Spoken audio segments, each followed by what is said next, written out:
Hello everyone, today I will tell you about the stormy life of the pitiful girl, Navia. From the moment she was born, she lived in an orphanage, seemingly destined to spend her entire life in that dark place. Unexpectedly, a duke of the Agnes family came and adopted her. Navia thought she would have a wealthy and prosperous life, experiencing love from a family. But the truth was like a bucket of cold water thrown in her face. The family members constantly bullied and sought ways to kill her. Surprisingly, she possessed a special ability to die and be resurrected 9 times, and the events of each life repeated exactly like the previous one. 8 times had passed, and she always endured submissively. On the 9th time, she decided to rise up and seek revenge. This is the last time she can come back to life. Will all hatred be resolved, or will Navia die unjustly again? Let's follow this story together. In the gloomy and depressing room, the sound of criticism and cursing echoed incessantly. "You ungrateful brat. I provided you, an orphan, with the best tutor, giving you wealth and prosperity you couldn't even dream of. Yet, you dared to repay that kindness by harming my daughter." A gentle breeze brushed through Navia's long hair. She tried to explain in her helplessness, I had no intention of poisoning Vivian. Father, the atmosphere grew increasingly tense. The best tutor, along with wealth and prosperity. The girl recalled the past. Yes, it was true. Taking her out of the orphanage, which resembled a beggar's den in the countryside, was indeed an act of kindness. But, back then, he stood before her, uttering harsh words. If Vivian weren't suffering from a terminal illness, I wouldn't have brought a rootless orphan out to be a replacement. Since hearing those words, she realized that the things her father had done for her didn't stem from his sincerity. Thus, an orphan without any relatives transformed into a member of the lineage family, and became the adopted daughter of the Duke's family. The one who would marry the prince in place of Duke Agnes's ailing daughter, Vivian. Everything she possessed was fake. A fake portrait, a fake story. Even the current family was just a facade. Everything seemed to crumble in Navia's hands. So, she wanted to become real. A true Agnes. What she desired was both easy and difficult. She diligently studied day and night, tirelessly. Just to please her father. Well done, my daughter. Family. She had thought she was included in that warm family.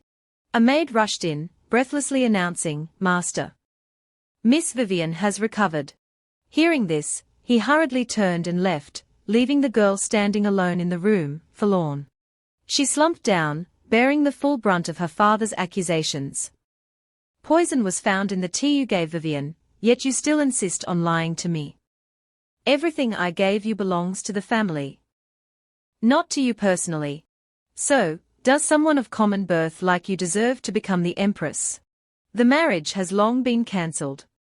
Navia, clutching her blooded face, asked, "Then what reason do I have to do such a thing?" No matter what she said, he adamantly insisted that she was the one who harmed his daughter. "You harbor resentment, don't you?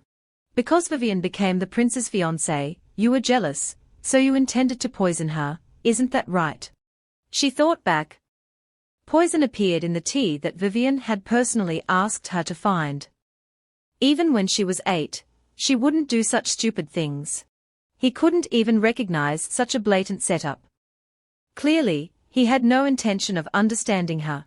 Navia mustered her courage and voiced her thoughts. "If I truly harbored resentment and intended to poison Vivian, I wouldn't resort to such obvious methods." Those words ignited his fury. He swiftly drew his sword. "You brat! How dare you? What you did is no longer simply a family matter. Harming the prince's fiancée is equivalent to assassinating royalty." Suddenly, someone knocked on the door, announcing, "Father, Prince Agnes has arrived." Kwok entered, bowed his head, and said, "Father, please leave. I'll take care of things here." He glanced at her with a look of utter contempt. Then abruptly left. Truly a disgrace to the royal family. The Duke smirked slyly. He looked at her and exclaimed, "Well done." The girl exposed the deceitful face of this scheming prince. I know you were the one who poisoned the tea. If Vivian had drunk that tea, she would have really died. He shrugged nonchalantly. Oh, I've been discovered. Well, she's lucky she didn't die. Isn't that enough? I've hated you from the very beginning. The prince lifted her chin with his hand. Because you're just a filthy commoner, worse than insects. I don't think we can let an insect like you enter the aristocracy and taint this place. And someone instigated me in this matter. It was the Empress. So, why did you seduce Prince Oz and provoke the Empress, huh? She indifferently brushed his hand aside. Seeing Navia's insolent attitude, the prince wanted to go mad. He tossed her a vial of something that looked very mysterious. Here, drink it. Your days of living as a princess are numbered. Why do you think the prince came here at this time? Navia tightly gripped the vial in her hand. She muttered to herself, so this is how it ends. She opened the vial and drank it resolutely under the Duke's watchful eye. He sneered, disgusting. You're still pretending to be noble until the very end. After drinking, she coughed violently and vomited a pool of blood. Navia stared at her hands and laughed hysterically. In the end, how much more do I have to strive to please you all? To be accepted as a member of this family. How much more do I have to try? I've done my best.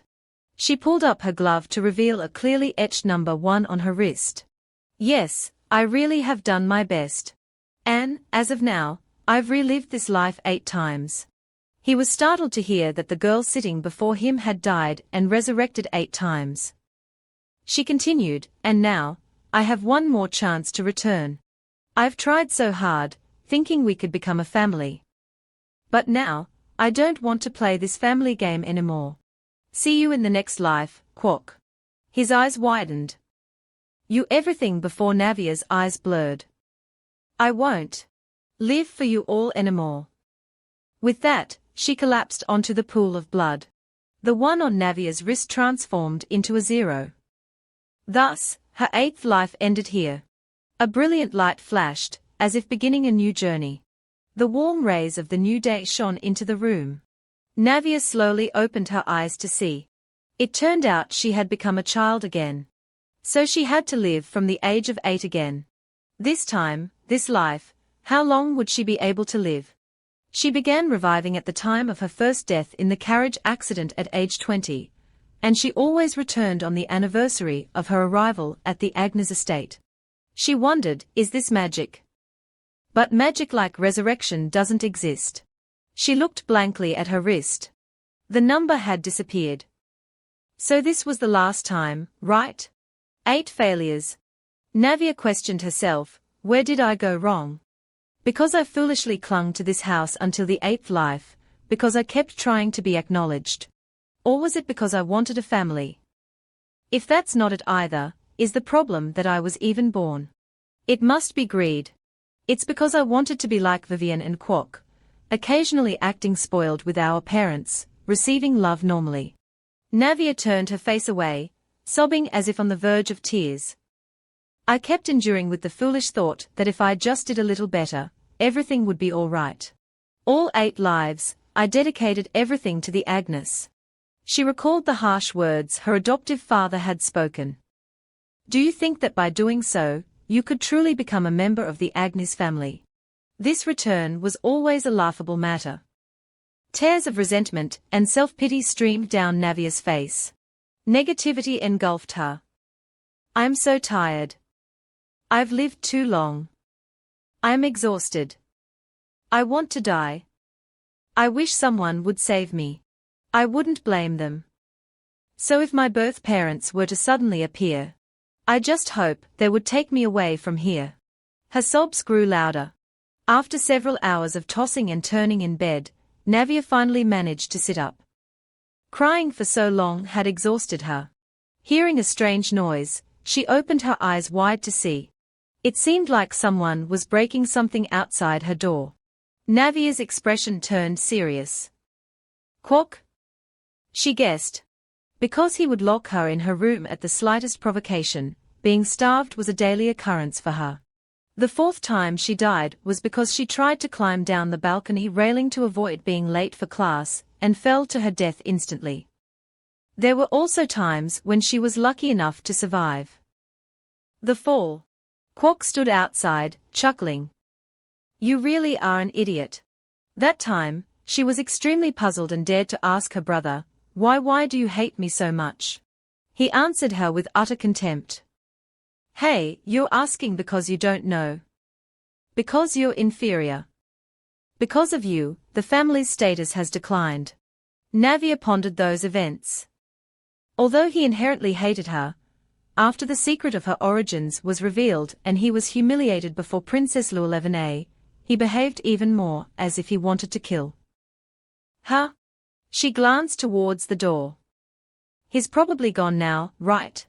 It was unusually quiet outside, with no sound at all. She staggered towards the door. I knew he locked the door again, didn't I? She tried to open it, and sure enough, it was just as she had predicted. He's quite diligent, isn't he? Crawling up to the second floor early in the morning just to do this, and then crawling back down. How ridiculous. She fumbled with her hand for something. It's clearly around here somewhere. Here it is. The round hole, clearly man-made. Quark said he wanted to release insects into the room. This was the insect hole he had drilled some time ago. What is this worthless family that I was so obsessed with before? It's so meaningless. Navia dragged the wooden chair along with her. She looked up at the top of the cupboard. The leftover oil for the lamp seems to be up there. She decided to climb onto the chair, and stretched her toes as high as she could to reach the oil bottle on top of the cupboard. Almost there. Found it. She managed to touch it. Navia opened the lid to check. Good. This is enough. I should use the hole Quark painstakingly created. She poured some oil into the hole in the door, creating a perfectly fake scene.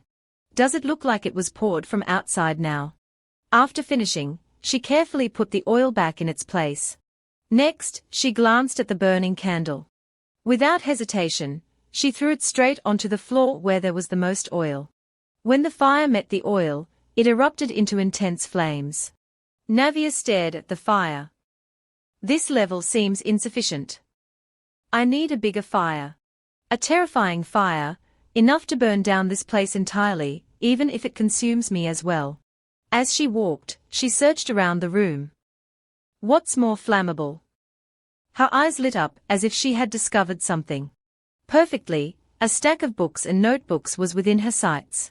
The history books I stayed up every night to memorize, the etiquette books I studied to become empress, the education books for upper-class ladies, those are the books that helped me become the talented Princess Agnes. As she thought, she ruthlessly tore out the pages of the books. But that talented Princess Agnes is dead. The fire grew larger and larger. The one who can protect me isn't a savior who suddenly appears one day, but myself. She flung open the window. Anyone who touches me will certainly pay the price. Isn't that right, Quark? Navia stood on the balcony, looking down. She screamed with all her might for help. Help! Thick black smoke billowed, causing panic among everyone in the mansion. Fire! There's a fire. It's on the second floor, in Miss Navia's room. She stood outside, hearing the sounds of people trying to break down her door. After a while, the door was finally opened. We got it open. Quickly, bring more water. The fire is too big. Her eyes teared up, feigning fear. Help! Save me! Prince Quark, hearing the news, ran up to see. Why is there suddenly a fire? A servant, seeing him, called out, Young master. He angrily yelled, That's right next to my playroom. Hurry up and put out the fire. Damn it! Hurry up! The others tried to explain to him, Why, young master, that's because the fire is too big. Quark, unable to contain his anger, shoved the servants. Get out of the way. I have to use magic. Nikan appeared, asking, What's all this commotion? What's going on? Everyone trembled in fear and replied, Master. He looked at the fire and reproached, How do you take care of the house that a fire breaks out like this so early in the morning? He approached the room, using magic to conjure water. In an instant, the large fire was extinguished. Navia slumped to the floor, coughing from smoke inhalation. He glanced at her and muttered, A rough gem that took so much effort to find, and a considerable amount of money invested. It won't do if anything happens to her now. The servants took turns cleaning the room. Quickly clean this up. What should we do with this? Nikan ordered, Take her to Han Hospital. Kwok's nanny, sweating profusely, rushed over and grabbed his hand, asking, Oh my goodness, young master. It was so dangerous. Why did you come here? Are you hurt? He turned to his son, pondering. Now that you mention it, why did Kwok come here? He's not the type to like Navia enough to come all the way here to save her. Is he? An inspector noticed something unusual. Sir, there's a strange hole in the door. Nikan was surprised. A hole? The inspector continued, It appears that someone pierced this spot, poured oil into the room, and then set it on fire. Kwok's nanny jumped in shock. That hole was made by young master. Nikan frowned, deducing, could this be a scheme by the lineage family targeting Navia? Perhaps they set this up to bring their daughter back to the main family for upbringing. But if that's their intention, this scheme is too shallow. Like a child's prank. Suddenly, he called out, Philibert. Startling her. He observed the nanny's demeanor, subtly guessing. You seem to know something about this. Philibert stammered nervously, that. Suddenly, Kwok spoke in a firm voice, I made that hole. The nanny was even more astonished. Young master. He retorted defiantly, so what? It's not a big deal. Navia slowly walked on her dirty feet. I asked you to open the door for me. Why? Kwok froze, hearing her words. The servants behind whispered among themselves, could it be that young master wanted to harm Miss Navia? Nikan whirled around and yelled, Kwok. He slapped his son hard across the face. Are you out of your mind? What kind of stupid stunt did you pull with your sister? Kwok trembled, speechless. Father. Nikan glared at his son with a furious expression. There are already countless people looking for faults with the Agnes family, and he's doing these unnecessary things. There are always countless people eyeing the Duke Agnes family, the family that holds the largest and highest quality magic stone mine. Especially the Empress's friend, whose family mainly deals in magic-powered trains, using magic stones as fuel. The Duke Luelevene family is staring at the mine like hungry tigers. The Agnes are the major suppliers of cheap magic stones to the Empress, a deal for the Agnes daughter to become the next Empress. Those prying eyes are all focused on Navia. If rumors spread that the Agnes mistreat their adopted daughter, or if the truth about Navia being a commoner is revealed, it would be a disaster. Actually, those who knew have already been dealt with or silenced. If we are careful, nothing bad will happen, right? He clicked his tongue, interrogating. Locking Navia in her room wasn't enough. So you set fire to the entire mansion? Kwok vehemently denied, I didn't do that. He muttered to himself, I only locked her in the room. I didn't start the fire. And why are you defending that lowly thing? He continued to insult her in front of everyone. So what? Anyway, that girl was only born into a low-ranking noble family. He turned and stared at her, asking, Hey, tell me, did I start the fire? His eyes widened in horror. Navia's gaze made him flinch. What is this pressure? At first glance, she looked innocent and pitiful. But Kwok felt a chill down his spine. Every day, she's timid and trembling. He raised his fist menacingly. You lowly thing. Navia feigned fear, covering her head with her hands. Trembling, she said, I'm wrong. Kwok smirked smugly. That's right. Meanwhile, she continued to apologize. Anne, I'm wrong. It was my mistake. In reality, This was a trap Navia had set. Foolish Quark. My words in this situation do sound convincing, don't they? She continued to play her part. You didn't do that. Navia thought, compared to a wrongdoing, a punishment that's too harsh creates more dissatisfaction. To make matters seem even more serious, she knelt on the floor and pleaded, I'm sorry, Anne. Besides, I haven't done anything wrong, so how can I be punished? She appeared completely broken. I'm sorry. Please forgive me. As she spoke, she kowtowed. Quark stood with his arms crossed, watching her with a satisfied expression, forgetting that everyone around him was paying close attention to him. Everyone murmured amongst themselves, what is this? Oh my goodness. Nikan couldn't stand it anymore and roared, stop. Navia secretly smirked, seeing that her plan was about to succeed beautifully. Her adoptive father sighed and said, anyway, it seems Navia has been quite shaken by the fire.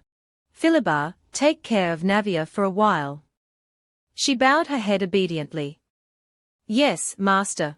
He looked at his son and said, and Quark, reflect on your actions and repent for the time being. Quark gaped in astonishment. What? The nanny spoke up to defend Quark. Repent? What for?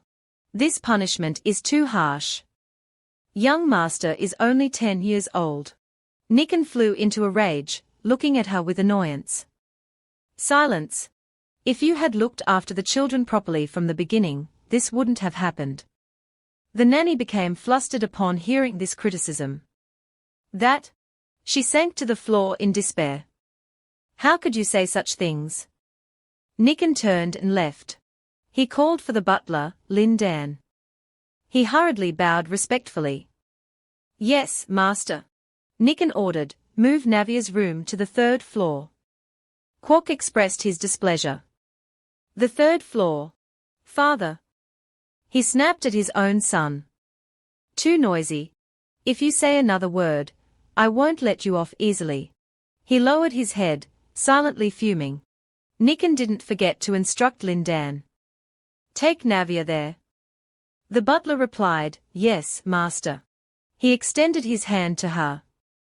Come on, Miss Navia stood frozen, thinking, the 3rd floor is a sacred place reserved only for members of the Agnes family. Just setting a fire once, and I'm easily allowed there. It probably means that receiving such a large compensation, I should be grateful and keep my mouth shut, right?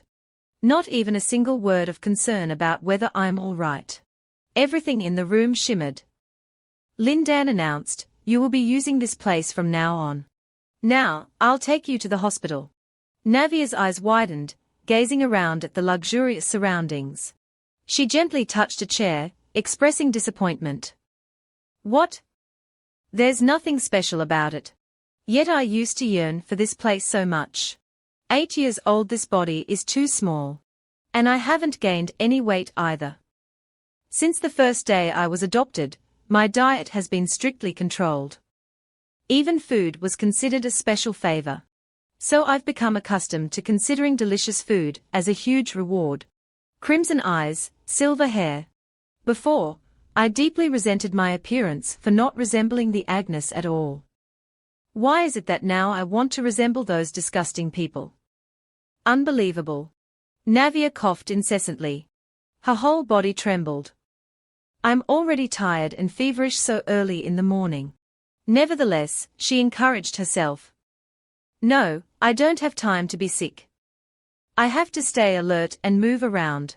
One similarity to the 8th return is that after Vivian's condition improves within a year, I will definitely die. Although the magic reversal disease still has no cure. 12 years later, in the year of my coming-of-age ceremony, they will find a cure. In that life, for 12 years, I strived to become a member of the Agnes, but ultimately failed. She clenched her fists, showing her determination. This time, I must escape from here. And that damn crown prince ours too. Whether as a wife or a slave, in any form, he's always eager to possess me. At least to avoid entanglement with him, I must leave the Agnes. But under the current imperial law, noble children belong entirely to their parents. So, to escape from here, I have two things to do. Cure Vivian and find a new noble family to adopt me. I already know how to treat the magic reversal disease. And I have a candidate for adoption, don't I? Duke Lap Azores, 30 years old, young, and single. Although he doesn't have a successor yet, the second prince, Corys, the illegitimate son of royal consort Etelo who's about to be executed, will become Azores' adopted son. The first time I survived until 22 was the 8th time. Prince Corys unexpectedly rose to prominence under Duke Azores' patronage. Because he was extraordinary in both appearance and abilities. Of course, unfortunately, there was no involvement with me. Prince Corys was taken in by the Azores before he turned 8. About a year later, the adopted son position will be vacant. A voice called from outside the door. Miss, it's Charlotte. I've brought your meal. Navia instructed, come in. The maid gently opened the door and entered. Suddenly, someone rushed in, yelling, Miss Navia. The two inside the room looked out in surprise. Nanny Philibert appeared, haughtily shoving Navia's maid aside. Out of the way. The maid behind her glared at the nanny with annoyance. The nanny placed her hands on her hips and said directly to Navia, Miss, immediately go and see the Duke. Kneel and beg for forgiveness. She stared blankly at the nanny. Because of me, Quock was locked in his room for a day, so she's heartbroken. Who was it that almost died in the fire? I'm so used to this discrimination. She called out, Charlotte. You said you brought food, right? The maid softly replied, yes, miss. She glanced at the food tray and had an idea. Although I'm used to it, I don't intend to continue enduring this. The nanny frowned and asked, are you ignoring me now? She also sensed something strange. What's wrong with her? She should be trembling in fear with how angry I am. Navia stepped closer to her. Nanny, what nonsense have you been saying? Why should I beg for forgiveness? The nanny pointed at her. Of course it's because you caused trouble for young Master Quock. In her eyes, Navia was merely a blade of grass. Young Master Quock is the eldest son of the Agnes, a high-ranking nobleman. That lowly thing shouldn't be allowed to stand in his way. Isn't it thanks to the Duke's kindness that you enjoy such wealth and prosperity? That person is young Master Quock, the heir to the Agnes family. How can you let him suffer such an injustice? She smiled after hearing those words. The nanny gritted her teeth, infuriated by her condescending attitude. You little. If you intend to do that, then I, as your nanny, also have an idea. As she spoke, she gripped Navia's hand tightly. Navia looked directly at her and obediently revealed a shocking secret. I know where I went wrong and why I should apologize. Because now I know that Nanny has been embezzling my living expenses. I've been too careless, haven't I? Struck where it hurt, the nanny reacted vehemently. Stealing? How dare you? Navia reasoned, if father knows about the nanny stealing money, she'll definitely be fired. Because of her careless nature, she's been caught red-handed. At first, she didn't take much, but then she took it all, so the meal became like this. A bowl of soup with a few vegetables sprinkled on top. Philibert's complexion changed. Are you accusing me, someone who has always been loyal to the Agnes, of such nonsense today, miss? Though she spoke boldly on the outside, she was extremely worried inside. How does this girl know about that? If she tells the Duke these things, there will be big trouble. First, I have to silence her. She began to threaten her. I don't know where you heard such nonsense, miss, but anyone who dares to falsely accuse someone like that will have their tongue cut out. Of course, I know how loyal Nanny is. Navia calmly retorted, but that loyalty, in my father's view, is a bit different, isn't it? I'm also curious what my father would think if he saw his daughter's meal. The nanny panicked. Miss, please stop. How dare you say such things? If you continue like this, I will use the whip. Navia raised her head and replied, then. Nanny must also know that there are many holes in my door. What should I do? The Duke will notice something unusual right away. My father hates being embarrassed. How heartbroken he would be if he knew that someone close to him betrayed him. The nanny's face turned pale. Philippa retreated, her voice trembling. Why would you do this to me? Who put you up to this, miss? Whoever it is, there's no proof. Someone as loyal to the Agnes as me has been framed, miss. Navia feigned innocence. Is that so?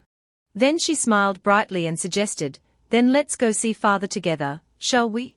According to Nanny, I should kneel before the Duke and tell him the whole truth, right? Philippa turned and looked at her. She yelled, no. And reached out to grab Navia's hair. Pulled from behind, Navia suddenly fell to the floor. Someone opened the door and entered the room, witnessing the scene. What's going on here? The nanny froze for 5 seconds upon seeing the doctor enter. Charlotte rushed over anxiously. Miss, are you all right? The nanny stood frozen, thinking, does that girl suspect me of stealing? I'm certain. Navia turned on the waterworks, sobbing pitifully. Nanny is so mean. Even if you don't want me on the 3rd floor, you didn't have to treat me like this. The nanny panicked and quickly defended herself. What nonsense are you talking about? I know I'm not allowed on the 3rd floor. Navia continued to sob. But I can't disobey father. The doctor scolded Philippa. Unacceptable, Philippa. You dare to act like this as a member of the Duke's household. The nanny stammered, Doctor, it's just nonsense, lies. He pointed at Navia and asked, then what about what I just saw? Why did the miss fall? The nanny stammered, that. The doctor raised his voice. Don't you know that causing injury to a noble is a serious crime? Philippa became flustered. It was just an accident. He demanded, all right, get out of here. The nanny frantically thought of a solution. What should I do? If the Duke finds out that I pushed the miss, then everything will be revealed. If the embezzlement is exposed, I won't escape death. What should I do? What should I do? As she trembled, Navia called out, Nanny. I won't tell father. It would only make you suffer. The nanny became suspicious.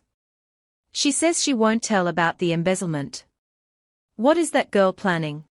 Impossible. There's no reason for that. She just looks like a foolish child. If I wait a while before feeding her and scold her more, she'll think she's won and foolishly endure it, right? In the meantime, I'll hide the evidence, and that'll be the end of it. The problem is Charlotte. I have to deal with that girl too. The doctor spoke up. The miss has already said that much, shouldn't you respond? Philippa relented and bowed her head. Yes. I believe the miss. As soon as she turned away, her malicious expression became apparent. I'm not afraid of that girl. What I'm afraid of is the master finding out. The nanny walked out and slammed the door shut. The doctor announced, then I'll begin the examination now. Charlotte smiled brightly. Yes, doctor. She gently approached Navia. Miss, please return to bed. Navia sat in a daze, thinking, Charlotte is a capable servant. If Philippa's embezzlement is exposed and she's executed, Charlotte will take her place and exploit it for her own gain. Although Charlotte currently follows the nanny, behind her back, she's turning the servants who don't get along with Philippa into her own people. This will be beneficial later on. After the examination, the doctor gave the results. All right, it's done. Fortunately, there's nothing serious. Please get plenty of rest, take your medicine regularly, eat properly, and Navia clutched the doctor's coat and interrupted. Excuse me. Could you keep what just happened a secret?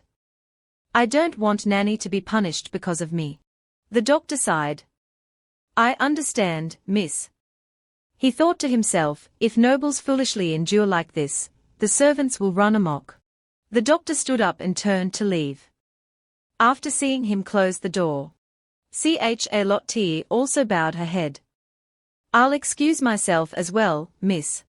Navia suddenly said, just leaving like that wouldn't be very wise, would it? The maid paused. Navia smiled and asked, did you think I would let you go just like that? The maid clenched her hands, trying to maintain her composure. As soon as she turned to face Navia, she quickly changed to an innocent demeanor. Do you have any further instructions for me, miss? Navia glanced around, thinking. What Charlotte wants now is the money that fell from Philibbar's hands. And I won't let that happen. During the time I play the role of the obedient and precious daughter, I need someone to act as my support behind the scenes. That way, I can maintain alliances, right? After careful consideration, she finally spoke. Charlotte asked curiously, Philibbar's embezzlement has been exposed. So there's no way she'll sit still and take it. I won't need to deal with her, will I? Navia calmly replied, I promised I wouldn't report her wrongdoing. The concerned maid asked, then what do you plan to do? She realized that the miss seemed to have become a different person.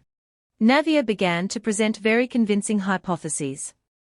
Charlotte, besides me, only you know about Nanny's embezzlement. No one else but you. So, what will Nanny do? Take the risk and deal with me, the one who promised not to speak about her stealing, or deal with you first? Faced with Navia's question, maid Charlotte didn't resist at all. She simply said hesitantly, if you have any orders, I will. Navia maintained her sweet demeanor, with a hint of mischief. I just hope you won't go to the Duke and tell him about Philibbar embezzling the allowance. Charlotte, as if struck in the heart, suddenly paled, anxiety evident in her eyes. Navia continued, even if you do that, it might not resolve Philibbar. The Duke might wonder how you knew about it. Right? Indeed, the Duke might think you were complicit in the embezzlement. At this point, Charlotte lost her composure. Her hands trembled as if fearing her own secrets would be revealed. Only able to clench them tightly for self-reassurance. She thought, with the Duke's personality, that's entirely possible. Suddenly, Navia changed the subject, asking the maid, but, even so, we can't let the nanny run wild, can we? Charlotte mustered her courage to ask, are you using me, miss? Using you? The girl countered. Navia, from her bed, calmly explained, this is for Charlotte's benefit. Moreover, Charlotte will get what Philibbar currently has. The maid was once again in a difficult situation. Many questions arose in her mind. Is the miss using the living expenses to lure me in? But if so, I'll have a weakness that the miss knows, just like the nanny. If that's the case, the miss will always know something I can't refuse. Resigned, Charlotte asked another question. It seems you don't have good intentions towards the Agnes family, do you, miss? Not having good intentions. That's putting it lightly.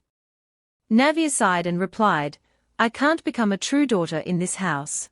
The limits of relationships are clear. Necessary, but not important, that's what it is. Navia began to recount her sad past. I'm an adopted daughter from a lowly class living in a noble family. Will I ever be happy? A question posed for Charlotte. Now the Agnes will learn that if you beat your dog too much, there will come a time when it bites back.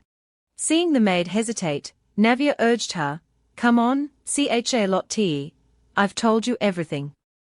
What will you do? Charlotte, startled, quickly raised her head. After thinking, she lowered her head again and pondered. This is very dangerous. Can the miss really fight against Philibbar? But, I've never felt this particular feeling from young Master Wood or Miss Vivian. From this incident, Charlotte questioned, so, today's fire, the incident on the third floor, definitely wasn't a coincidence. Concluding her thoughts, the maid bowed and said, I will follow your instructions, miss. Princess Navia smiled brightly and replied, I'm counting on you, Chalotte. In another location, the silhouette of a head chef appeared, accompanied by Navia's voiceover. Now, Chalotte, tell me what you have to do. First, Philibert and the head chef are hiding the allowance. So, go meet the head chef, and say something to make him suspicious of Philibert. Chalotte leaned in close and whispered, Do you mean we have to separate them? As for Philibert, Chalotte, make Philibert believe that you are loyal to me. If so, between the head chef, you, and me, the three of us will have a tacit agreement. Chalotte asked, Then won't all the evidence of Philibert's theft disappear? The girl had to offer another plan. If so, then ensure the head chef is separated. He will have records of the nanny's theft. Navia clutched her blanket and said, You may leave now. Yes, miss. Before leaving the room, Chalotte asked about dinner. Would you like to eat anything, miss? No, I'll eat later, Navia replied. The sound of the closing door was followed by Charlotte's parting words.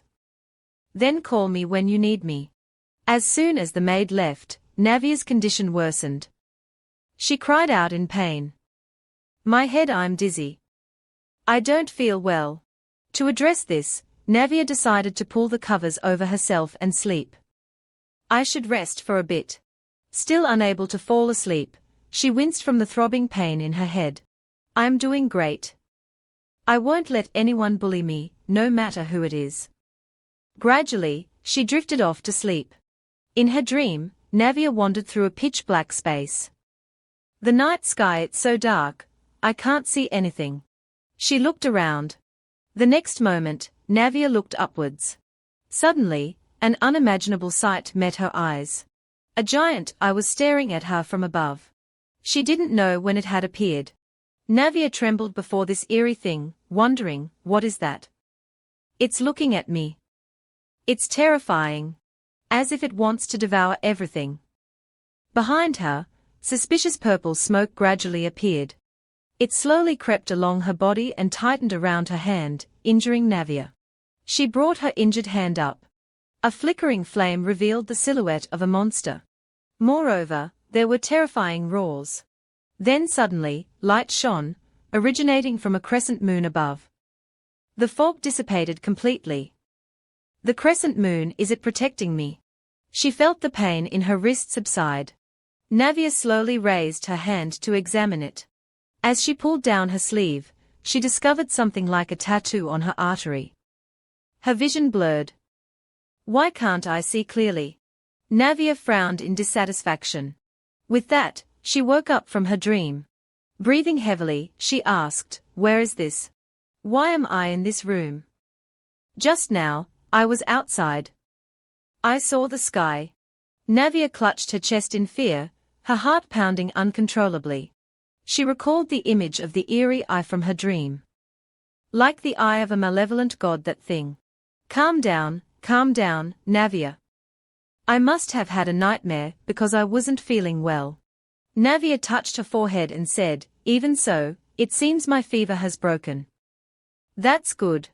As she lowered her hand, she saw the tattoo on her artery. It was a black crescent moon, resembling the crescent moon she saw in her dream.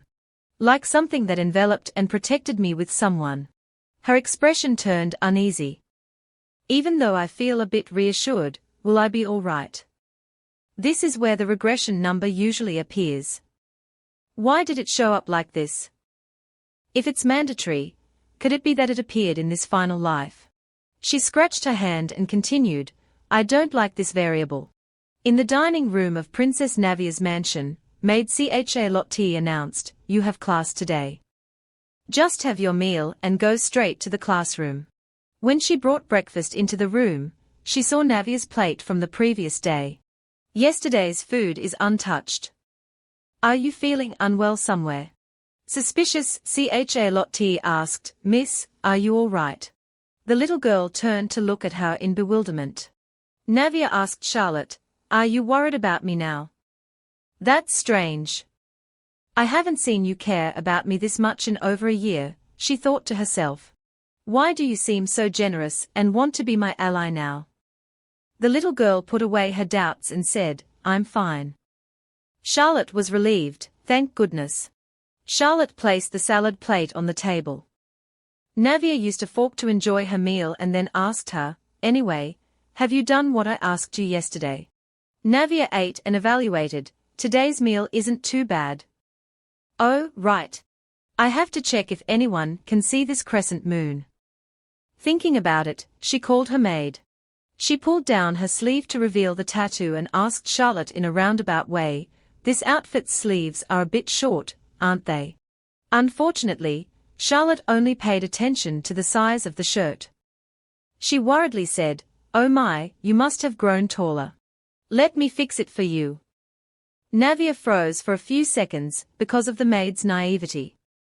She silently confirmed, indeed, she doesn't see it. Determined not to let this matter sink, Navia pointed directly at the tattoo and told Charlotte again, it needs to be this long, or it will shrink again. It must be made long enough to reach the back of my hand. There was no change in her expression. Just do it that way. She held her thoughts inside, like the regression number. Others couldn't see it. So it's probably like the regression number, a symbol unrelated to magic, right? Navia finished her breakfast. Now it was time for her to attend class. If I want to leave Agnes, Vivian's illness must be cured first. Navia walked alone in the hallway, and the person who could cure that disease was her tutor, Eckhart Benson. A former professor of a prestigious academy in the Empire, a place where only the elite could enter, yet he gave up a glorious future, to become a servant of the Agnes family. Her footsteps hesitated and then stopped. Her lips pursed tightly as she thought, because you will die, I will let you know. You've been brainwashed. The little girl finally reached her classroom, however, her state was full of murderous intent. Inside the room, Professor Eckhart was waiting for her, constantly complaining, why did they ask me to tutor a child? Someone intelligent would be acceptable, even if they weren't completely foolish, but at this level, they can't even touch the corner of a genius's robe. A timid, foolish expression, a stammering tone, and lacking knowledge, these were the things that appeared in the professor's mind when he saw Navia's behavior.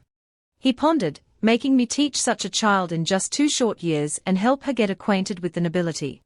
Of course, the real reason Duke Agnes recruited me was because I'm a magic user with the ability to control minds.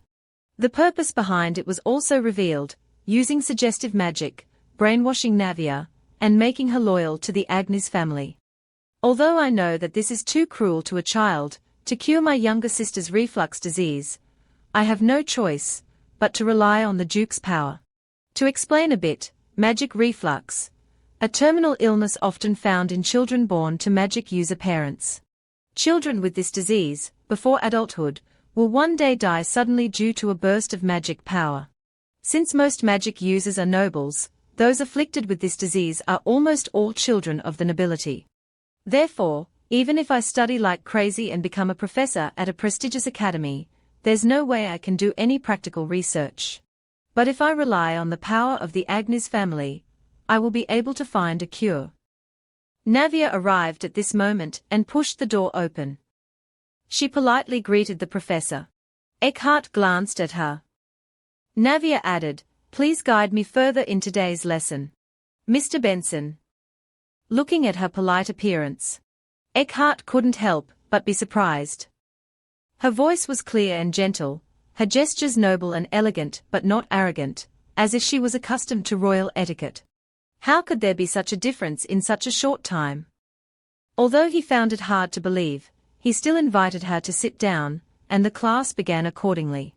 At a table large enough for the two of them to comfortably exchange ideas, he wondered to himself, don't tell me she's been pretending to be stupid all this time.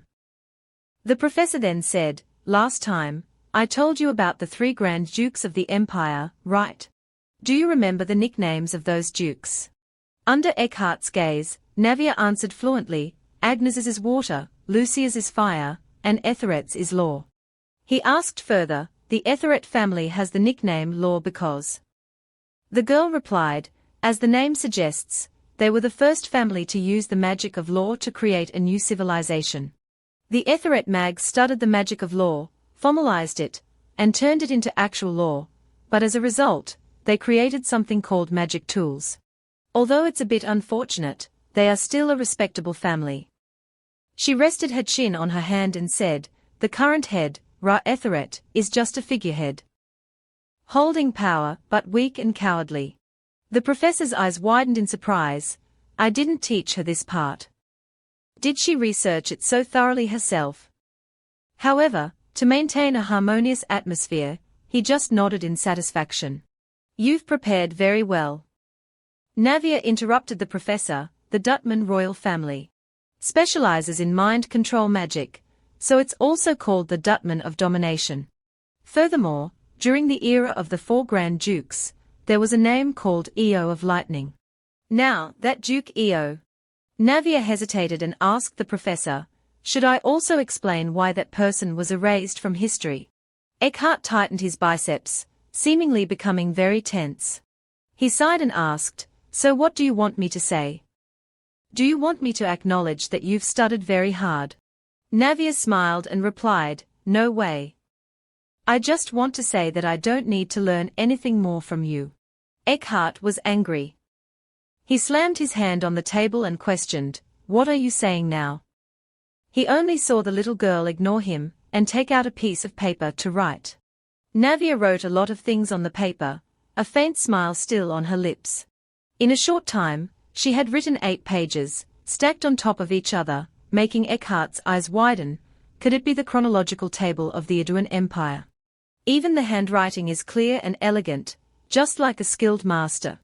Shortly after, Navia finished writing 15 pages. She stopped writing and called the professor over.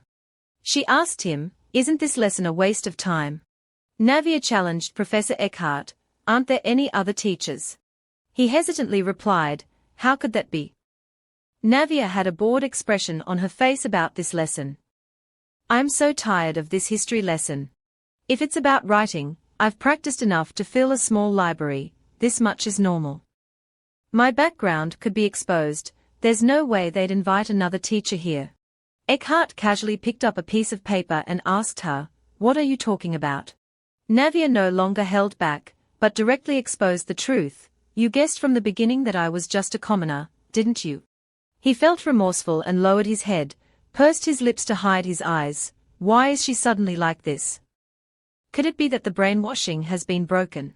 I need to increase the suggestion. Eckhart's eyes suddenly became more frightening than ever. I haven't heard these words. The future princess absolutely must not say such things. Navia smiled mockingly and called the professor, teacher. I have a way to cure magic reflux. He was stunned when she mentioned the 4 words magic reflux that was stirring his conscience. Immediately, Eckhart approached her and asked urgently, what method is that?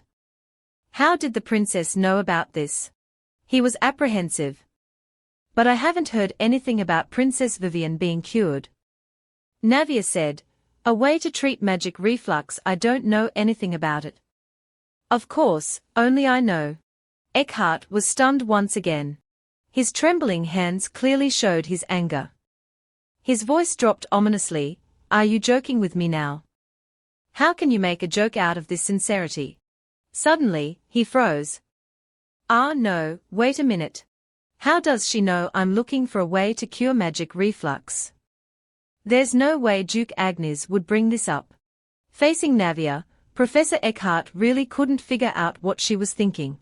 Mind control magic connects one's own magic power with the target's spirit, exploiting their desires and deficiencies as weaknesses, thereby controlling their mind. For the past year, I've been steadily following this brainwashing method, turning a girl who yearns for a home more than anyone into a loyal servant who only knows the Agnes family. If the brainwashing weakens, I just need to use mind control magic again, and everything will be back to normal. Professor Eckhart looked towards Navia with murderous intent and applied the previous method to her. The girl returned his gaze without fear, making him fall into a confused predicament. What's going on? It's like she hasn't been affected by the magic at all. It's too quiet. When Eckhart checked again, he was horrified. Desire, deficiency. I can't find any connection here. He questioned this event. Where did it go wrong? Princess Navia calmly smiled. She asked him, looks like things aren't going as planned, are they? What do you want? That's not it, teacher. She corrected his words. You should say, what can I do for you? Eckhart was psychologically manipulated by her again and again, his head spinning, making him extremely angry. He clenched his hands and said, if the treatment is real, I'll risk my life. As soon as he finished speaking, Eckhart knelt before Navia. The little girl replied, if so, then, since you're a magic user, make a magic user contract with me. She surprised Eckhart again and again. He said, how did you know I was a magic user? You even broke the brainwashing. Navia asked him, isn't it common sense to know that you're a magic user? Her nonchalant attitude made him even more suspicious. Eckhart now really wanted to know her background. Who is this child? To be able to break this magic, one must have an incredibly superior mental capacity. Furthermore, the moment the suggestion is broken, how could her body withstand that shock? Just listening to it sounds impossible. Navia gave him her conditions. The price for me to reveal the treatment is that you must promise me these 3 things. First, within 5 days, you cannot treat anyone other than your sister. Indeed, she knows about my sister. Navia added, of course, it's also forbidden to leak the treatment to the outside. Second, on the 5th day from today, you must go to the Duke and tell him that you can cure this magic reflux disease. Of course, you must not mention that I was the one who told you. So you mean I have to hide the fact that the princess is the one who found the cure? Eckhart wondered. Navia left her seat and said, that's right, for life. She stepped closer to him. And third, persuade the Duke to make me the heir to the Etheret dukedom. Eckhart was stunned by this third condition. She said, as for the Etheret dukedom, that place, isn't it completely ruined and nothing more than a wasteland? The professor asked Navia, why do you want to leave Duke Agnes's house? If you stay here, you could marry a wealthy young master from a well-off family. And even though the Etheret head isn't married and has no children, his relatives have children. Do you think they'll let this matter rest? So, Navia walked towards the window and asked the professor, are you saying I'm courting death? Let's see, this place is already hell. What you said is not wrong. But, that's not something you need to worry about. She said with a radiant smile. Eckhart's heart was twisted by that smile. So she's already considered these things. Have I ever been cornered like this before? Eckhart bowed his head and agreed to Navia's request. I will make a contract with the princess. But I'm not angry. On the contrary, I'm a little expectant. He then extended his hand to create a seal. A magic circle appeared beside both of them. Navia and Eckhart touched hands. This was the most important step to complete the establishment of the magic contract. The magic circle disappeared, which meant that both of them had successfully established the contract. Not yet finished. Eckhart raised his index finger and swirled it a few times in the air. A ring immediately appeared. The professor wore it on the index finger of his left hand and told the little girl, so the contract between me and the princess is complete. Navia nodded and then, according to the agreement, guided him on how to treat magic reflux. Absorb the reverse flow of magic power in the patient's body, then create a temporary vacuum state. If the magic power is transmitted into the body correctly, then the magic power will be regulated. Eckhart listened carefully to every word because his sister's future entirely depended on the instructions he was receiving. Navia continued, warning, this is not something anyone can do, but for a magic user like you, it's completely possible. Because from the beginning, the one who discovered this method was you. Eckhart gradually understood the principle. He nodded, yes, there is such a way. The little girl looked at his appearance and questioned, that person must be someone who loves his sister very much. Right? That was indeed the case. His chuckle was accompanied by words full of affection. "Oh my God, thank you." The little girl, understanding the true nature of the person in front of her, asked herself, "If you're such a good person, how could you be so cruel to me, teacher?" Painful memories suddenly flooded back into Navia's mind. At that time, she still had the physique of a young girl in her sixth life. Navia knelt, crying and pleading with the professor. "Teacher, please persuade my father to help me. They don't want a princess, but a living sacrifice." When she was sold to the king of a barbarian tribe, I tried to plead with my teacher. Navia recounted. Contrary to her desire for freedom, Professor Eckhart only responded with coldness, "You are only worth that much." To Navia's soul, that remark was like a knife constantly piercing her dying heart. At that moment, I understood. Eckhart held the stack of papers and said, "Even if they are barbarians, aren't they still emperors? You should choose that person over clinging to your princess position." The truth behind it all was that Eckhart was the one who introduced me as a sacrifice to the barbarians. Navia tried to plead, "I don't want a high and noble position, that family even though it's a result of brainwashing. I'm really pitiful." I believed that he still had some teacher-student affection. If I try my best, if I use all my sincerity, I might receive a little support from this person. I had hoped so. The harsh reality crushed Navia once again. Accept it, become the family of the princess. The door was slammed shut. He had brainwashed and suggested, making my desire to be loved, to be recognized, become strong. For someone lacking love like me, that method was extremely effective. To neutralize that suggestion, I had to pay a heavy price in my seventh life. Thanks to that, a wall formed in my mind, preventing relatively strong suggestions from entering my mind. In my eighth life, I could act according to my own consciousness. Is that why, in my eighth life, I lived the longest and received the most recognition? Navia bowed her head. In the end, I still failed. Love, family, what are those? It's all just an illusion. QC's voice rang out, "Hey, you lowlife." The look he gave her clearly indicated their social classes, despite living in the same place. I've thought a lot about QC's attitude. This guy is forbidden from entering the East Gate during my class hours. He smirked and asked Navia, "Did you think I'd let you go?" Navia wandered in thought, looking at him waiting for me in the hallway, thinking about being punished. I want to clap for this kid. QC threatened, "Today, you will die by my hands." Navia immediately interrupted him, her voice firm as she asked him, "Are you going to kill someone?" This hit QC's fear. He startled in panic, "Kill who? Who's killing?" Navia continued, "Then why are you hiding and waiting here like a mouse? How embarrassing." Looking at Navia's sly smile, QC glared. He approached Navia. His fists were raised clumsily. "Do you really want to die?" Navia looked at this familiar scene without much fear. Instead, she said, "Nothing's changed at all." "Then kill me." In the not-so-distant future, this kid would become a terrible killer, but now he's only 10 years old.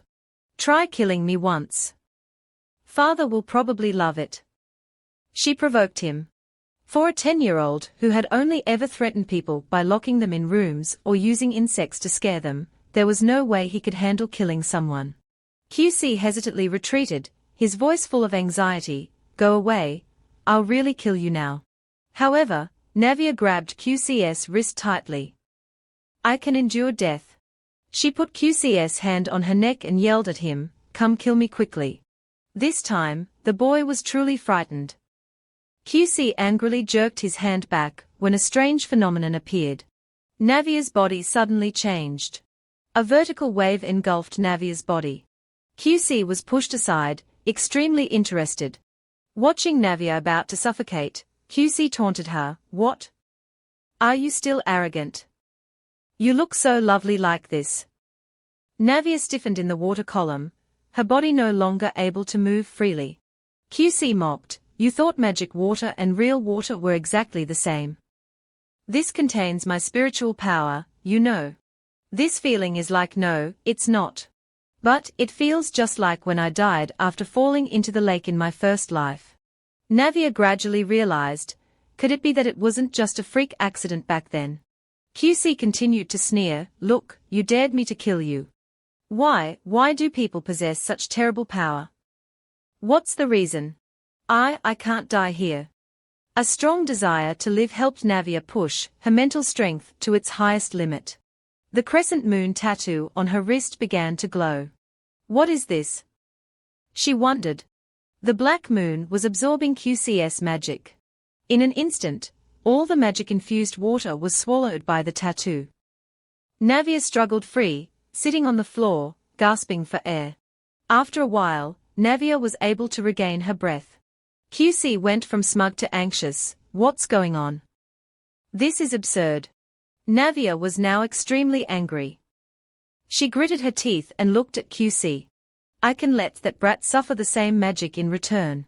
Does this mean I can use the stealing magic? Navia got up, staggering towards QC. A chilling voice rose. Brother QC turned pale. The magic disappeared because of you. He definitely can't win.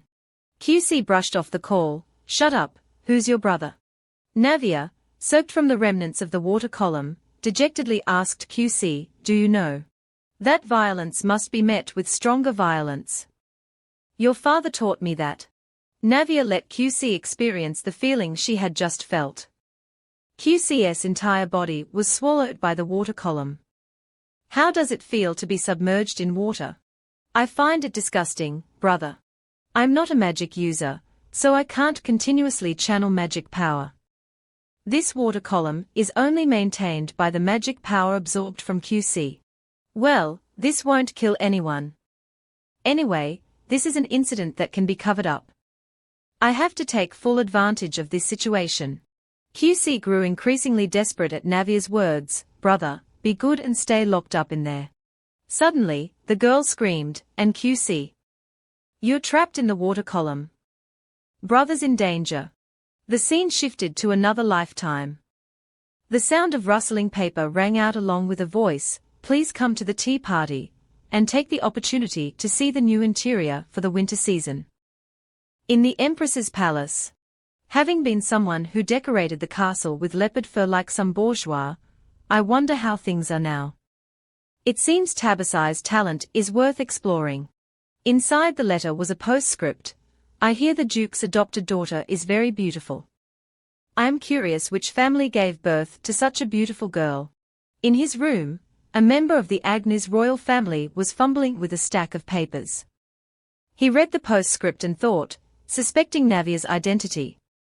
It seems they want me to provide a portrait of her family. Do they think I don't understand the Empress's intentions?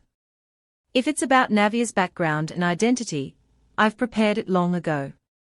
A knock came from the door. Master. Mr. Benson requests to see you. Agnes replied, let him in. The professor pushed open the door and greeted him. Greetings, Duke Agnes. He and the professor proceeded to the tea table. Come in, please sit here. Come to think of it, these days are for Navia's academic progress report, right?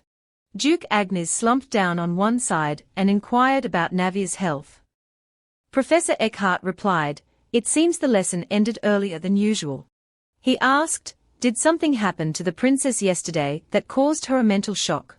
The Duke glared at Eckhart, why are you asking me that? It seems the brainwashing on the princess has weakened.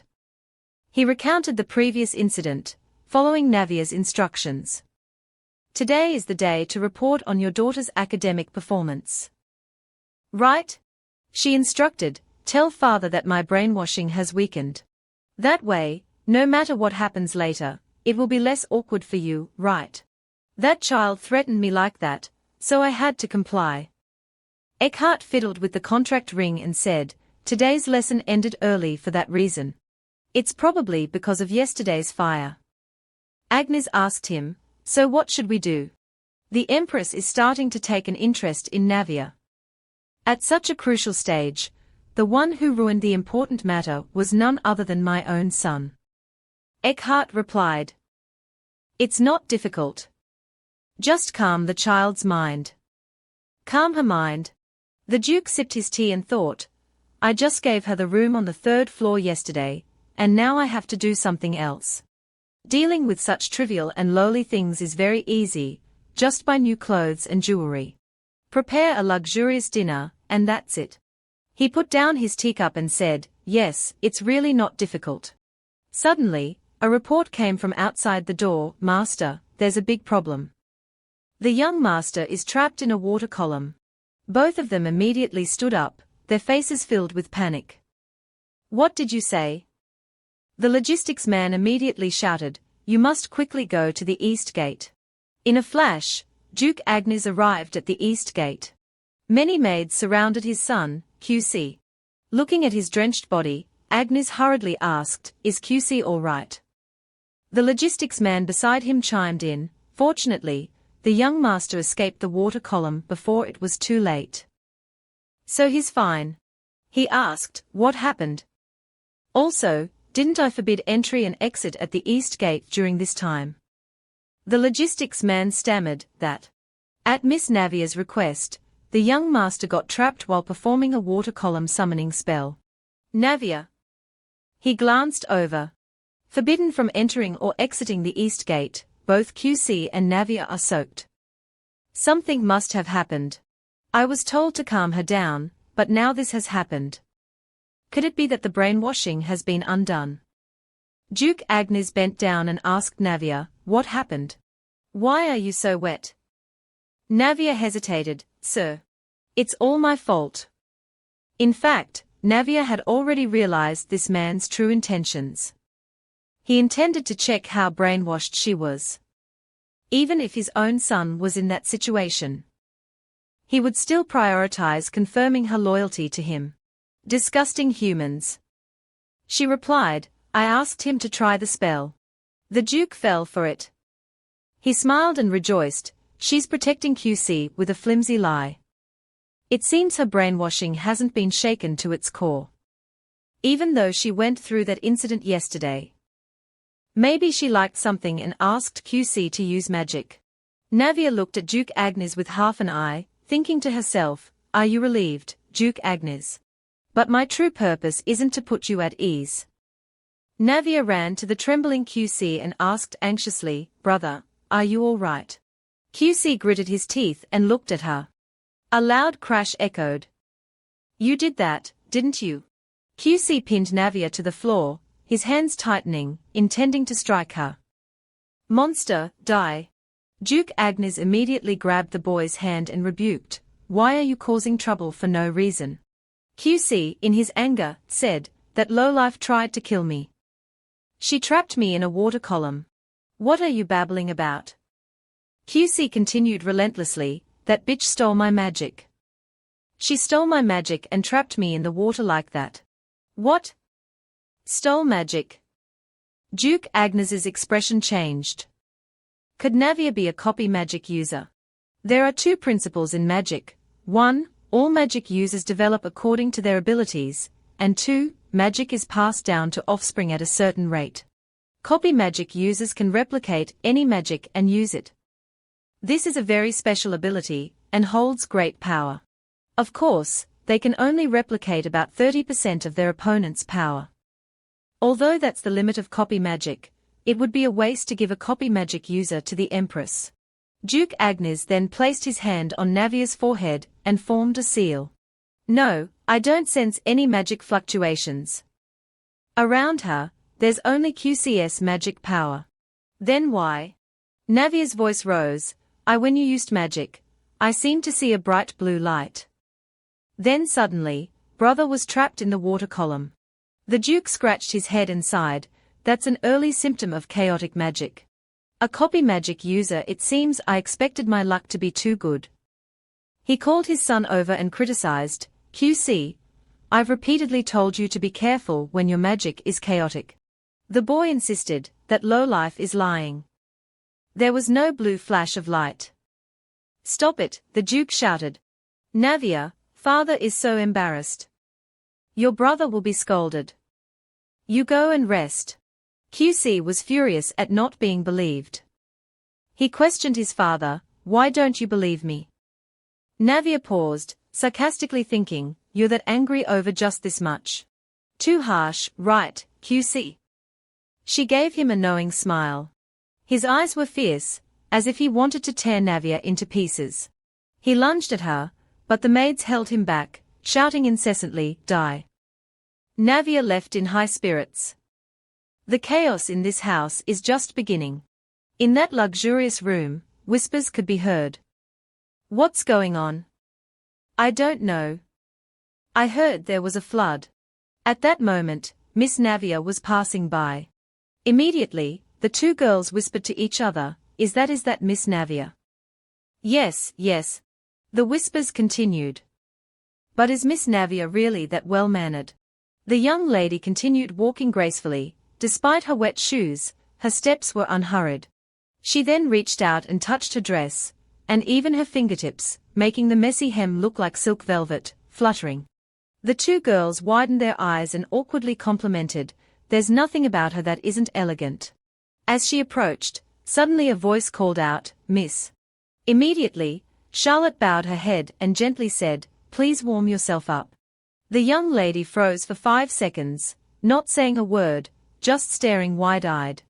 Then she smiled brightly and softly said, "Thank you, Charlotte." Hearing the commotion outside, her expression changed. She thought, "Because I was so preoccupied with the black moon, I lost my composure, so I unconsciously displayed the manners that are deeply ingrained in me." Suddenly, tears started to fall. She comforted herself, "It's okay, it's better to be well-mannered to a certain extent." She added, "Because until I leave this place, it's safer to meet Nickens' expectations." She started to go upstairs. Suddenly, a voice called out, "Sister," causing her to stop in surprise. Young Miss Vivian voiced her question, "Why are you here, sister?" "This is the 3rd floor."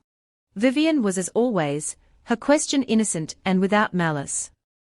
A voice requested, "Look, Mika, isn't that Miss Navia?" Although it was definitely rude, while everyone chuckled, Mika replied, "Yes, miss." Navia stepped up the stairs and approached her sister.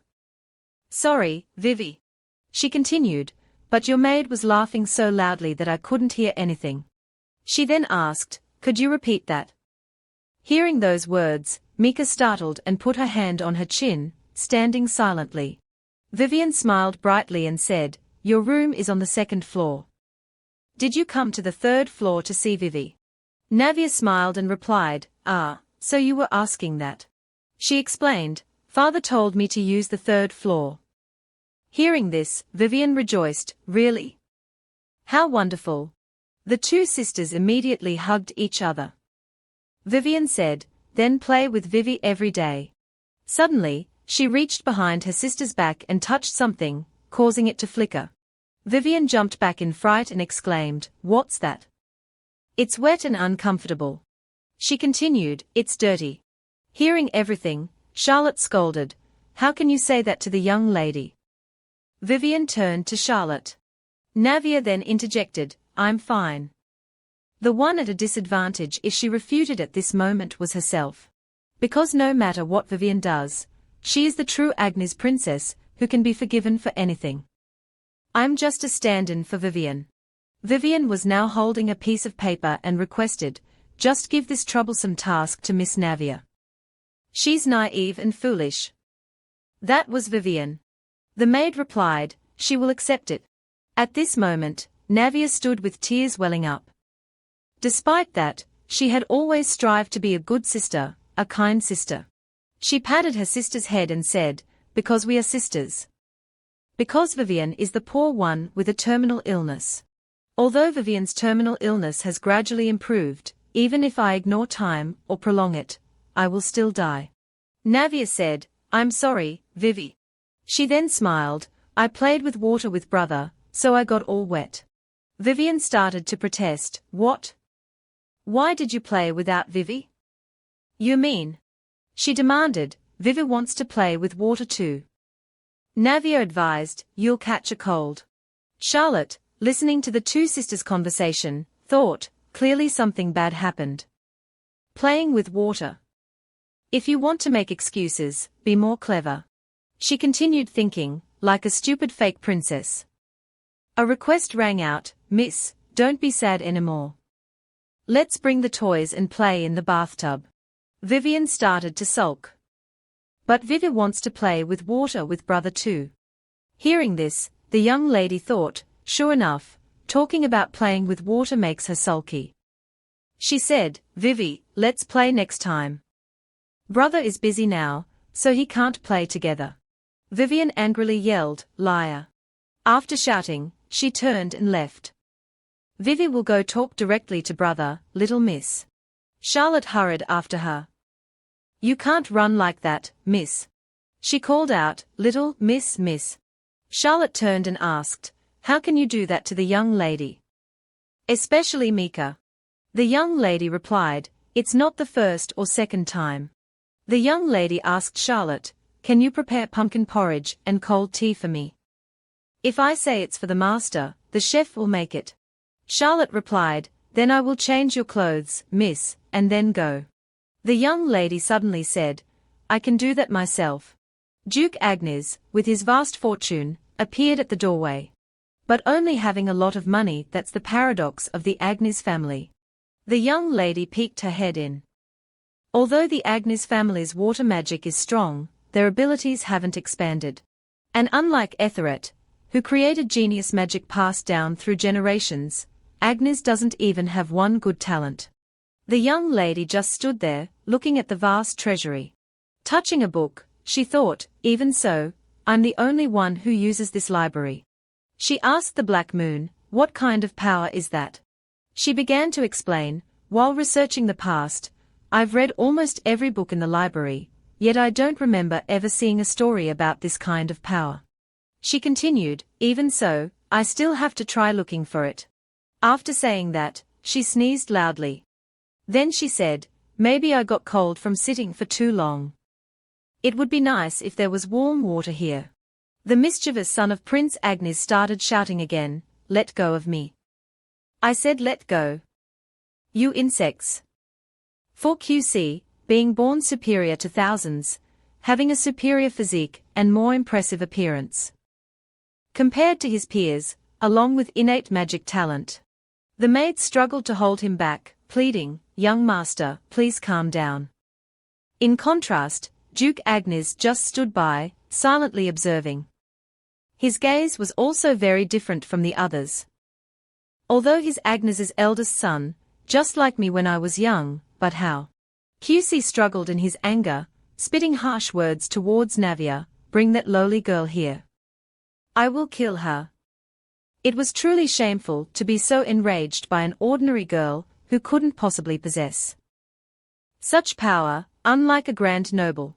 This incident caused Duke Agnes immense stress. He could only hold his head and try to calm his mind. A sweet voice called out, little Vivian was right beside him. She innocently asked QC, I heard you were playing with water with Sister Navia. Why didn't you call Vivi? To prevent his daughter from misunderstanding, Duke Agnes made an excuse, Vivi, your brother never played with water with Navia. So QC's voice cut him off, completely disrupting his plan. Do you want to die? He showed no intention of stopping, shooing Vivian away, get out of here. Duke Agnes was reaching his limit, but for his little princess, he tried to restrain himself, only daring to call the boy's name. Vivian heard her brother's harsh words and teared up. Did you just say you want Vivi to die? How could you? How could you say that to Vivi? The Duke's face grimaced. He said to QC, you've crossed the line, haven't you, QC? He retorted, that brat dared to laugh at me. Duke Agnes held Vivian in his arms and replied, what does Vivi know to say such things to her? Your sister is only 6 years old. QC wasn't convinced by his words, his fists clenched, his whole body trembling in disagreement. Why do you assume it's all my fault? In front of him, QC yelled angrily, that lowlife tried to kill me. Why didn't you just cut off her head? The Duke held Vivian tighter. It seems you've dragged my reputation to rock bottom today, haven't you? All right, if you continue to behave like this, all your allowance will be cut, and this hunting trip will be cancelled. And I think I won't send you anywhere for social gatherings either. QC's foolish actions cost him everything. Thinking about it, Duke Agnes was the one who suffered the most. He wondered, why must I, the heir to Agnes, endure such humiliation? He bitterly blamed Navia, it's all because of that bitch. QC tried to salvage the situation, bowing his head and apologizing to his father. Unfortunately, the Duke dismissed his thoughts, turning and leaving without a second thought. He didn't forget to instruct, go back to your room obediently. And also, if anyone adds any unnecessary rumors about the children's argument today, I won't let them off the hook. The servants paled. In his study, Butler Lyndon entered and reported the earlier events. Benson returned and said he would do the things he didn't see or hear today. The Duke reclined on the sofa, thoughts wandering in his mind. Yesterday was noisy, and today is chaotic too. It's truly tiring. The butler hadn't left yet when another knock came. Maid Charlotte called out, Master, Miss Navia sent snacks for you. Snacks? Lyndon replied on his behalf, the master needs to rest, so please leave. Surprisingly, the Duke refuted that and called her in. Charlotte gently pushed the door open and entered. Seeing the food tray in Charlotte's hands, Duke Agnes asked again, Navia sent this? She replied, yes, master. Butler Lyndon clicked his tongue, thinking, the master isn't a child, why arrange snacks? Charlotte placed the tray on the table and introduced each dish. This is herbal tea and porridge made from pumpkin. They looked delicious and appealing.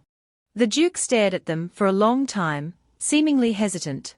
The butler, seeing his master's expression, commented, why send the master a dish like a commoner's? He said, it seems the young lady is still young and hasn't experienced much. Let me change it for something else. Once again, the Duke rejected the butler's words, picking up the porcelain spoon beside him. He took a spoonful of soup. It's unknown what he experienced, only that it was quite impressive to him. Duke Agnes wondered, this is basically just a bowl of yellow porridge, why does it suit my taste so well? Much better than the childish and colorful snacks from the kitchen. He continued spoonful after spoonful, showing no signs of stopping. He asked Maid Charlotte, did Navia directly instruct you to make this? When the bowl was almost empty, he moved on to the herbal tea beside it. Its color was also harmonious in every detail. She replied, yes, sir. She said you must be hungry and asked me to prepare a simple snack. He smiled faintly. Navia isn't even my biological daughter. But she's the most dutiful one. It's unbelievable. Perhaps the thoughtfulness of this adopted child made him strangely happy. He quickly finished the herbal tea and commented, Navia seems more mature than her age. Thinking about it, Navia will probably need new winter clothes and jewelry.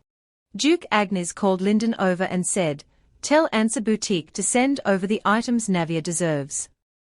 Both of them froze upon hearing the luxurious name. Charlotte bowed her head in gratitude. I'm sure the young lady will be very happy. Her clothes have always been from ordinary clothing stores. The butler, finding it hard to believe, asked, Master, but that place the Duke raised his voice. Are you trying to change my decision now? A chill ran down Lyndon's spine. He cautiously replied, no, sir. I will go prepare as you instructed. In Navia's library, Charlotte called out, Miss Navia. The girl was still reading the book she had just found. Charlotte thoughtfully brought her a warm water bottle. I brought a blanket and warm water because I was afraid you would be cold. She asked, have you brought the snacks? Yes. But how did you guess the master's preferences? Charlotte asked her. She continued excitedly, it was the first time I saw him eating pumpkin porridge like that. Navia just silently enjoyed the warm water. That's the privilege of memories. Charlotte told Navia the good news. I heard the master sent a message to Ansa Boutique, as a reward for you. Is that so? Although it takes quite a while for nobles to order, if it's an Agnes order, It will be processed within 2 days, so it will arrive quickly. A beautiful dress will be sent. Charlotte spoke as if she was already wearing the dress herself. Navia smiled. Answer boutique. It seems the Duke is quite heartbroken. I have never received anything from that store before, because Answer is a place only Vivian is allowed to use. She recalled her past life. Vivian's voice appeared with a question. Sister, look at this, it's so beautiful, isn't it? Young Miss Vivian, dressed in a splendid Answer dress, was very excited. Father is the best. No one else in high society has Answer's latest products except me. Navia replied cheerfully, not jealous of wearing ordinary clothes, but praising her sister instead. Of course, Father loves you very much. Your coming-of-age dress will be from Answer. Vivian interrupted, Hey, sister. Yesterday I saw a clothing store that suits you. It's an ordinary clothing store. What was its name again? Even without hearing it, Navia could tell from Vivian's tone that she was being contemptuous. She intentionally forgot the store's name to assert her position in the family. Even the love from their father was greater than Navia's share. Vivian continued to belittle her. Anyway, you can wear a dress from that store for your coming-of-age ceremony. Because no one cares about you, I can't stand watching. At that time, I thought Vivian was very naive, so it was possible she would say that. Returning to reality, Navia wore a faint smile. Thinking about it now, to protect the fact that she was the true Agnes princess, Vivian had her own strategy. Did 6-year-old Vivian already sense that? She called Charlotte over. Navia instructed, Don't tell anyone about this. The maid leaned closer, and Navia whispered something into her ear. It's unknown what they said, only that after Charlotte heard it, she pouted. I understand, miss. Although a bit proud, Navia remained indifferent. No, you can't. For some unknown reason, QC violently threw the plate to the floor. In his anger, he spat harsh words, I will kill everyone. Amidst the frightened gazes of the maids, QC yelled, I will kill all of you. Philippa was also involved. Hearing the crash, she quickly pushed the door open and stormed into the room. She was horrified by the scene before her. Before Philippa stood QC, drenched, his eyes burning with fury. She said, You have a cold, why are you letting your clothes get wet like this? QC continued to rage. An authoritative voice addressed the maids, What are you doing that you can't even take care of the young master? It was Philippa, their manager. No one dared to defy her authority, they could only bow their heads and apologize. I was only out for a moment. What happened? QC said, It's all because of those lowlifes. Those damn lowlifes tried to kill me. Why is father protecting that bitch? Philippa, also present in the room, confronted him. They tried to kill you, young master. If that's true, then that young lady should be disposed of immediately. QC gritted his teeth. Even tearing her limb from limb wouldn't be enough. Because of that lowlife, father cut my allowance. Moreover, he said I can't go to parties and can't go hunting either. Philippa expressed sympathy. How could he do that to the young master?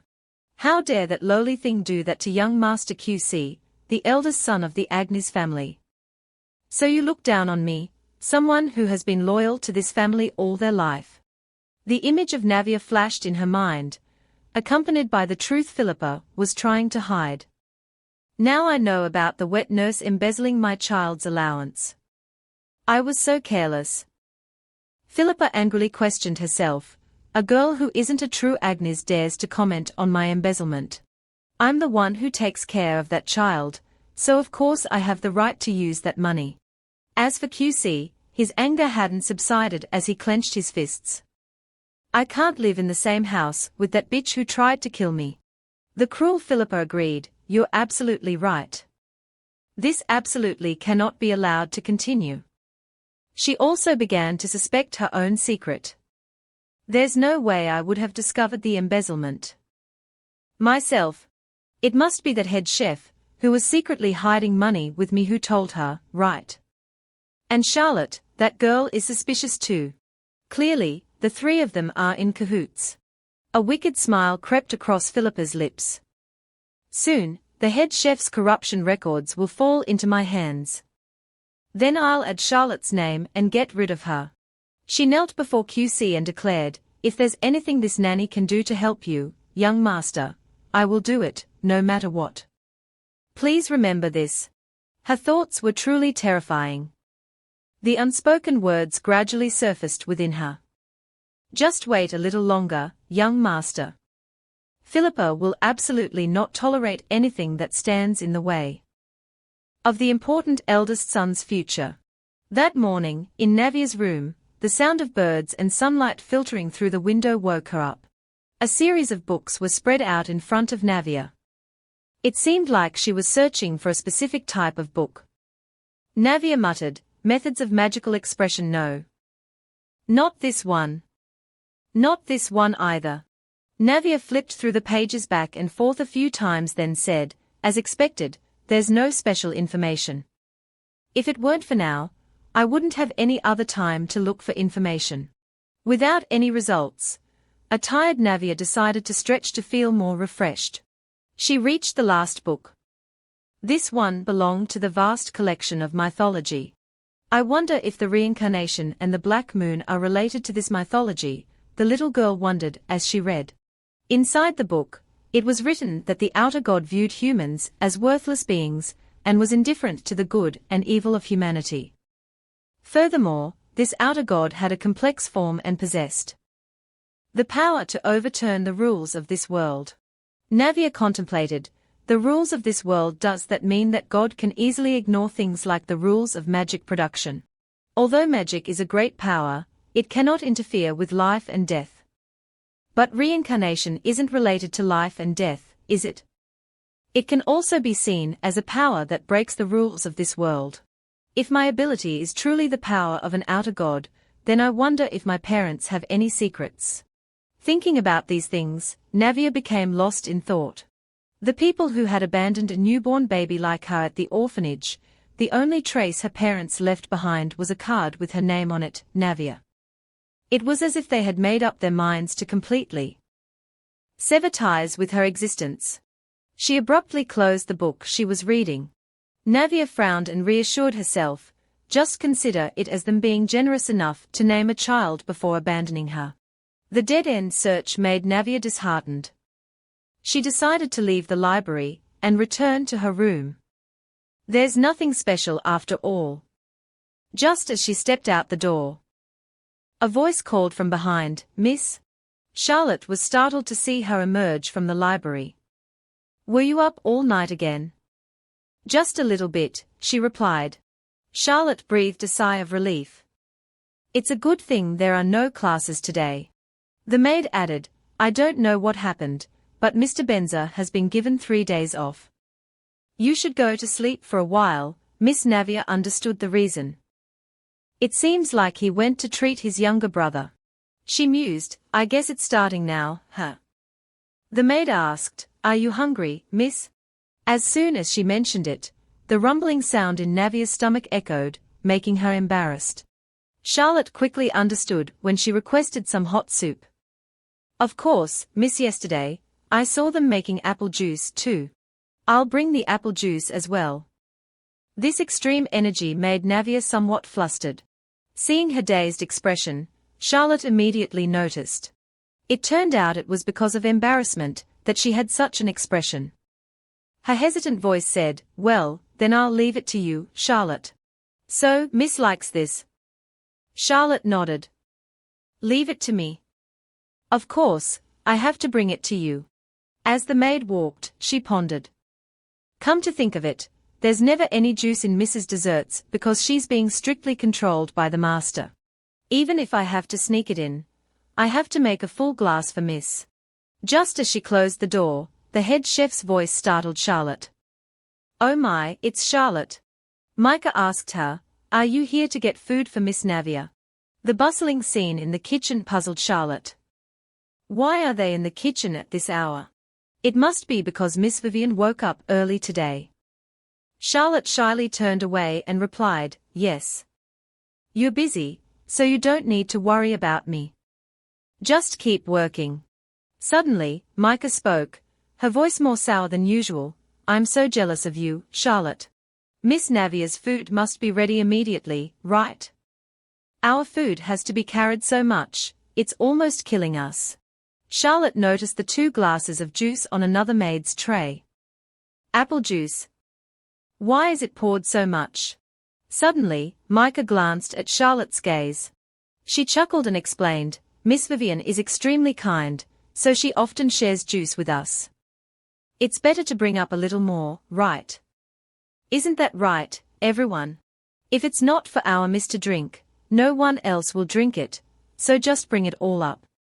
Has Miss Navia ever tried apple juice? The question, though ordinary, was laced with giggles that made it sound sarcastic. Charlotte ignored her and turned away. Head chef Micah signaled to another maid, put it in. While Charlotte wasn't paying attention, the maid secretly added some kind of liquid that didn't look very pleasant into the glass of apple juice. After finishing, Micah called Charlotte back. She placed the glass on the table and said, bring this up to your miss. Sneaking a glass of juice shouldn't be a problem. You should be devoted to your miss like this early on, so who knows, maybe when she becomes the prince's wife, she'll give you something. Micah continued to tempt her, come on, don't refuse. Take it. The head chef implied metaphorically, this is what they call life. No one knew that inside, she was secretly calculating, yesterday, we suffered because of that meaningless action. I can't let it go. Charlotte pursed her lips as she looked at the glass of apple juice. Inside, she expressed her feelings, even though I'm annoyed by Micah's attitude, I still have to bring the apple juice up to Miss. I'm sure Miss will be very happy. Charlotte happily accepted the tray of food, which included a plate of sweet bread and a glass of apple juice, unaware that she had fallen into the trap set by the head chef. Thank you for giving it to me. Not only that, but Charlotte also offered, you said there's a lot of food for Miss Vivian, right? Let me help you. Micah pretended to be grateful, oh my, you don't have to do that. The kitchen began busily preparing breakfast for Miss Vivian, from Asian to European dishes, even desserts were meticulously prepared. Charlotte inadvertently picked up the poisoned apple juice and asked, is it okay if I put Mrs. Juice on this tray? Fearing that the wrong person would be poisoned, head chef Micah quickly snatched it. No need, I'll do it. She quickly handed it to another maid nearby. My hands are numb. Why is it so heavy? Their unusual actions made Charlotte a little curious. On the contrary, Micah burst out laughing. The 3 of them raised their glasses together to enjoy the fruits of their labor, after Charlotte left. Their true faces were revealed. If she's caught sneaking a drink of juice, she'll be scolded by the master, so even if she gets sick, she won't dare make a sound. I'm so satisfied. The head chef, who's at the physician's place, hasn't come back yet. It's because my stomachache medicine is very effective. As expected, Micah is really scary. Micah said excitedly, now, around this time, the medicine should have taken effect. It's working already. Then we have to hurry up. The maid quickly picked up the food tray and urged, all right, we can't dawdle and miss the good part. Suddenly, her eyes changed, and her whole body seemed to freeze. She couldn't hold the food tray and dropped everything on the floor. The crashing sound startled the 2 people in front and they turned around. Before their eyes was a trembling Laura. Micah angrily questioned, what are you doing, Laura? Do you know how much Miss Vivian has been looking forward to this apple juice today? As for Laura, she didn't have the strength to respond. She could only kneel and tremble. My stomach, my stomach. Micah began to suspect something when she saw the apple juice spilled on the floor. What? Could it be that bastard Charlotte? All 3 panicked. Micah, what should we do? What should we tell Miss? Or should we leave our share for Miss? Micah didn't answer, but just tried to remember the moment when Charlotte switched the glasses of apple juice. When did she change it? Anger began to explode as Micah gritted her teeth. Curses echoed throughout the kitchen. "Charlotte, you damn robber." The ticking clock signaled the arrival of Navia's morning. Charlotte gently knocked on the door and called, "Miss." Entering the room, Navia was lying neatly on the bed. She was so tired that she had fallen asleep without realizing it. Hearing Charlotte's call, Navia sleepily woke up. Her maid said kindly, "I noticed you seemed to have caught a cold, so I brought some medicine. Have some soup and take the medicine, then go back to sleep. And I brought you some juice too."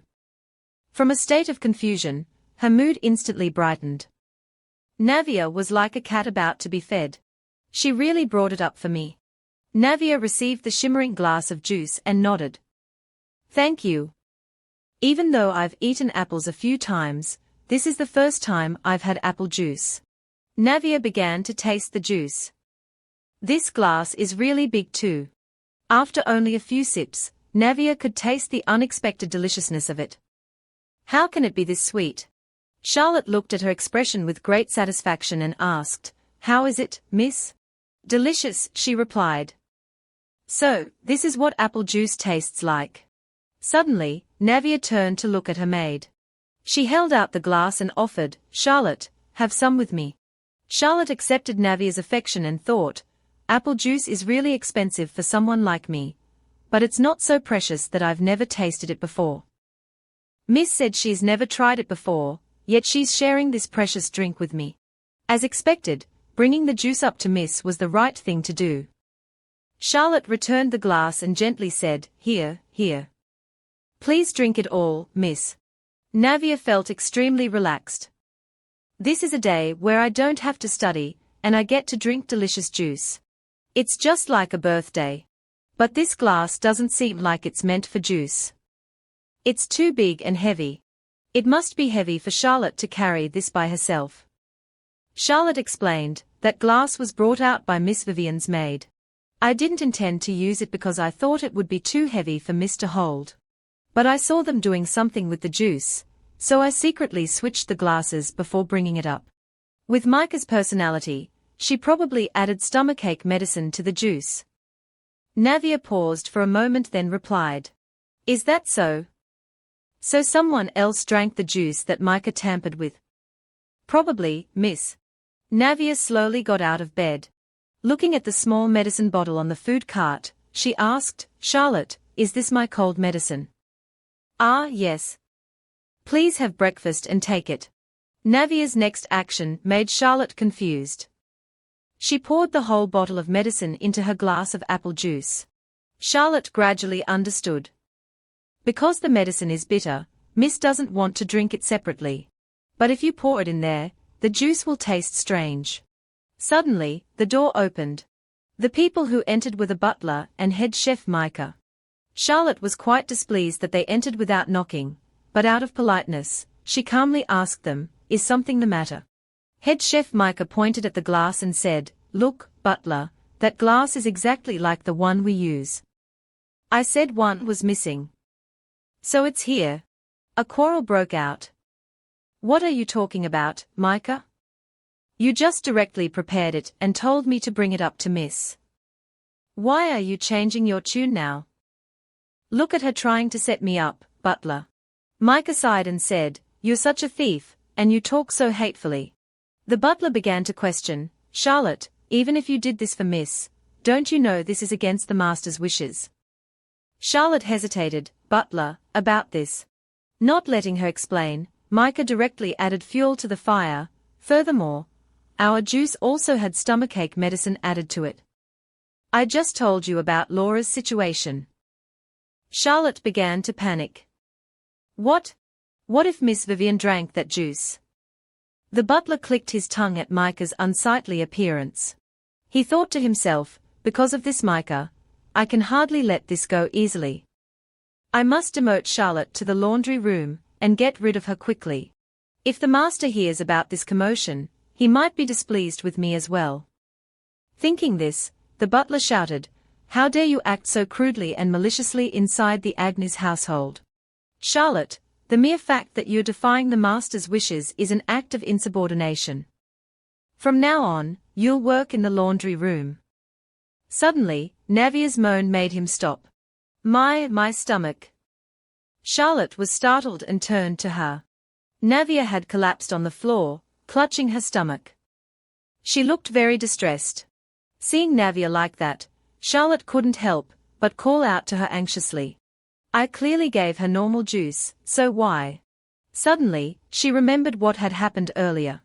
So, Miss had planned to add the cold medicine. Charlotte implicitly understood Navia's intention. Her attitude changed completely as she turned to question Micah. So you gave me the juice with this intention? This ironic situation caught Micah off guard. She recalled, there was only one glass of juice with the stomachache medicine. Laura clearly drank it.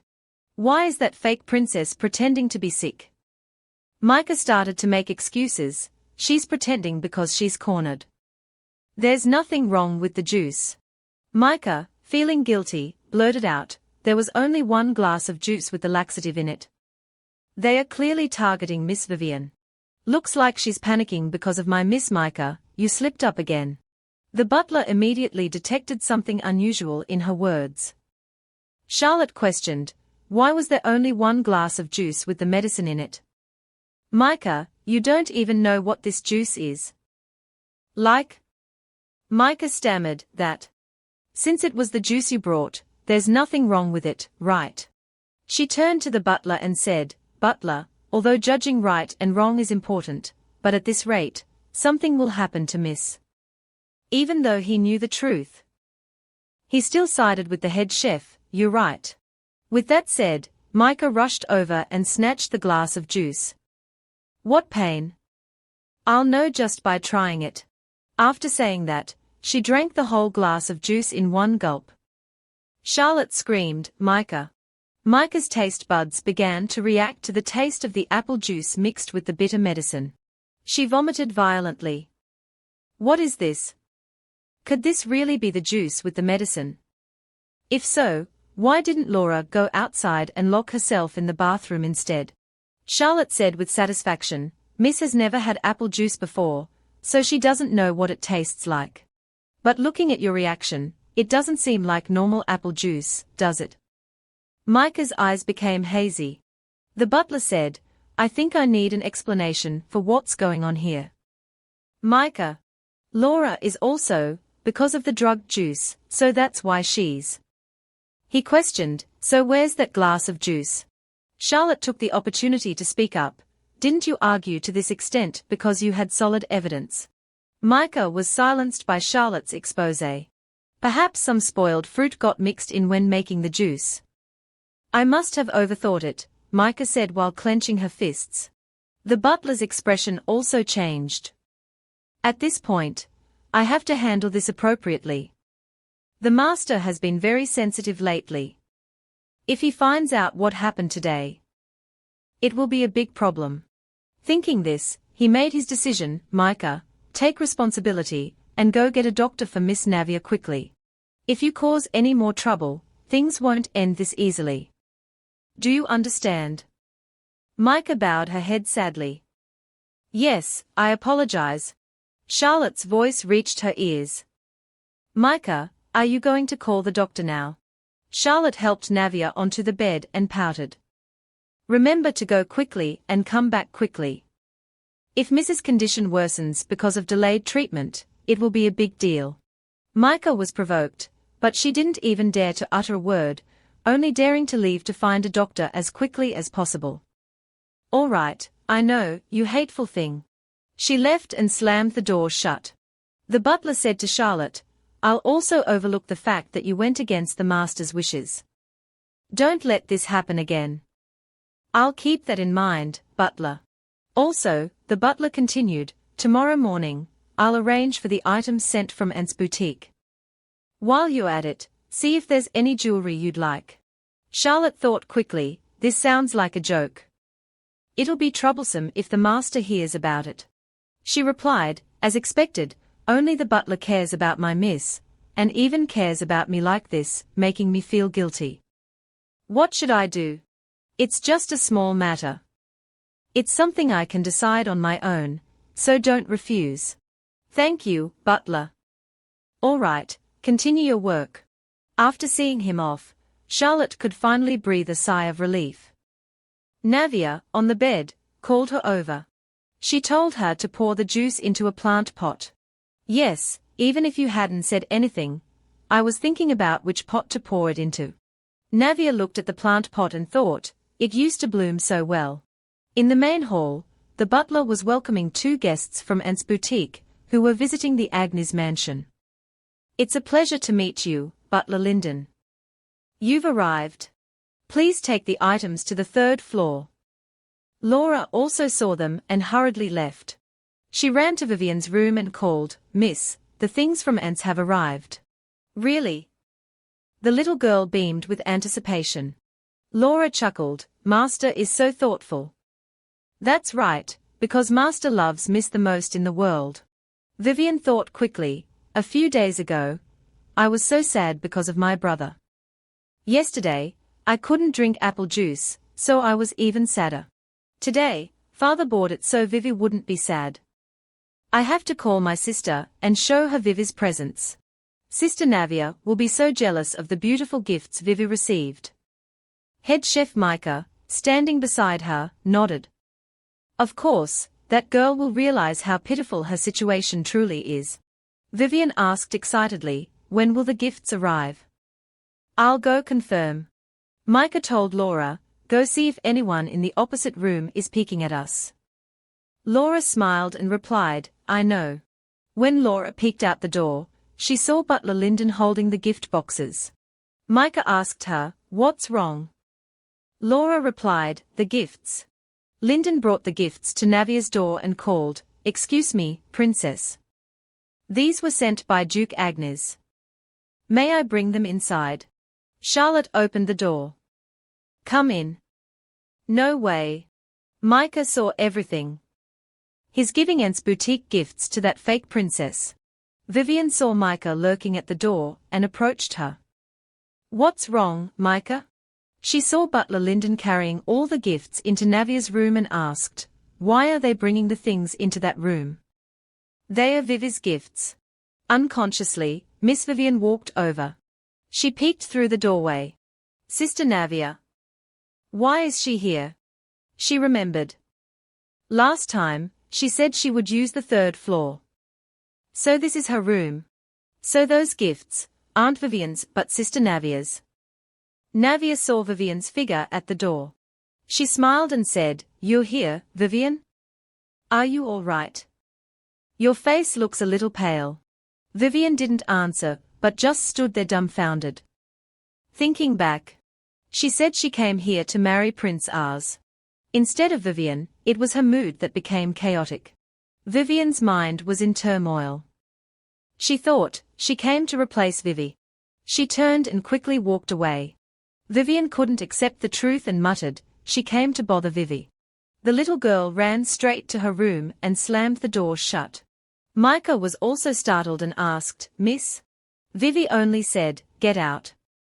Everyone get out. Outside, Navia still didn't understand what was going on. Maid Charlotte muttered to herself, even though I know that Miss Vivian's maid is very careless with her work, she's also very arrogant in front of outsiders. Suddenly, she felt puzzled. Huh? What's this? The store only deals with nobles, so why is the management so careless? Seeing those people doing something, Miss Navia asked, What's going on? Both of the delivery men seemed captivated by the little girl's beauty. Charlotte cleared her throat and reminded them, what kind of attitude are you showing in front of my miss? Are you going to continue to be this disrespectful? Hearing this, they were startled and flustered. No. I apologize. We've finished arranging everything, so we'll excuse ourselves. Maid Charlotte then asked, are you going to leave Miss Vivian like that? There will be unpleasant rumors. Navia muttered to herself, they'll probably gossip about how a low-ranking noble girl received gifts she doesn't deserve. Moreover, I'll become a terrible stepsister for hurting Vivian. If Nicken had prepared for Vivian from the beginning, this wouldn't have happened. Then she replied, it's okay. It's intentional. She looked at the huge pile of gifts and thought, Duke Agnes is an arrogant man. He always believes he owns everything and can control everything in his hands. Therefore, I need to neglect Vivian. That way, not only the country and Vivian, but also the servants in the house will become increasingly dissatisfied. They will doubt the Duke's judgment for accepting me as his daughter. Combined with the Duke's arrogance, it will create a rift within this collective called Agnes. Looking at the gifts, Maid Charlotte counted, 1, 2. There are 6 gift boxes. If it were Miss Vivian, she would have received more than 30. It's okay. Ansia's items are exclusively for nobles. Miss receiving this gift means she is very much favored. Then she said, Miss, please open the gifts.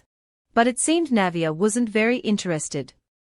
She thought to herself, these gifts are just for showing off. They probably think that just by throwing me a few gift boxes, I'll be overjoyed and cry. Looking at the pile of luxurious branded goods, Charlotte exclaimed in admiration, they are so beautiful. Every item is the latest edition. Miss, look at this. Here, try it on. Suddenly, the atmosphere became awkward. Navia chuckled and said, it's like I stole Vivian's clothes. Charlotte was also speechless. Inwardly, she thought, honestly, from the color to the design, everything suits Miss Vivian. These styles look childish and gaudy on Miss Navia. So she had to say, I'll clean this up. Looking at the hairpin, she suddenly remembered the jewelry that the butler had mentioned. Actually, this hairpin suits Miss the best. I'll put it away, just in case Miss needs it. She chased after Navia and asked, Miss, the kitchen has orange marmalade today. Would you like to try some with waffles? To avoid what happened yesterday, I'll quietly bring it up to you. Navia replied, oh, thank you, Charlotte. The maid hurried off to get it. Navia, watching her diligently attend to her, felt a bit of sympathy. Charlotte doesn't need to be so mindful of my mood. There are only 2 days left until I escape this place. The reason Urquhart and I chose to act 5 days after the contract is because of the Empress's invitation. If Vivian recovers, the Duke will accept the invitation at all costs to change the engagement. While Duke Nikan is away, I'll have QC get me out of the Duke's mansion, then I'll escape to Aso. Duke Aso actually, I've never seen him before. I've only heard rumors that Duke Aso has never obeyed the Emperor's orders. There are also rumors that Aso is the one who turned the Duke's mansion into a dark place using magic when he was only 8 years old. Some say he always hides his identity because of his ugly appearance. Others say he's a handsome man, but hides due to a serious illness. And then there are those who say he's a monster. Not human. I wonder what the reason is for him not revealing his identity. The rumors about his poor health seem the most credible.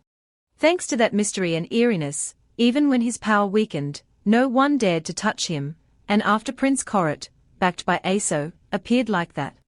It was the 8th royal banquet, I think, and it was also when my engagement with Prince Ars was broken off. Recalling the moment those people laughed and whispered, look, it's Miss Agnes. I heard she can't have children. Oh my, so the engagement was broken off. It was something she could never forget. She continued, and being pointed at and humiliated by the entire upper class. Those sycophants, taking advantage of my most miserable moment, acted very rudely. That day, the scoundrel deliberately spilled a drink on me. My evening gown got stained, and while rushing away, I even fell. I looked very pathetic. So I tried to find a deserted place to hide, but someone still appeared. Looking the way she didn't want anyone to see, she was very angry. She immediately told the boy to go away. But she could never forget that appearance, indifferent blue eyes, a cold and unpredictable expression. An overwhelming presence. The boy asked, are you Miss Navia Agnes? She softly replied, I greet Prince Corot. That was the first and last time she saw Corot at such close proximity. He turned away and said, all right. I'm from Duke Aso's mansion, not a prince. She just silently watched him without saying anything. Suddenly, he paused. And said, this coat. Take it. Cora took off his outer coat and gave it to Navia. She continued to recall that moment. I couldn't wear that coat because I didn't know what they would gossip about. However, I didn't throw it away, but kept it because it was the first kindness I received. Although I still don't know when Cora appeared at Duke Aso's mansion, when that time comes, I'll return Aso's adopted child position to its rightful owner and leave. I will be completely free. I have to survive until then. Suddenly, screams came from outside. Master. Quickly call Master. Miss Vivian has fainted. She felt a bit remorseful. Vivian seems very heartbroken. Now those people here will try to crush me, just like Philippa did to me. All right. I'll turn this crisis into an opportunity. Her father anxiously asked, Vivi, how are you? He couldn't help but worry. Looking at his daughter lying on the sickbed, his heart was uneasy. The doctor just said, when stressed, the most important thing is to rest. Hearing that, he understood. Stress? Is it because she was so jealous of Navia that she cried and ended up like this? It's just a few gifts, yet she behaves like a commoner. It won't be long until Navia's engagement with the prince. If this household turmoil reaches the Empress's ears, it will be truly embarrassing. Even though it's just a squabble between children. If it becomes serious, it will be very troublesome. This made him furious. He shouted, there's never a day of peace in this house. How did you take care of Vivian that she ended up like this? Mika and the other maids panicked, not knowing how to answer properly. Please forgive us, Master. Forgive. Hearing him say the word forgive, her heart wanted to jump out. He bluntly said, do I look like I want to hear apologies? She was so scared that her hands and feet trembled. She thought to herself, at this rate, Master will think I'm useless. Then she stammered, Master is absolutely right. But we had no other choice. He didn't understand and asked back, what do you mean by that? She had to tell him everything. Miss Navia deliberately opened the door of her room to show off her gifts, causing Miss Vivian distress. We are just maids, so we couldn't do anything. Hearing this, he became even more distraught. He exclaimed, Navia? Then Mika continued, yes, 2 days ago, while playing with the young master, she intentionally provoked Miss Vivian. He still couldn't believe it. He thought to himself, Navia caused such things. However, if she were a normal child, maybe not, but that child is brainwashed. There's no reason for her to act like that. Did I overestimate Navia, or are these maids lying to me? Suddenly, Navia's voice called out, Father. He turned to glance at her. He asked, what is it? Then she put on a sad face and said, I came because I have something to say. Navia's appearance made Mika worried. She thought, what nonsense is that kid going to say now? Her eyes fell on the box Navia was holding tightly. Seeing an opening, she smirked and said, what are you holding, Miss Navia? If I'm not mistaken, it's a gift box from Ansia Boutique. Navia stammered, oh, this. Seeing the little girl's confusion, Mika further prodded, you know the reason why Miss Vivian fainted, yet you bring that box here. Are you planning to share the gifts with Miss Vivian to comfort her? Right, go ahead and accumulate some virtue. Suddenly, from outside, the nanny said loudly, what did you say? Accumulate virtue for Vivian. What is that? She looked at Navia, filled with glee. She thought, you cheeky brat, you're doomed today. Unbelievable. I still can't believe the mocking and contemptuous attitude you showed towards the noble Miss Vivian. Navia quickly explained, I didn't do that. The nanny thought angrily, now you're trying to make excuses. Look, now even the head of the family suspects you. Moreover, looking at his indifferent attitude, he must have realized how inferior that girl is. Then she said haughtily, then let's see. Let's see what you brought to provoke Vivian. That strong tug made the box in Navia's hand fall. The hairpin rolled across the floor. The nanny added fuel to the fire, oh my goodness. You received so many precious gifts, but you only brought this here. Seeing her humiliated like this filled her with delight. Shameless. You even dared to bring such an ordinary hairpin to make a scene. Mika also chimed in, that looks like the kind of gift Ansia gives to the servants, doesn't it? Even Miss Vivian's most modest piece of jewelry isn't that bad.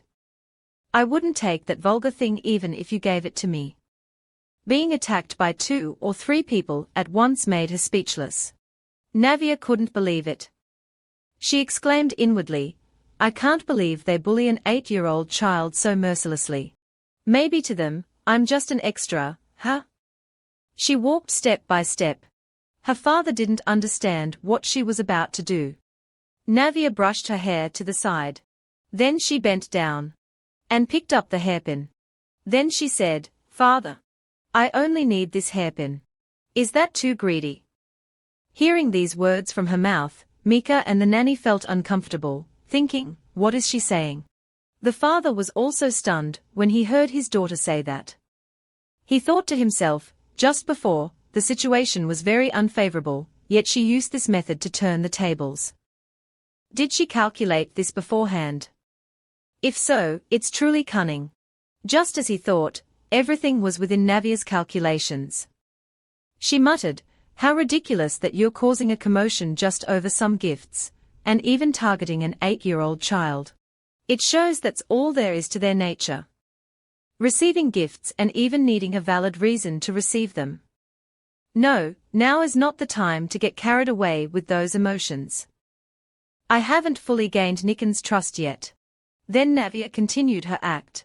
I apologize for being greedy. I was just too happy. Too happy to receive a gift from father. On the surface she said that, but in her heart, she thought, I'm not sad, I'm trying hard not to laugh at those stupid people. No, Navia, calm down. She didn't understand why her eyes were already brimming with tears. Then she quickly lowered her head and said, I only need this. From now on, I won't ask for anything more. Hearing that, Niken replied, all right, go back to your room. Then he turned to the other 2, Vivian saved you today. They trembled with fear and replied, thank you for your mercy, Duke. He said, Vivi, your behavior when Navia received gifts was not worthy of the Agni's name. The little girl's eyes were filled with sadness. She said, but however, her father said, I'll give you even more beautiful and better things. There were too many at that time. So what should we do? Hearing her father's words, she changed 180 degrees. Really? Then Vivi won't cry anymore. He soothed her, that's right, good Vivi. After that, Niken returned to his room. He said, Leiden, prepare my clothes so I can go into the city. He replied, yes, master. He said, we can reduce the cost of flattering the Empress. I've been continuously giving magic stones to please the Empress so that I can postpone the engagement until Navia learns enough etiquette. However, her performance today made him quite impressed. He thought, but seeing her demeanor today was unexpected. I thought it would take another year before the engagement ceremony could be held. Having soothed Vivian, it was quiet now. It seems QC obeyed. In any case, it's better to be careful. Then he instructed, while I'm away, don't let QC cause any trouble. Keep a close watch on him. Navia walked, exhausted with chaotic thoughts. I'm so tired, it's like I've just left a battlefield. Just a little longer. An unknown power stealing other people's magic. This is a manifestation of the 9th life. The 9th time. That's right, this will be the last life. So, can I live a full life? Suddenly, she coughed violently. And collapsed to the ground. Looking at the dropped hairpin, she muttered, my meager spoils of war. The result of single-handedly wielding a sword and shield to fight those heartless people. There are still many days of fighting ahead, so I need to stay alert. Weak and fragile thoughts will only worsen the situation. However, my heart is still being worn down. My emotions, my spirit too. That erosion is trying to hollow out the life I'm trying to build. Will I be okay like this? I've lived the life of one person 9 times. That's so much, even machines would break down. But I can't stop here. There's no time to be swayed by emotions. All right, it's okay. I'm still fine. I'm not broken yet. She opened the door and entered her room. She sighed wearily. But suddenly something startled her. Charlotte was lying unconscious on the floor. It was QC. He asked, "Where have you been?" Then he suddenly smirked and said, "Hit her." Navia only had time to let out a small cry before she lost consciousness. It turned out that a servant had been waiting on QC's orders to ambush her from behind. QC looked very impudent and said, "Damn it, it's because of that maid that things got messed up. Just leave her in any empty room. The rest of you, take this kid to the warehouse outside. We have to take her somewhere father can't easily find to vent my anger. I spent all day yesterday finding a suitable place. I bet in about half a day, she'll be crying and begging." But the other servant was still a bit worried and asked, "Young master, won't you be discovered?" QC replied, "I'll go down from the balcony. There's no problem. My magic is enough. You guys go down and wait first." He replied, "Yes, I understand." QC used some kind of magic. Then he said calmly, "Be careful. If she gets hurt, it'll be a big deal. Now I'll let you know who's superior." At the warehouse QC had mentioned earlier. He ordered, "Come on, throw that beggar girl in here." A dilapidated, dusty room. Navia lay sprawled on the ground pathetically. But he only saw her as his plaything. QC smirked and said, "Come on, wake up now." In his mind, he was calculating, "I have to hit her where father won't notice." Suddenly, the servant's voice came from outside the door, "Young master, it's a big deal. You must return quickly. Master sent knights to supervise you. They are looking for you. I told them you were taking a walk in the garden." He hadn't anticipated this and exclaimed in surprise, "What? Why are they suddenly supervising me?" The servant said, "Perhaps because he went into the city." Suddenly his attitude changed after hearing that. "Into the city? Even better. I'll come back and deal with her after the knights are at ease. For now, I'll go back first." He locked the warehouse door tightly. At this time, in Philippa's room, she was worried and kept muttering, "What should I do? What will master think of me? The loyalty I've built all this time. It's all because of her.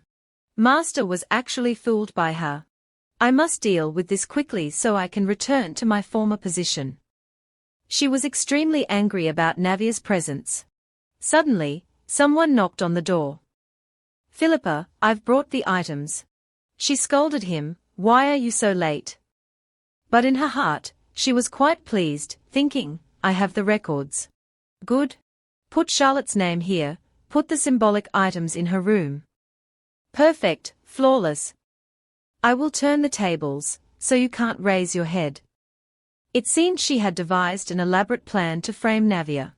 Philippa rushed to Nikon's room and shouted, "Master! Master, you must see this." However, contrary to her expectations, only the butler was present. He asked, "What's the matter?" "Master has gone to the royal city." This made her disappointed. She thought, why at such a crucial moment? Wait, no master, but there's the butler. He can order an investigation, right? If so, he'll have enough authority to arrest those servants. Thinking this, she said, "Butler, do you remember when I had a quarrel with Navia earlier?" The butler, confused, said, "It was as clear as day." She took the book from earlier and said, "It was actually because of this." Of course, the butler didn't know what it was, so he had to flip through it. Suddenly, he froze, his attitude changing. He asked Philippa in a panic, could this be the record of Agnes's black market dealings with some trade guilds? She replied, "Exactly. This is the record of the head chef's dirty deeds. But the head chef couldn't have done this.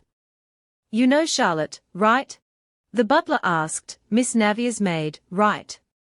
Philippa immediately replied, "Yes, that Charlotte is an accomplice. Even Miss Navia was involved in persecuting me." This was information that could shake the entire Agnes household. The butler couldn't hide his worry. As for her, she was looking forward to this, thinking, even if this book isn't enough evidence to arrest that brat, it doesn't matter. The important thing is public opinion. Just let the public know that there's something wrong with her, they'll easily point fingers and despise her, and then it'll be easier to get rid of her. Philippa urged, quickly arrest the head chef, butler. And so, the head chef was arrested and interrogated. But he still didn't understand why he was brought here. He asked, "What are you doing, butler?" The butler pointed at the head chef and said, "We found evidence of your illegal dealings with the trade guilds. Confess truthfully and you'll be shown leniency." Suddenly someone shouted, "Butler, look at this. I found this in the kitchen cabinet. Oh my, it's all expensive jewelry. I also found this in Charlotte's room. These things are really..." The butler asked angrily, "Where's Charlotte?" But he only received the reply, "We've searched the entire house, but couldn't find her." Even Philippa didn't know about this. She thought, what? Why did she disappear at this very moment? If she were here, she might have argued since these items aren't enough to convict her. Then it would be even easier to deal with. With everything in her favor, she falsely accused, she realized and ran away. "We must quickly find her." The butler was speechless. He exclaimed, "Really?" He thought to himself, yesterday it was Charlotte, today's matter also involves Charlotte. I must catch her before master returns. If I report to him that I let a servant escape, I'll surely lose my head. Then he ordered, "Quickly call the guards." The sky had fallen into twilight, when a new guard finally found her and exclaimed, "Butler, we've found Charlotte. But there's a bit of a problem, sir," he added, puzzled. "What is it?" The guard hurriedly explained, "Something's very unusual. I found her unconscious in a vacant room. The room was locked from the outside." The story was becoming more and more confusing, making it impossible for the butler to understand.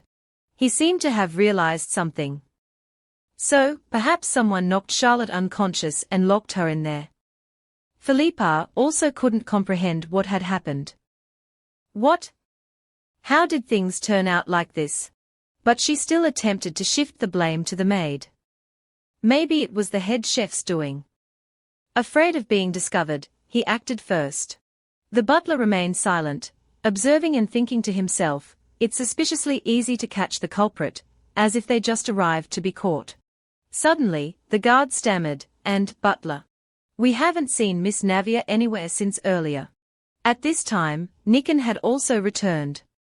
After hearing a mountain of stories from the butler, he felt an even bigger headache coming on. "Tell me.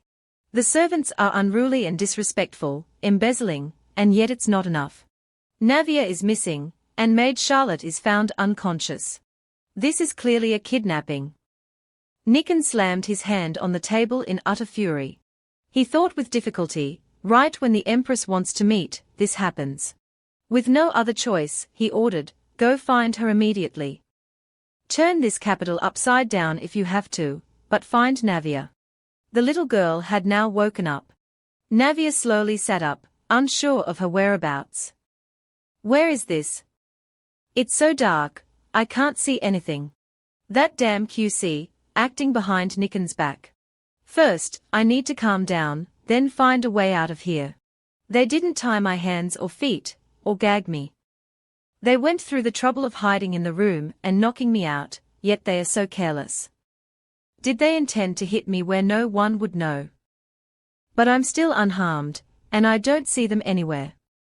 Something must have happened at home. I can't just sit here and wait for QC to come and hit me. If only there was a little light. Is it still nighttime outside?" She groped her way slowly in the warehouse. "It smells damp and musty, and with so many crates piled up, this must be the warehouse outside. QC really picked a good spot." Due to carelessness, she put her hand into a crate, causing a noise. It startled her. She quickly covered her mouth and whispered, "If there's someone guarding outside, this will be a big problem. But after a few seconds, the space remained strangely quiet, and only then could she breathe a sigh of relief. Good. I'll observe a little more. Maybe I can find something useful. There will be light at the end of the tunnel. And so, she continued to grope her way forward. After a long night, the sky finally brightened. She had fallen asleep at some point without realizing it. When she woke up, drool still dribbling from her mouth, she murmured, "Is it morning already?" A sudden wave of dizziness washed over her unexpectedly. It turned out to be due to an empty stomach. She complained to the heavens and earth, "I haven't had anything to eat since yesterday morning. I'm cold and hungry. Why am I so miserable? No, I have to act quickly. Otherwise, QC will find me before I can escape." After a while of groping, she finally found the door. She wondered, of course, it's locked. This spot is quite loose. Can I use force? Navia threw her body against the door repeatedly, hoping it would open. But with the strength of a small girl, it was unsuccessful. Navia fell flat on the ground. The little girl panted, "What now?" "It's not budging at all. Even normally, I can barely beat QC, let alone when I'm exhausted like this. I have to get out of here at any cost, before QC arrives." Suddenly, she felt something sticky on the floor. Navia felt puzzled. "What's this? Is this place wet? It rained a few days ago. Is this rainwater that has collected? But why is only this spot wet? There must be a reason why the rainwater collected here. Could there be a hole?" As if to confirm her guess, there was indeed a hole there. A dog hole that fit perfectly with Navia's small body. She bent down to take a closer look. "I can fit through this, right? This child's body should be able to pass through. Let's try it." Outside, the chirping of birds sounded so cheerful. However, the thing she least wanted happened. It seemed that QC was returning to the warehouse where Navia was held captive with a servant. He thought to himself with annoyance, the Duke's mansion was in chaos all last night. Thankfully, Father still hasn't found that beggar girl. So, I have to threaten her so she can't tell anyone that I locked her up. As he was walking, QC heard a rustling sound from the bushes. Something made him freeze. Unfortunately, it was Navia. She couldn't believe how unlucky she was. QC exclaimed, "That little brat escaped. Catch her." She quickly got up and ran. Catch her? If the servant caught her, she would be done for. But the difference in strength was predictable.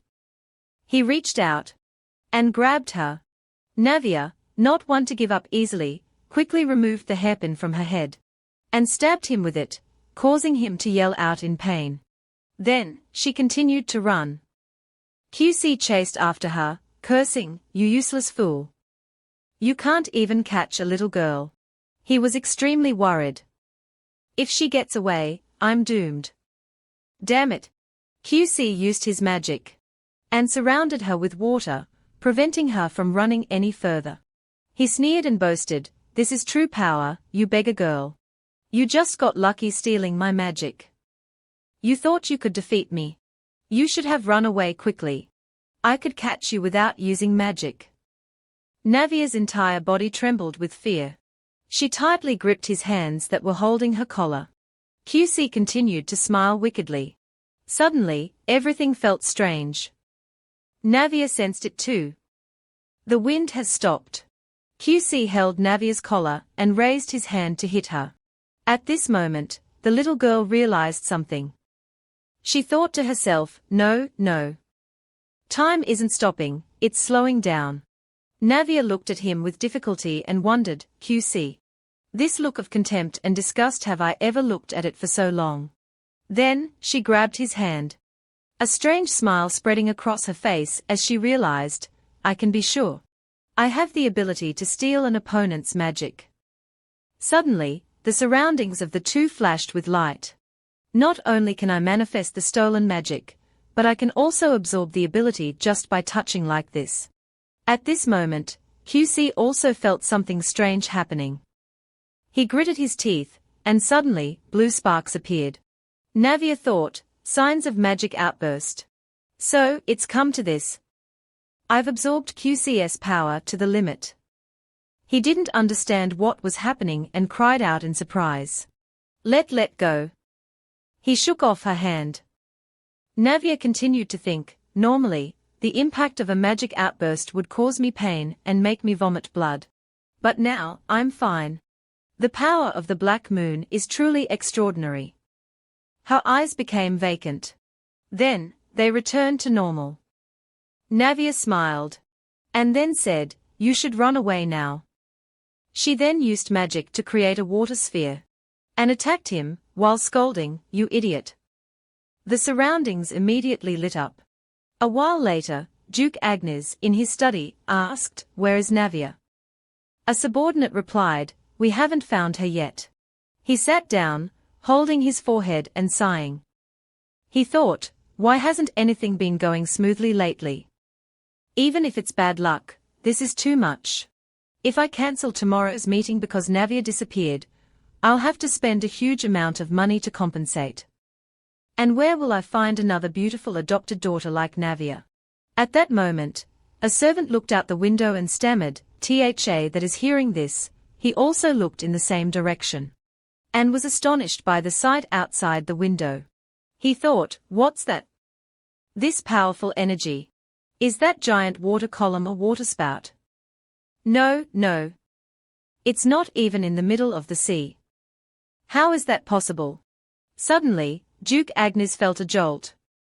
He realized, this energy is incredibly familiar. His palms trembled as he gripped the arms of his chair. But QC. He can't possibly have that kind of power. He then ran straight to where he had just seen it. Looking at the devastated scene before his eyes, he was bewildered. What in the world? The magic is as thick as fog by the lakeside. This is definitely the aftermath of a magic outburst. It still lingers. The magic density is so thick it's hard to breathe. If it erupted to this extent, his life force must be nearly depleted. Then, the Duke spotted his son lying on the ground. He called out loudly, QC. He ran over, helped him up, and said, QC, wake up. Looking at his son's condition, he thought, vomiting blood like this, it seems he has internal injuries. Fortunately, his body is still warm, but his breathing is weak. At this time, someone reported, Master, we've found Miss Navia. She's over here. He gritted his teeth and thought, as expected. QC must have dragged Navia here and caused this. But the important thing now is QC's condition. Navia is merely a possession. Even if QC killed her, I can just replace her with something else. Then, he said. Quickly take QC to the infirmary for a checkup. Hurry. Then he asked, how is Navia? The subordinate replied, for now, there are no visible broken bones or major injuries, but she's unconscious. The Duke continued, first, take Navia to the infirmary and see what's wrong. Understood, sir. Then he thought, should I feel lucky that she wasn't seriously injured? But even if I make an excuse to postpone tomorrow's meeting, the rumors about the waterspout earlier will soon spread throughout the capital. This happened on Agnes' territory. The Empress will use this as an excuse to investigate and summon me, causing trouble for me. I need a scapegoat for this. As he thought this, he noticed something sparkling on the ground. Looking closely, he realized, isn't this the hairpin that Navia brought yesterday? He picked it up and saw that it was stained with blood. Then he wondered, although Navia has quite a few scratches, why is there blood on the hairpin? Suddenly, someone spoke, interrupting his train of thought, Master, there was a servant here assisting the young master. The servant spoke incoherently out of fear. Please save me. Oh gods, please save me. The Duke gritted his teeth in anger, thinking, that brat, QC. He clearly colluded with the servant to kidnap Navia. Then he ordered, seize him. The servant panicked, Mars Master. The Duke asked, how dare you kidnap the princess to this place? He replied, no, it wasn't me. It was young Master QC. A slap rang out. Then he said, "You dare frame my son." He calculated in his mind, in this incident, a servant kidnapped and imprisoned Navia, and QC, who discovered it, came to rescue his sister. Then he ruthlessly ordered, "Throw him in the dungeon." The servant cried out, "I've been wronged. I was just following orders." The Duke closed his eyes and thought, this isn't something a single servant could do. There must be accomplices. Damn it. I haven't dealt with the maid Charlotte and the head chef's embezzlement case yet. The issues pile up like mountains. I need to inform the royal family first. Meanwhile, Charlotte, confined to her room, was making plans. After leaving here, I want to open a small cafe.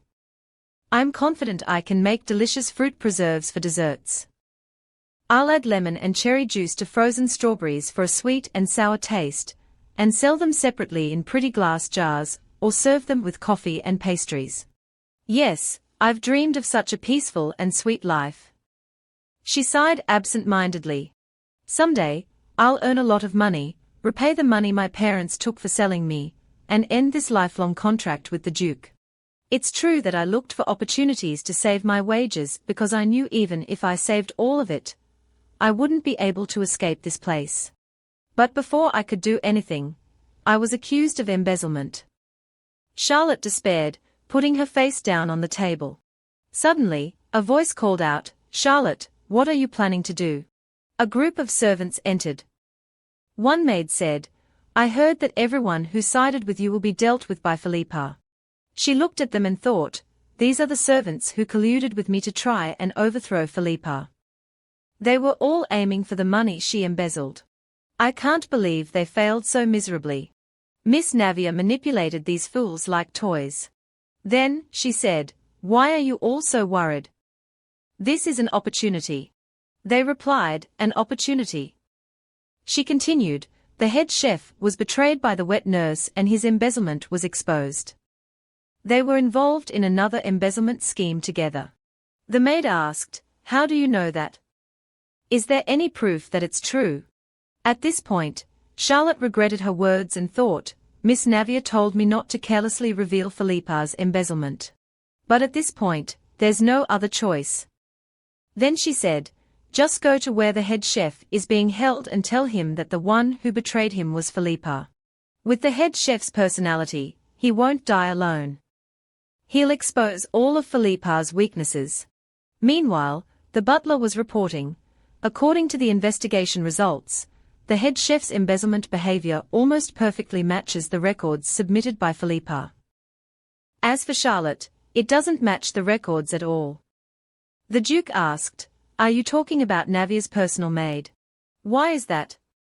He replied, "I'm currently re-examining it, sir."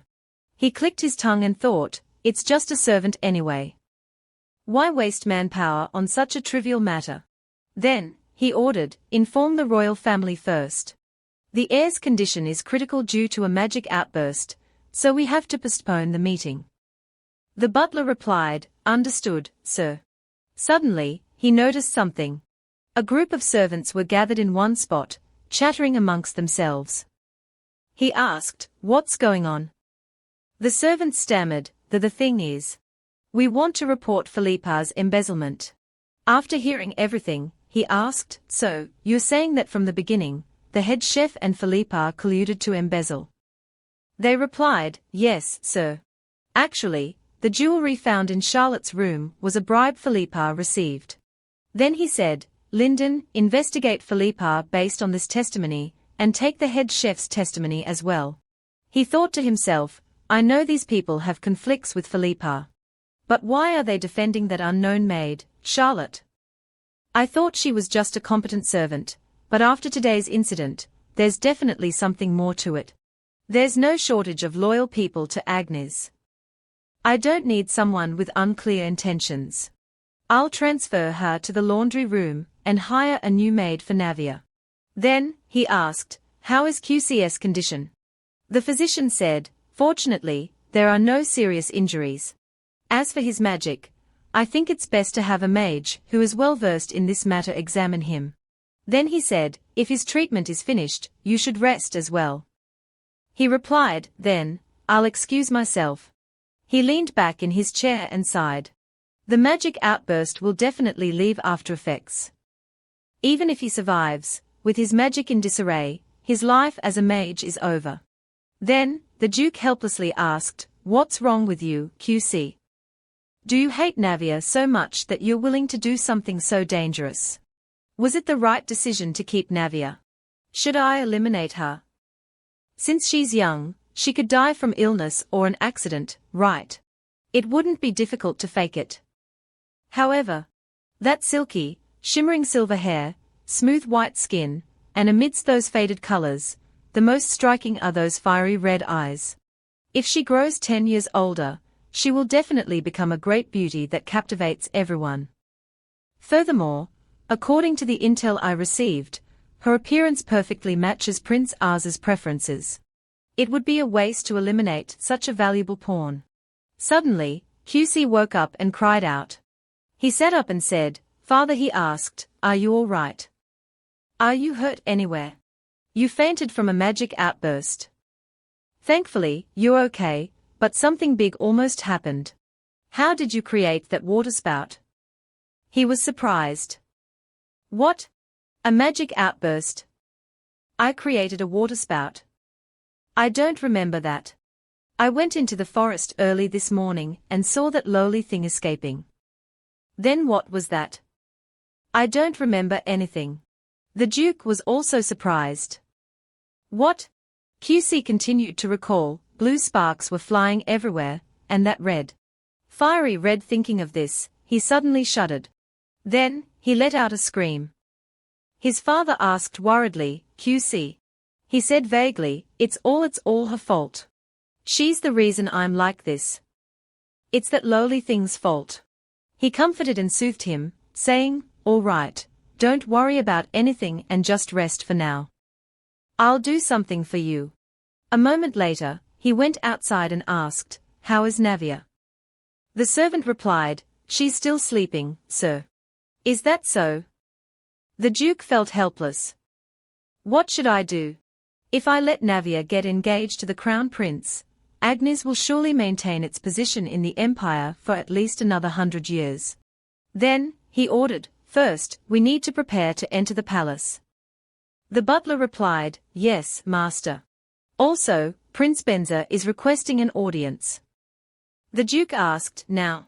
Tell him that I'm very busy, so let's reschedule for tomorrow. Lyndon said, about that. He said it's an important matter that needs to be discussed immediately. So, he had to agree. In the room, Duke Agnes began, do you have something to say? The prince replied, I came to see you because I have something important to tell you. All right, what is it? The prince hesitated and then replied, it's that. I've found a way to cure magic reflux. He was astonished by what he heard. He jumped up excitedly and asked, are you serious? He calmly replied, indeed. Because I am also looking for a way to cure my sister. The Duke's hands trembled. If that's the case, please save my daughter, Vivian. The prince said, from now on, after extracting all the magic power that has backflowed out of the Duchess's body, I will pour it back in reverse so that it can circulate normally. To prevent an outburst, I will connect it to my magic power first. Magic power is present all around this room. A moment later, he said, it's done. The Duke was stunned, thinking, the magic flow has returned to normal. Unbelievable. He then rushed to hug his daughter and called, Vivian. The little girl asked, Father, is Vivi completely cured now? Yes, completely cured. Now Vivi is very healthy. Inwardly, he thought, indeed, I didn't fail. Looking at the girl's joyful, bright smile, he determined, this child will become the Empress. Then, gratefully, he said, thank you sincerely. You have saved my daughter. The prince replied, I only did what I had to do. Suddenly, someone asked, what will you do with young Miss Navia? He pondered, Navia? Now that Vivian has recovered, there's certainly no way Navia will be engaged to ours. Should we just kill her? The Duke hates her so much, there's even less reason to keep her around. Duke Agnes continued to contemplate. Then the prince spoke. What do you think about letting young Miss Navia become the heir of the Duke Aso? Aso? That's the richest family in the Agnes Empire. However, it's a pity that the young miss has no magic power. No place compares to Aso in terms of magic. I've heard their magical prowess is 100 years ahead of the entire empire. That's right, just through research. They've built the most powerful force among the three ducal houses. He said, it's a more dangerous place than any other family. He continued, but look at Aso now. Despite being a powerful force, under the current head's rule, their family has completely weakened. Surely Count Anvin wants to take that position as head of the family. He scoffed, Anvin? Can that fool replace the head of the family? You don't need to see to know what will happen to that family. He continued, just think. If young Miss Navia becomes the heir of Aso and marries the young Lord Kwok, you can easily seize the family's power. Hearing this, he thought, this idea isn't bad either. Keeping Navia away from Kwok until he settles down is also good. When Kwok is a little older, he will understand how useful Navia is. Then he said, but I'm not sure if Aso will accept this. Furthermore, if the royal family also becomes greedy for Navia, who will become the heir of Aso, and uses similar tactics, it will be a big problem. The prince raised his teacup and said, Duke, do you really think it will become a threat to Agnes? He reflected, that's true. Becoming emperor means not being able to just do safe things. Navia is a pawn that I nurtured. I won't lose. Then he sighed, really? I only complained a little, and you've already reminded me so pointedly. He replied, because Agnes is a great family. Then the Duke decided, now, I will go to the palace. Please come with me and tell the Emperor about this great achievement. Surely you will be granted a title. If that's the case, then you, Benso. Won't you be directly under my service and belong to the Agnes ducal house? He considered, a servant of Agnes. If it were before, I would have agreed without a second thought. Then the prince replied, that position is too much for me. He said, nonsense. How could it be too much for a talent like you? I will give you the best conditions, so think carefully. He continued to enjoy his tea and replied, thank you. Before departing, I will check young Miss Navia's condition.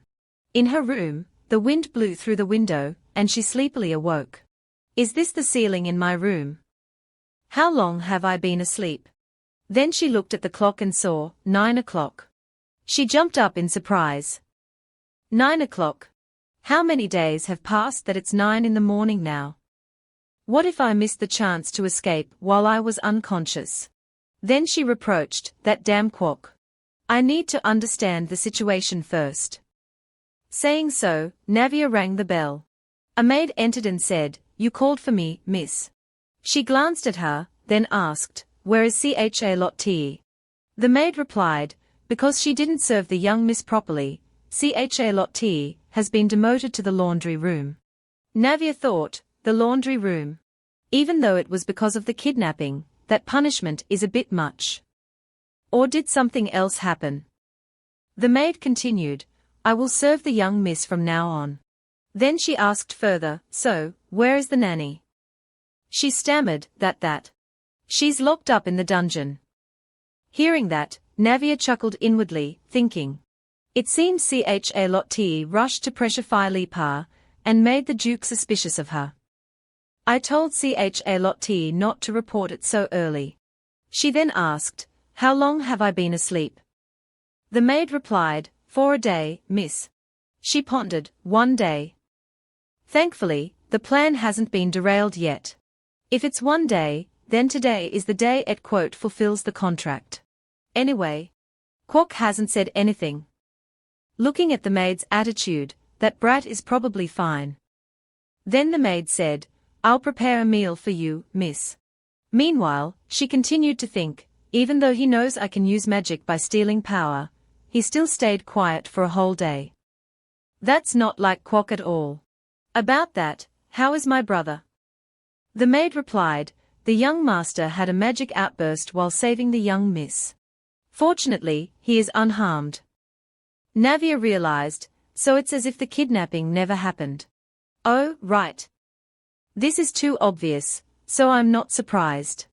Then the maid said, Miss, Mr. Benso wants to see you. She said, invite him in. He slowly entered the room. Navia said, hello. Is your sister recovered? He replied, yes, all thanks to the young miss. He thought to himself, she was caught in the magic outburst, but why is she completely unharmed? She picked up her teacup, took a sip, and said, that's good then. Benso silently watched her, saying nothing. Then, his tone suddenly changed. Is your body all right? Navia was surprised but replied, yes, I'm fine. In her mind, she wondered, why is he asking about that? It's not like quote at all. Then he asked, why did it have to be today? Aren't you about to go to the palace with Duke Agnes? He answered indifferently, that's right. Navia smirked. Then, with a bright smile, she said, because when the adults are away, the house becomes the children's playground. Hearing this, Benso thought, it seems she's decided to turn the Duke's house upside down. An 8-year-old girl can manipulate everyone around her and create the current situation. Even if she gets hurt, she won't stop. This child's plan won't end here. Although I don't know what kind of picture she's trying to paint, I'm sure it's perfect. Even if it fails, it will become a grand epic.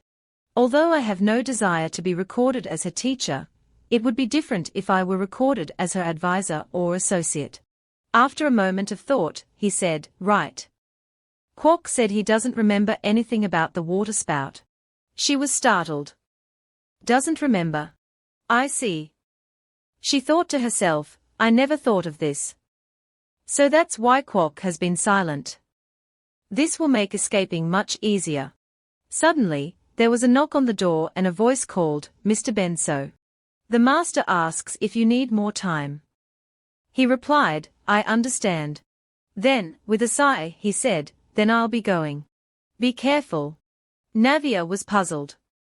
I don't know what he's thinking. Quote acts like he's my partner. The sky outside gradually darkened, and thunder rumbled.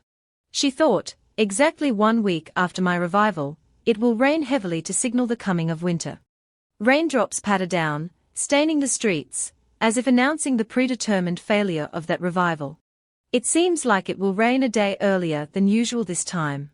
If it rains, Nikan will return later than expected. It looks like this rain will help me. Now I have to act too. Suddenly, she noticed something. It was a hair clip. Navia said, I thought it was lost. She stared at it for a moment and thought, I have to wander around the mansion again. It's best to look like a messy, pitiful fake duchess. Thinking so, she reached for the clip. Outside, people rejoiced, the young Mrs. illness was cured so quickly. It's truly like a miracle. It must be the divine blessing upon the young miss. No matter what anyone says, the young miss still carries noble blood. That's right. Vivian stared blankly. Then she said, Sister Navia. She asked, Vivian, are you all right walking around like that? The little girl thought, what's this? That shabby dress, those are clothes a servant wears. And that hair clip with the pearl on it. Vivi's clothes are all trimmed with lace, silk ribbons, and studded with jewels. Indeed, she's a fake. Thinking so, she ran to her and said, Sister. I am cured. Navia looked at her with cold eyes. Is that so? It made the little girl flinch. Then she returned to her usual demeanor. Are you really cured? Vivian wondered, what was that just now? But not realizing anything, she smiled and replied, yes. Inwardly, she thought, I must have seen wrong. I'm cured now, so from now on, she's nothing. Young Miss Navia is a fake young miss who came to replace young Miss Vivian. The little girl recalled Filey PA's words. There's no way a replacement would dare to mingle among the nobles. Even though Nanny said that, everyone likes her. Look at brother. He saved Sister Navia to the point of almost dying from a magic outburst. But he told Vivian to die. I'm the real sister. Sister Navia is a fake. Then she said, now that Vivi is completely cured, you don't need to replace Vivi anymore. A maid interjected, that's right. Of course, young Miss Vivian must reclaim the rights of a true duchess, isn't that right, young Miss Navia? She thought, if you have any shame, a fake like you should know to leave on your own. She calmly replied, that's right. Of course, Vivian must exercise her rightful privileges, as the true duchess. I'm just a stand-in for Vivian. The maid was suspicious. What? Why is she suddenly so obedient? Suspicious. Then she continued, however, I will handle the nanny's affairs. Vivian asked, puzzled, nanny. The maid continued to think, is she talking about Filey PA's embezzlement? How is she going to handle this? The little girl asked, what do you mean by that, sister? She replied, I heard today that Nanny was imprisoned. I can't bear to see Nanny, who always cares for us, die. The little girl was worried. Nanny will die. No way. Navia continued, I think so too, so Vivi. But the little girl said, sister, only the real Duchess, Vivi, can do that. Mika thought, what? How did things turn out like this? She said, young Miss Vivian, the matter of handling Filey Pa is the master's prerogative. Navia said, that's right. I'll talk to father for you. It's better to listen to Mika and let it go. Hearing this, Vivian thought, isn't having brother not enough? Now you're trying to steal father too. Then she pretended to hesitate and said, wouldn't it be better if someone like me, who acts as your older sister, handles this? The little girl replied, no need, Vivi will do it. She continued, Vivi, it's not easy. This made the little girl feel so annoying. Why does she keep saying she'll help Nanny? I know. If Vivi handles this perfectly, she'll become completely useless, that's why she's doing this. Look at that worried expression. It's just saying a word to release Nanny. What's so difficult about it? Then the little girl yelled, a real duchess can do this. Then she ran off to do it. Behind her, Navia advised, you can't, Vivian. The maids also called, young miss. But the little girl didn't listen and hurriedly ran off, even instructing, stop her, Mika. The maids said to each other, will it be all right to leave it like this? Navia said, if Vivian punishes those who oppose her, things will get even more complicated. She gritted her teeth. Then she said, let's go after young Miss Vivian. The rest of you, follow me. Right, that's right. Then everyone hurriedly chased after her. Navia went to the laundry room. She peeked inside. And thought, I don't see Charlotte. Then she decided to ask a maid, where is Charlotte? The maid replied, Charlotte. If you go that way, you'll see her. Hearing this, she followed that direction, thinking as she walked, now it's time to break the contract with Charlotte. Charlotte was working when she heard a voice call, Charlotte. She turned around and found, young miss. You told me not to report Filey PA's crime, but things turned out like this. Even so, it's fortunate that I'm still alive. What bothers me the most is that I can't apologize to you for the mistake I made and being transferred to the laundry room like this. I am truly sorry, young miss. The sincere words surprised Navia, who thought, I never thought I'd hear such an apology. Then she said, go back. Thinking to herself, I have no intention of taking anything from Agnes. Staying here will only make you look useless. Suddenly, Navia kicked over the water basin and said, stop doing this. The maid cried out in surprise, you young miss. She said, this is like a new ghost bullying an old ghost. Are you planning to stay here and endure this? You have to cancel your lifetime employment contract. The maid was startled. And asked, how did you know about that, young miss? Navia didn't answer but said, I'll exchange the items I received for money. That should be enough to pay the contract penalty, and leave you with a little extra. Use that money to do what you want. Even though it's only for a few days, that's the price to pay for an ally. Her words moved Charlotte to tears. Trembling, she said, "Young miss." She said, "No need to be grateful. I am doing this because I have one last job for you." Charlotte wiped her tears and replied, "I understand. What can I do for you, young miss?" Quark sat on the bed, lost in thought. He remembered grabbing Navia's collar tightly. He muttered that he only remembered grabbing her collar, nothing else. Moreover, he almost died from the outburst of magical power, yet that brat was unharmed. Suddenly, he yelled in frustration. At that moment, the maid knocked on the door, wanting to see the young master because something had happened.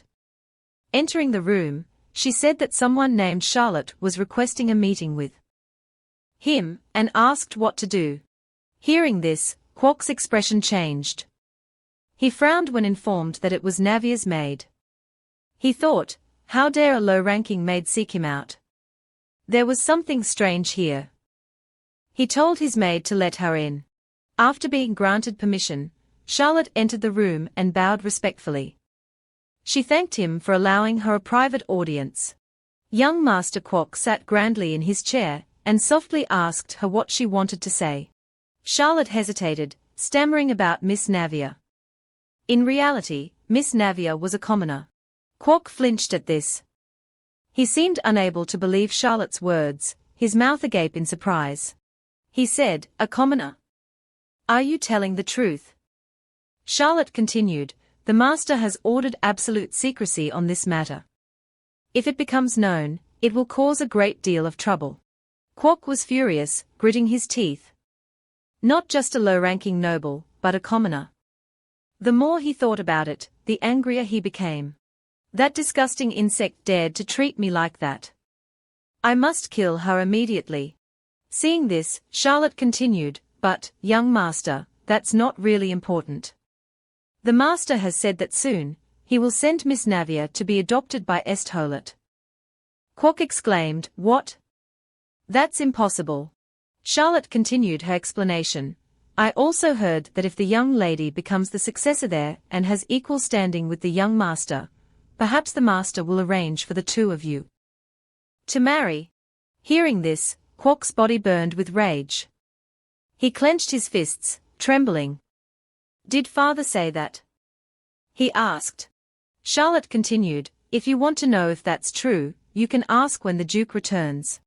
But by then, Miss Navia might already be appointed as the heir of Estholet." The young master sat in deep thought. If so, marriage is obviously just a matter of time. I'm already tired of hearing about arranged marriages. He looked dejected. How could father do this to me? Suddenly, Charlotte glanced at him with a sinister look. And said, "Young master, I have a great idea." She was about to continue when a scream erupted from outside the door. "Young master! Young Master Quark!" Philippa burst through the door, her face still showing the terror of having just witnessed something horrifying. She cried, "Young master, please help me. I've been accused of embezzlement. It's a false accusation." Suddenly, Philippa noticed Charlotte's presence. Her expression changed from fear to anger. "You damn brat! What are you doing here?" Charlotte's face remained calm. She spoke to Philippa in a haughty tone, entering the young master's room without permission. "Philippa, don't you know that's incredibly rude?" Philippa turned purple with rage, her body trembling as she cursed under her breath, "This bitch." Unable to contain herself any longer, she lunged forward, grabbing Charlotte's hair. "You wretched insect! Who caused this if not you?" Charlotte struggled to free herself from Philippa's furious grip. As Philippa was attacking, a jet of water suddenly struck her back with a loud smack. Philippa cried out in pain. It was a blast of water magic conjured by young Master Quark. He yelled, "If you've done wrong, you should silently accept your punishment in the dungeon." "What are you doing here?" Philippa knelt down, pleading with the young master.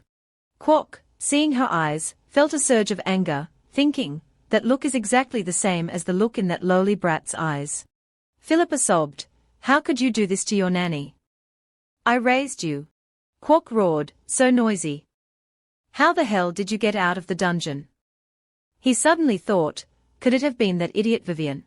Hearing the commotion inside, the guards rushed in. Seeing the young master, they asked if he was all right. He ordered the guards to lock his nanny back up. No matter what Vivian says, absolutely do not release her.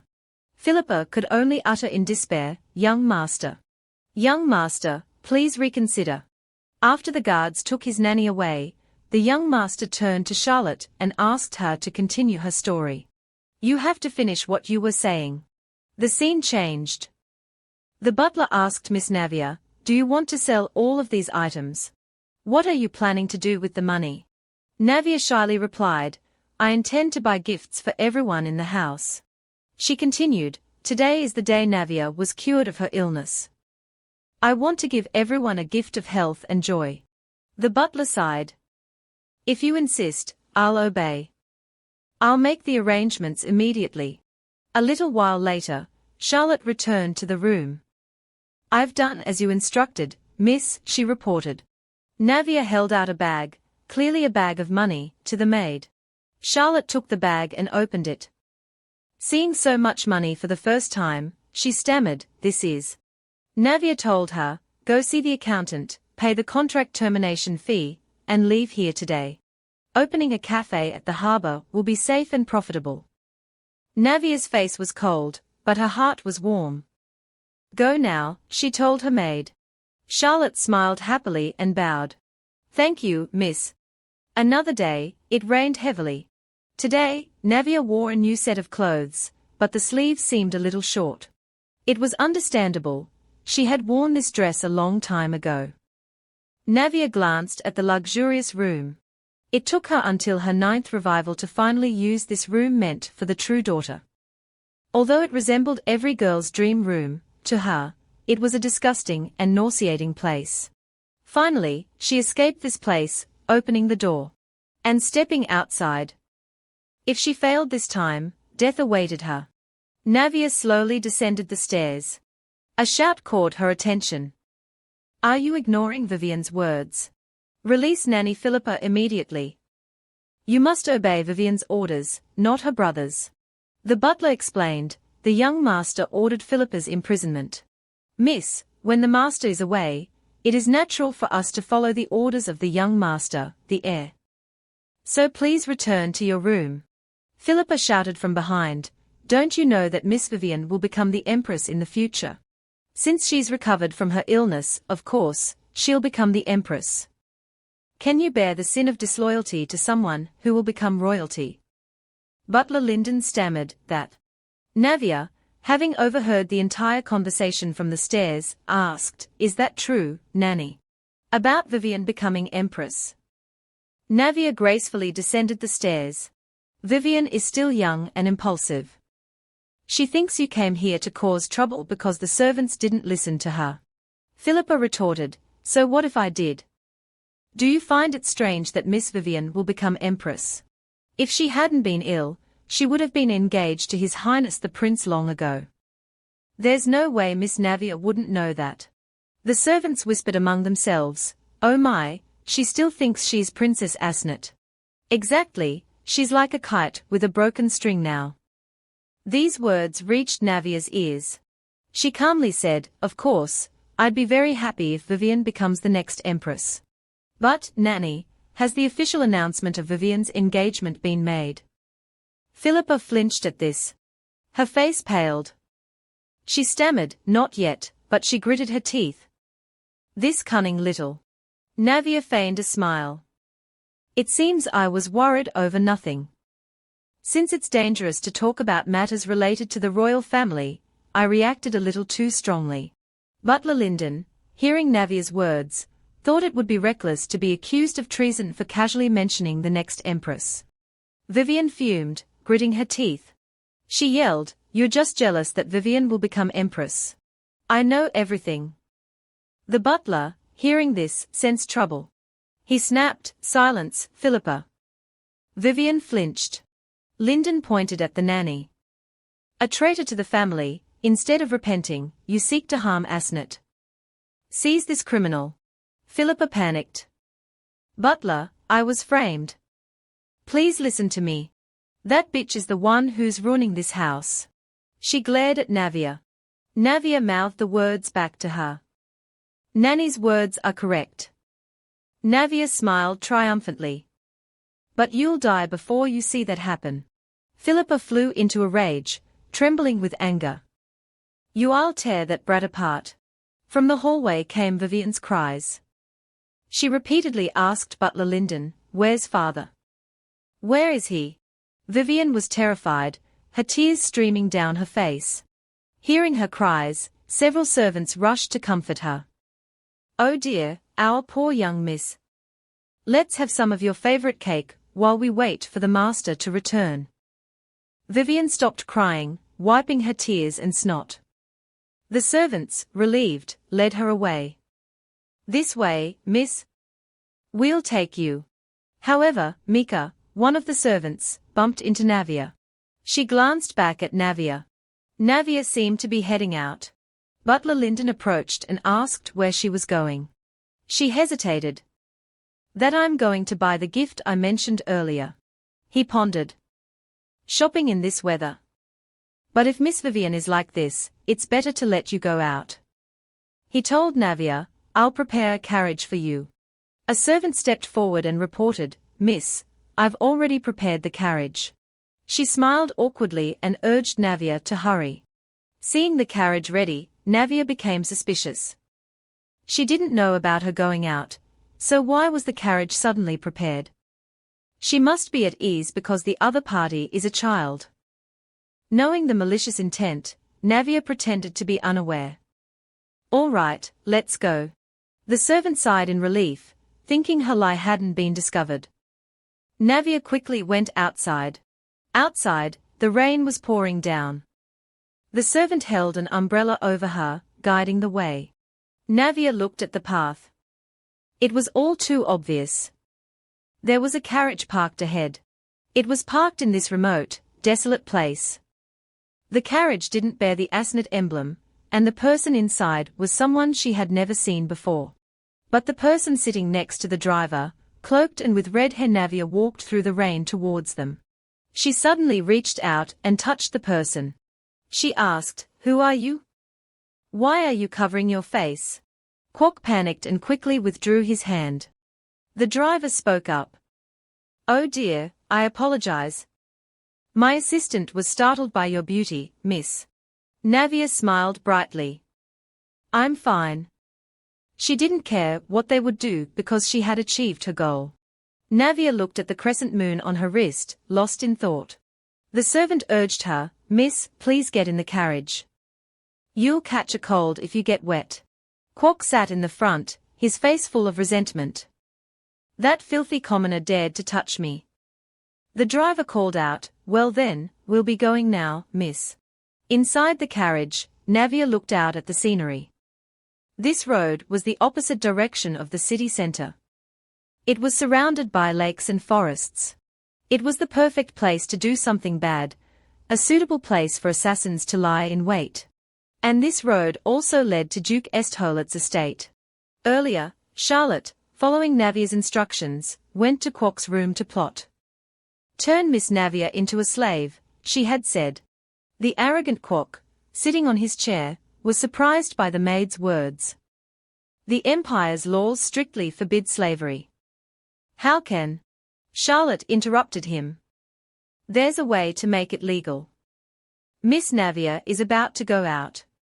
Use hired killers, arrange for them to drive her carriage, and order them to attack near Duke Estholet's estate. Kwok was astonished. A commoner daring to harm a noble. Charlotte played on his psychology. She said, then her position as Estholet's adopted daughter will be gone. She'll instantly become a slave, because the Empire's laws are especially harsh on commoners. Kwok considered her words. That's right. If that bitch reveals that she's a commoner, I can make her my slave without needing a slavery trial. Back in the carriage, Navia was also thinking about that. If a noble isn't considered attacked, then everything is useless. But Quark doesn't understand Imperial law enough to know those loopholes. Although hiring someone to attack Estholet was a dangerous move for a child like Quark, he probably still felt confident. On a rainy day like this, water magic is at its strongest. And I, who stole Quark's magic, can use this weather to my advantage. How pathetic I look now. I wonder if Duke Estholet will listen to me if he sees me in this wretched state. Surely he won't be disgusted and kill me before we can negotiate. Navia smiled slightly, reassuring herself. It'll be fine. I don't intend to become a beloved adopted daughter. I'll offer Duke Estholet benefits. In return, he'll have to guarantee my safety. Outside the carriage, the wheels rattled. Along with it came the rustling sounds of the assassins. They must have arrived. The leader approached Quark, demanding payment. You have to pay us up front, right? Inside the carriage, Navia counted down. 3, 2, 1. Quark handed them the bag of money, saying he would give them a bonus after the job was done. So be careful. With the money in hand, the assassins gleefully approached the carriage door. At the count of 1, lightning crackled. The assassin looked up. With a crash, water erupted like a tidal wave. Navia dashed out from the water. Quark yelled, "She's escaping. Catch her!" Navia ran as fast as she could. Behind her, an explosion rang out. A magic outburst. There's a mage among the assassins. Navia gritted her teeth and kept running. Even if she died, she had to die inside Duke Estholet's estate. Her steps grew heavier, but she didn't give up. Only then could she expose Asnet's weakness. A loud explosion threw Navia forward. She crashed to the ground. She lay there trembling, angrily clenching her fist. I've come this far, I can't die meaninglessly like this. Navia forced herself to stand, tears of frustration welling up. She suddenly noticed a sound behind her. Quark had caught up. He said, "They say even a worm will turn. Do you have to make me suffer like this?" Panting, Quark continued, "Turning you into a slave won't do any good." The sounds of fighting and cursing erupted. "Just kill her already." Suddenly, a hand reached out and called, "Young master." It was the man who had received the money earlier. He grabbed Quark's collar, his teeth gritted. "Why didn't you tell us that bitch was a mage? How dare you?" He lifted Quark into the air. "Young master, do you know where this is?" Quark struggled in fear. He continued, "We are in front of Duke Estholet's estate, a place where not even a rat dares to wander. Even if I kill a brat like you, no one will know." Quark screamed in terror, "How dare you touch the heir of Asnet? Do you think you'll get away with this? Besides, I already paid you. I'll give you a bonus after this, enough for you to live lavishly for the rest of your life." Hearing this, the assassin, blinded by greed, released Quark. He turned towards Navia, who was sitting behind them. "Being this ruthless to a child. It seems I can't let you go easily." Navia was furious. The main gate was right in front of her. She couldn't lose and die silently. The assassin unleashed a magic burst to finish her off. Navia grabbed his hand, using her ability to copy magic. He shuddered. She smirked contemptuously. A huge explosion rocked the area. Navia's body suddenly felt weightless. Am I going to fall to my death like this? She thought. But at least I can leave a stain on Asnet. This must be the most meaningful death yet. Navia fell to the ground. A voice suddenly spoke. Living long enough really does let you see everything, doesn't it?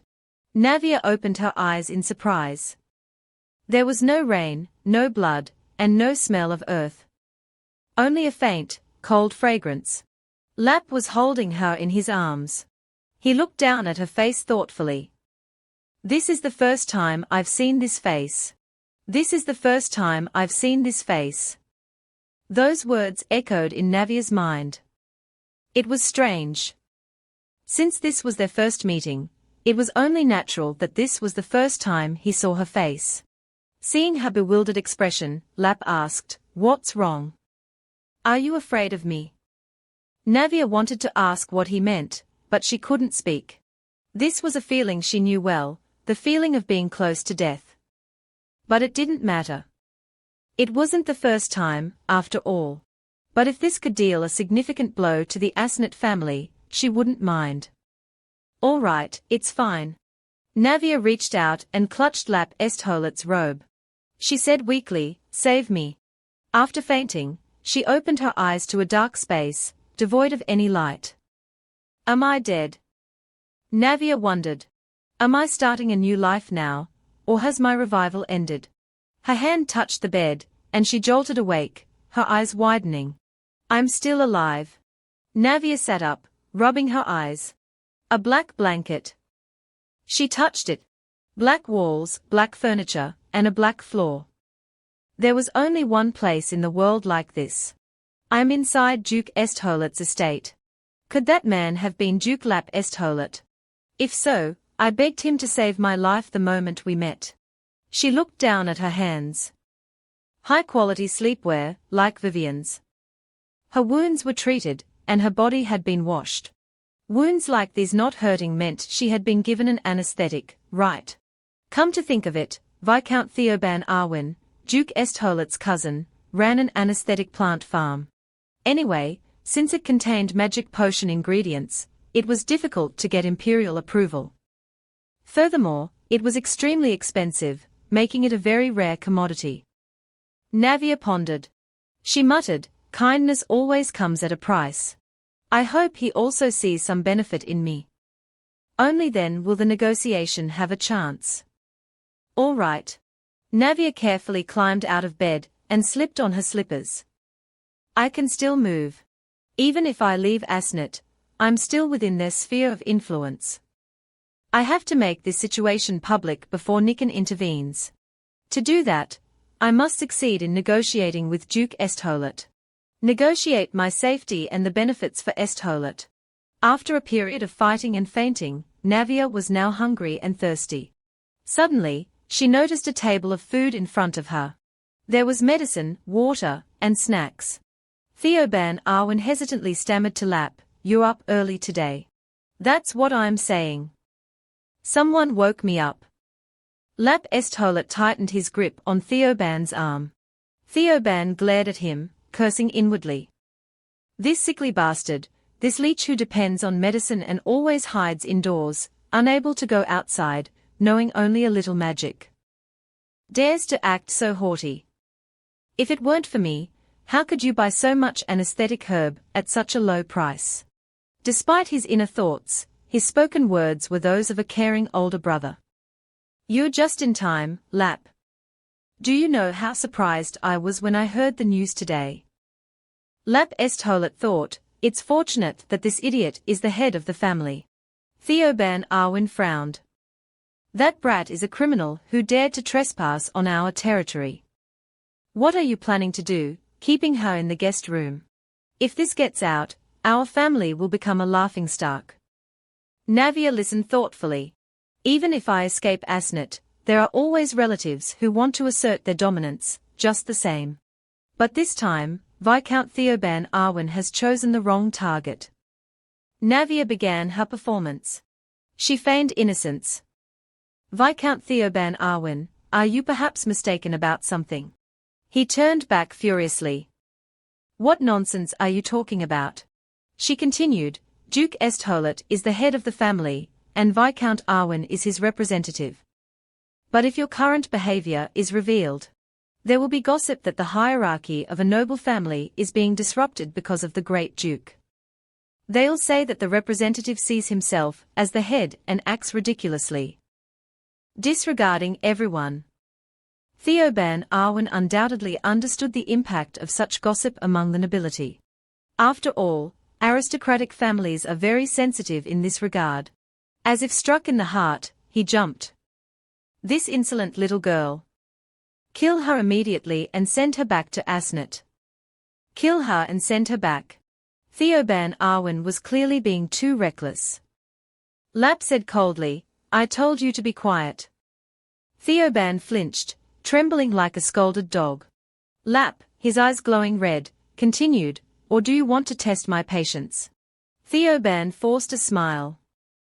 Of course, my dear brother knows what to do. I was just overreacting. Lap showed no reaction to Theoban's false words. He leaned closer and whispered in his ear, so, brother, you can leave my house now. Theoban Arwen, both angry and humiliated, clenched his fists. You little bastard. Navia watched silently, thinking it was good to be able to comfortably deal with someone who showed such open hostility. Truly, the most difficult people to deal with are those whose intentions you can't see through. She spoke up. Thank you for helping me, Duke Estholet. My name is Navia. I am Duke Nikan Asnet's adopted daughter. He replied, that's a name I'm hearing for the first time. Navia thought, there it is again. When he carried her back, he had also said, this is the first time I've seen this face. A face I'm seeing for the first time, a name I'm hearing for the first time, as if questioning her very existence. Although he might not know about her, it sounded like there was no one he didn't know. In any case, she couldn't miss this precious opportunity to meet the Duke. Navia thanked Lap Estholet again for saving her. I must have caused you a great deal of trouble. But if it weren't for you, I would have probably died at the hands of Quark. It seems Quark hired assassins. As she rambled, he interrupted her. Drop that stupid act in front of me. She knew he had seen through her. Well, because she was a child. She was supposed to be terrified and crying from shock. So she would be blunt. Navia smiled brightly. Quark Asnet hired assassins and staged it to look like I was attacking Duke Estholet's estate. To accuse me and turn me into a slave. But that plan failed. A surprise territorial attack is a strictly prohibited act under Imperial law. To smooth things over, Duke Asnet will offer me up as a sacrifice and promise a large sum of compensation to the Estholet family. Being a prestigious old family, they'll likely demand a suitable amount.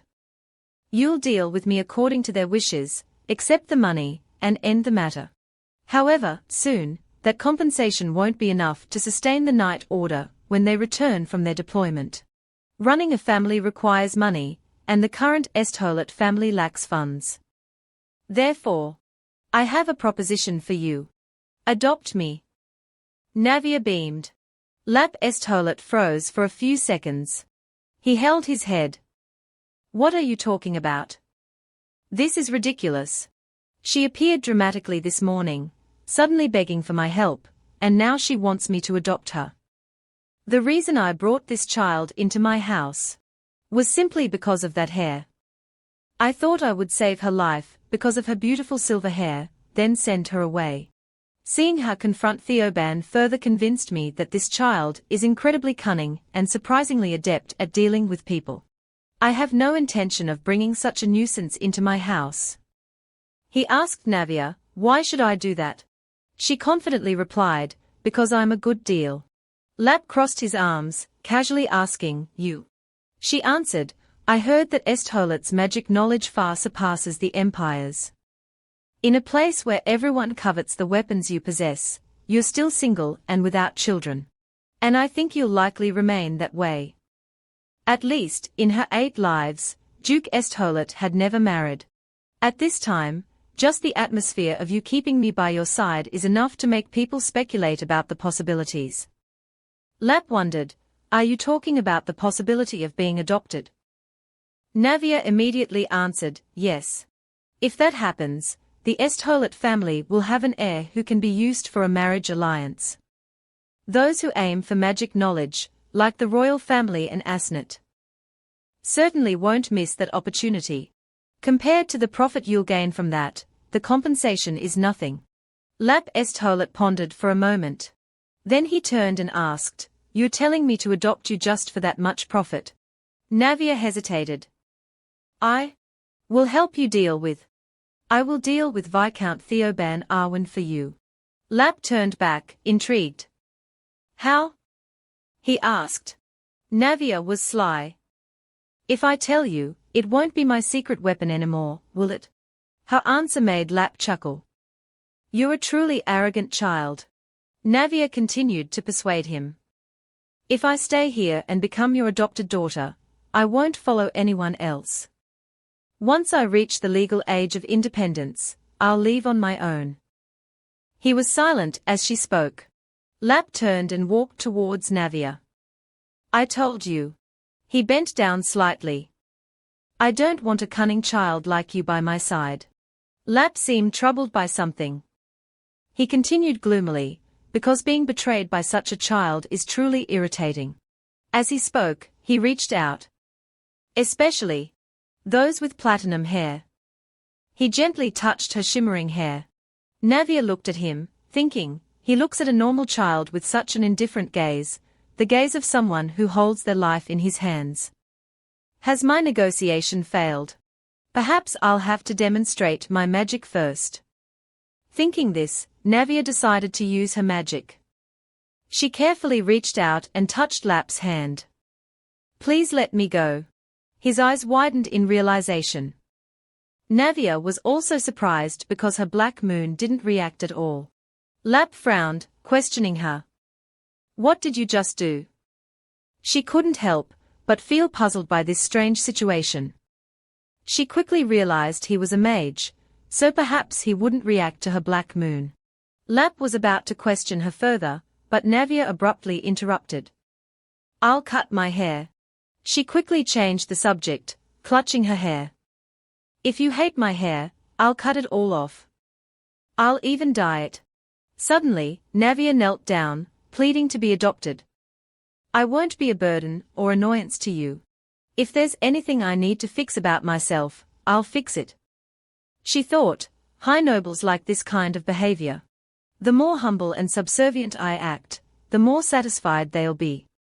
I have this opportunity, so no matter how lowly I have to act, I'll accept it. Because I must survive. Not hearing a response, Navia grew anxious. She cautiously glanced up at him. Lap stared thoughtfully. The silence was overwhelming, forcing Navia to hang her head in defeat. Is this the end of my life? She clenched her fists in frustration at her cruel fate. No matter where I go, I'm not welcomed. No matter how much I prove my worth, I'm not respected. Navia wondered, if I'm a useful tool, then I'm worthy of being picked up, right? If he hates my cunning, hates my silver hair, then what must I do to survive? Seeing her reaction, Lap turned away, sighing. I'll save you, so leave. He treated Navia like any other child, assuming she would be scared and cry no matter what. But Navia was different. She said seriously, you'll regret this. Lap Estholet, the first person I met in my 9th life. I have very little information about him. But if my hunch is correct, Navia suddenly asked, are you guarding this place, Duke? He stopped in his tracks. Navia was certain that his weakness lay within this very mansion. She continued confidently, I know you anticipated the possibility of Estholet being invaded. Asnet and everyone in the royal palace are focused on this place. Navia thought, from appearance, magical ability, to status, he lacks nothing. Yet his heart remains unchanged amidst the ever-changing world. After considering, she stated firmly, Duke Estholet can't leave this place. Navia deliberately told him, I know very well how arrogant and persistent those people are. Before she could finish, Lap glared angrily. Shut up. But Navia, unafraid, continued, this isn't a problem that can be easily cleaned up and resolved. Those people will come to Estholet again and again. Annoyed by her incessant talking, Lap roared, didn't I tell you to shut up? Navia ignored him once more, saying confidently, if it weren't me, but another child who came here, a negotiation like this wouldn't happen. Navia boldly emphasized again, if you ignore me, you will regret it. Lap started to feel a flicker of unease. He wondered, can this little child see through me? There was nothing amusing about this. Lap glanced at Navia, threateningly asking, it seems you don't value your life. Navia retorted, my worthless life is currently being threatened by you, Duke. Lap felt a surge of irritation looking at Navia. Her shimmering silver hair, her bright determination filled with a will to live, everything. If it all disappeared before his eyes, just like that, it would be enough. A figure like a lone white firework shining in this dark mansion, just like that person. The thought made him grit his teeth in frustration. He extended his hand, using his magic. Navia flinched back in fear. Lap suddenly spoke. 1 year. Go there. He turned away, defeated. Navia asked incredulously, so I can stay here until then? Lap said coldly, do as you please. With that, he snapped his fingers. And vanished instantly. She stared in surprise at the spot where he had been. What had just happened left Navia bewildered. What exactly is Duke Estholet's power? I'm sure he's a mage, but Black Moon didn't react. He used telekinesis and instantaneous movement magic. But at least he agreed to take me in. Navia thought optimistically, even if it's only for a year, I'm sure I'll be allowed to stay. She sighed. I'll have to wait and see what the royal family's judgment is. Lost in thought, she noticed someone peeking in from the doorway, hesitant to enter. The girl startled when she saw Navia looking at her. In her panic, she dropped the items she was carrying in her basket. Navia rushed over, concerned. Are you all right? The girl fumbled to gather her things. I'm fine. Navia looked her up and down, guessing she was a medical staff member. Navia encouraged her to speak freely. The girl's expression relaxed, and she smiled, introducing herself. I'm the head physician of the estate, Minerva. Navia was puzzled. Duke Estholet's head physician. He doesn't seem like someone who needs a head physician. Suspicion arose in her mind. Contrary to his appearance, is he perhaps ill and unable to leave the mansion? He's truly difficult to read. She politely introduced herself. I'm Navia. Minerva seemed to want to say something, but hesitated for a long moment. After gathering her courage, she spoke softly. The thing is, looking at the shy girl before her, Navia felt a little helpless. Why is she so concerned about a child's gaze? Navia guessed hesitantly, are you here to treat me? Minerva flinched. She quickly confirmed it. Navia said thoughtfully, then I'll lie down on the bed. Before starting the treatment, Minerva politely asked permission.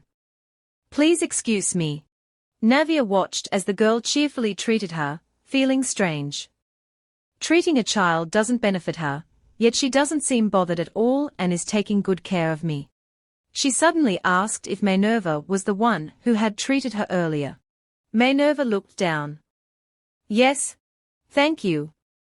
Navia's unexpected gratitude made the girl blush. Navia smiled sweetly. This is the first time someone has treated me so carefully and gently.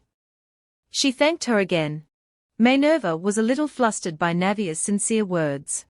But she quickly recovered, replying cheerfully, not at all. It's my duty. Navia's face flushed slightly, and she smiled brightly. I'll be in your care from now on. Minerva's face turned crimson, and she froze. She quickly regained her composure, stammering, I've finished the treatment. Navia thanked her politely once more. Having completed her task, Minerva hurriedly excused herself. Then I'll take my leave.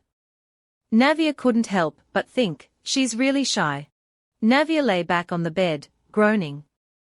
I'm so hungry. Meanwhile, Lab stood silently, looking out the window.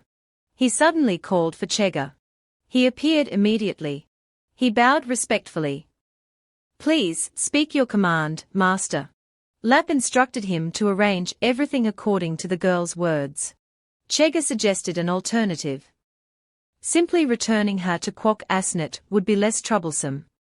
There's no way Nikan didn't make any preparations for her. He pondered. Besides being Nikan's adopted daughter, there are many questions surrounding her. He assessed that Navia seemed quite dangerous.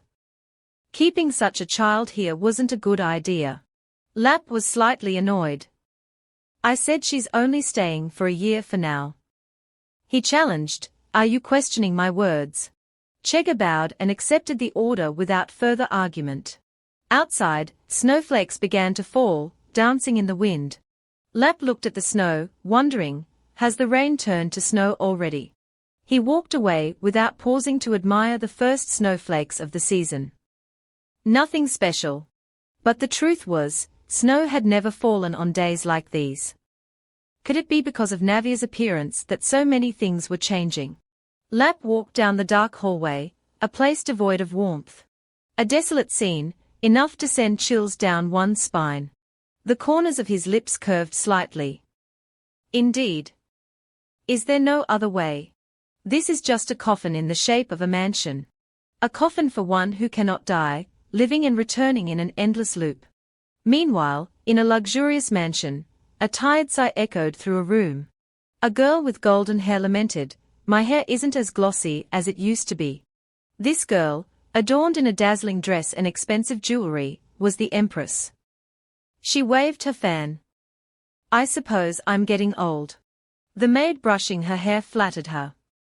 "Your Majesty, please don't say that. You still look like a young maiden in her 20s. She chuckled. "Look at you, teasing me." The maid replied excitedly, "Goodness, no, Your Majesty." Engrossed in conversation, the maid accidentally broke a strand of the Empress's hair. The maid's face turned pale with fear, as if something terrible was about to happen.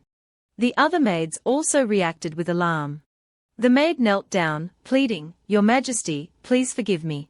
The Empress looked at the broken strand of hair and coldly ordered, "Eliminate her." The maid screamed, "Your Majesty, please forgive me. Spare me." The guards immediately carried out the order. The surrounding maids watched in stunned silence. The Empress reminded them coldly, "Well, continue attending to me. What are you standing there for?" The maids hurriedly replied, "Yes, Your Majesty." A servant announced, "Your Majesty, Duke Asnet has arrived. He said he would come to the imperial palace first." She thought, it's already been a year since he took in that adopted daughter. It's just like Nikan to come and bother me now. I heard she's a very beautiful girl, with stunning and mystical platinum hair and crimson eyes. The thought reminded her of Arat. He had a penchant for collecting silver-haired, red-eyed animals. But what a coincidence, his newly adopted daughter had silver hair and red eyes. The Empress smirked. How amusing. She suddenly asked the servant, "Is the young Miss of Asnet truly all right?" The servant quickly replied, "She woke up today, and there's nothing unusual." She waved her fan, sighing.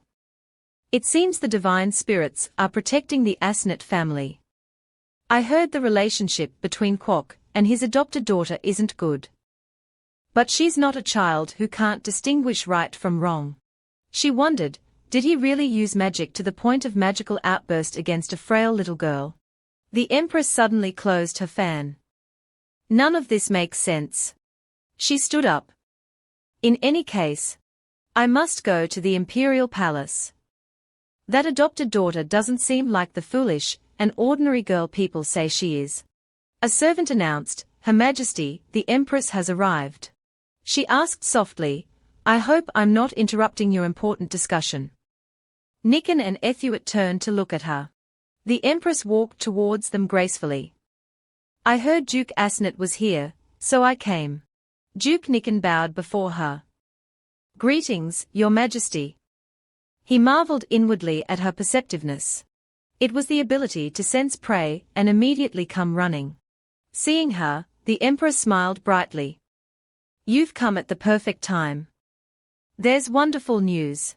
He announced cheerfully, "Master Benza has discovered a method to treat magic reflux, and has cured Princess Asnet. I've decided to reward him with the title of Viscount." With the name well acquainted, Ethuit bowed respectfully. "Thank you for your grace, Your Majesty." The Emperor asked in wonder upon hearing him say that position was attained because of your good work. How can it be called a favor? Before Urquhart could answer, the Empress interjected on his behalf, "Your Majesty's grace is the reason why your subject is talented." She continued sweetly, "I am very pleased that such a good thing is happening during your Majesty's peaceful reign." Nikan looked at her with contempt, thinking to himself, "She acts so lovely like a little lover in front of the emperor. Even so, she is fulfilling her duty as a wise wife, making His Majesty the Emperor even more fond of her. But even so, that affection will quickly return to the Empress. And the mistress, who loses the Emperor's attention, always disappears without a trace." Nikin pondered silently, although he knew he was the one who orchestrated it all. The Emperor continued to tell the Empress, also, Duke Arnott suggested sending his eldest daughter to Azurit for adoption. She recognized the name and asked, "Princess Navia?" Nikin began to explain his reasoning: in case something unexpected happens to Duke Azurit, who has no heir, a great storm will arise in the political world. Nikin's words made sense to the Emperor. He began to ponder: he is both a founding minister and a powerful mage family. If anything happens to your family, it would be like raising concerns for the country. The Duke Eo family collapsed 8 years ago. If something happens to Azurit as well, the astute nobles will suspect tyranny. Seeing the Emperor in contemplation, Nikin suddenly made another proposal: "My daughter's illness has taken a turn for the better. Shouldn't we continue discussing a marriage with the royal family? If I send my adopted daughter as the successor of Azurit, I think this is a valuable opportunity to unite the royal families of Dushman, Arnott, and Azurit into one powerful force." The Empress listened quietly to his presentation, and smiled enigmatically. She understood everything implicitly, thinking, "So, he's putting the daughter he raised into Azurit. It's quite clear what picture Nikin is trying to paint." The Empress gently praised, "It is a compassionate act to open a path of survival for the isolated Duke Azurit family, and at the same time, it is a political move to promote harmony between the two sides. It's an excellent proposal indeed." With a smile, she said, "Duke Arnott's broad vision of the overall situation always amazes me." Nikin bowed slightly in response, "You flatter me. We should discuss the details while we eat. Today, we have delicious fresh venison." He thought to himself, "We'll see who can swallow Azurit whole." After everything was settled, they returned to their mansion in the carriage. Nikin suddenly congratulated Urquhart on his new title. Urquhart said, slightly embarrassed, "I haven't received the title yet, please address me as usual." Nikin laughed and said, "How can I do that when the conferment of the title has already been decided?" He was pleased that his proposal had been accepted by the Emperor. It was decided to send Navia to Azurit, and with the Emperor's decisiveness, an imperial edict would be issued immediately tomorrow. Nikin was overjoyed with his perfect plan. "Once I have Kuk and Navia married, the solid power of Azurit will become mine." Urquhart looked at Nikin silently. He sighed inwardly. Does he not know he's become a puppet, yet he rejoices like that?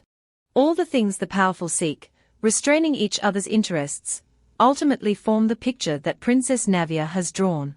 Urquhart was curious to know how young Navia intended to take advantage of this situation. Snowflakes began to fall, making Nikin feel strange. But he shrugged it off, thinking he was lucky to be almost home before the roads froze over. Suddenly, a servant came running and called out. Hearing this, Nikin opened the window and asked, "What's the matter?" The servant quickly informed him, "The Azurit family carriage has arrived. But the young master in the carriage has fainted." Nikin stood up anxiously upon hearing that his son had fainted. While still in a state of panic, a voice suddenly rang out, causing him to turn and look. "It's been a while, Duke Arnott." Looking at the man before him, he suddenly realized it was Count Chega. Could it be that I'm meeting him? The one who led alongside Margaret Romanov in the undefeated 2-year, 3-month war. The mage recorded in mythology. Thinking of this, Nikin scoffed at him inwardly. Of course, he's just an old man now. A count who works as an assistant must be senile. He hurriedly asked, "Where's my son?" Count Chega beckoned. The servant standing there quickly opened the carriage door. Inside was Kuk, unconscious with a few minor scratches on his face. Nikin cried out his son's name in agitation, "Kuk." Just as he stepped forward, Count Chega tapped his leg with his cane. He asked sternly, Are you now intending to take the culprit who declared an attack on the territory without permission? Nikan was stunned, not understanding what was happening. Count Chega brought forth the witnesses and said, "These are the bodies of the hired men that Kuk employed. To avoid the suspicion that this is a fabrication of Azurit, I investigated thoroughly before coming here."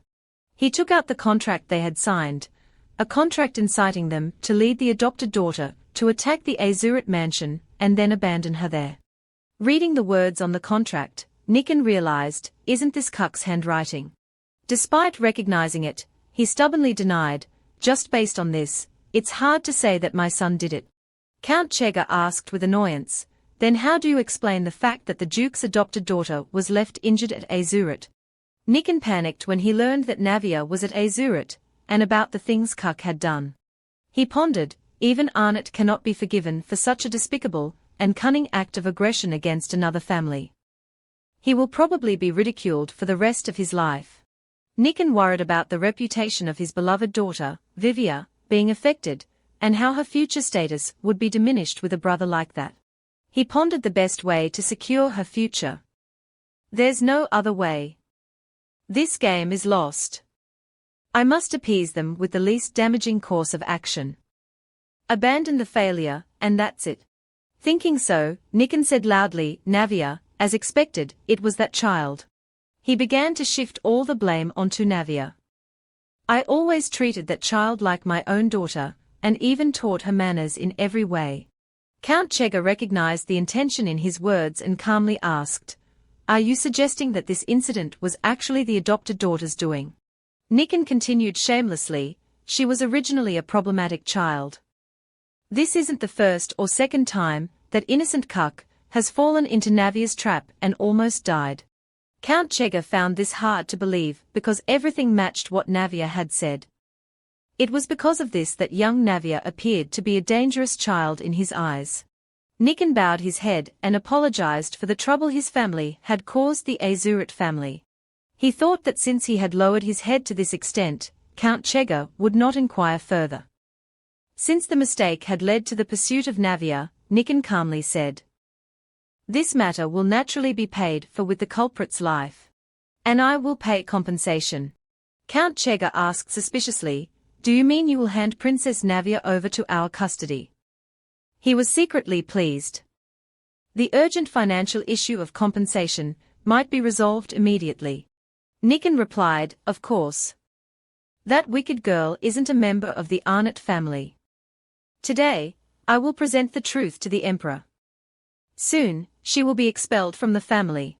Count Chega retracted his cane and calmly suggested a way to handle the situation. "In that case, we will organize the details and relay the information to the Imperial Palace. So, the son of the Arnott family will also come with you. We will handle the bodies of the contractors there." Nikan replied with a smile, "Yes, I understand." After saying that, he seemed to have another scheme in mind and made a suggestion. "Could I arrange a meeting with Duke Azurit a little later to formally apologize to him?" Count Chega smirked, "I'm not sure about that. If Duke Arnott has expressed his intention, we must welcome it." He turned and stepped into the carriage, departing. Irritation was evident on Nikan's face as he watched him go. He pondered, changing the plan to inform the Emperor and Empress today would only make me lose more face. Nikan sighed wearily. For a moment, he thought that dealing with Navia might have been better. Meanwhile, at the Azurit mansion, it was snowing already in November. It was truly a strange day. Count Chega walked down the hallway, thinking, snow in November and a strange girl from the Arnott family.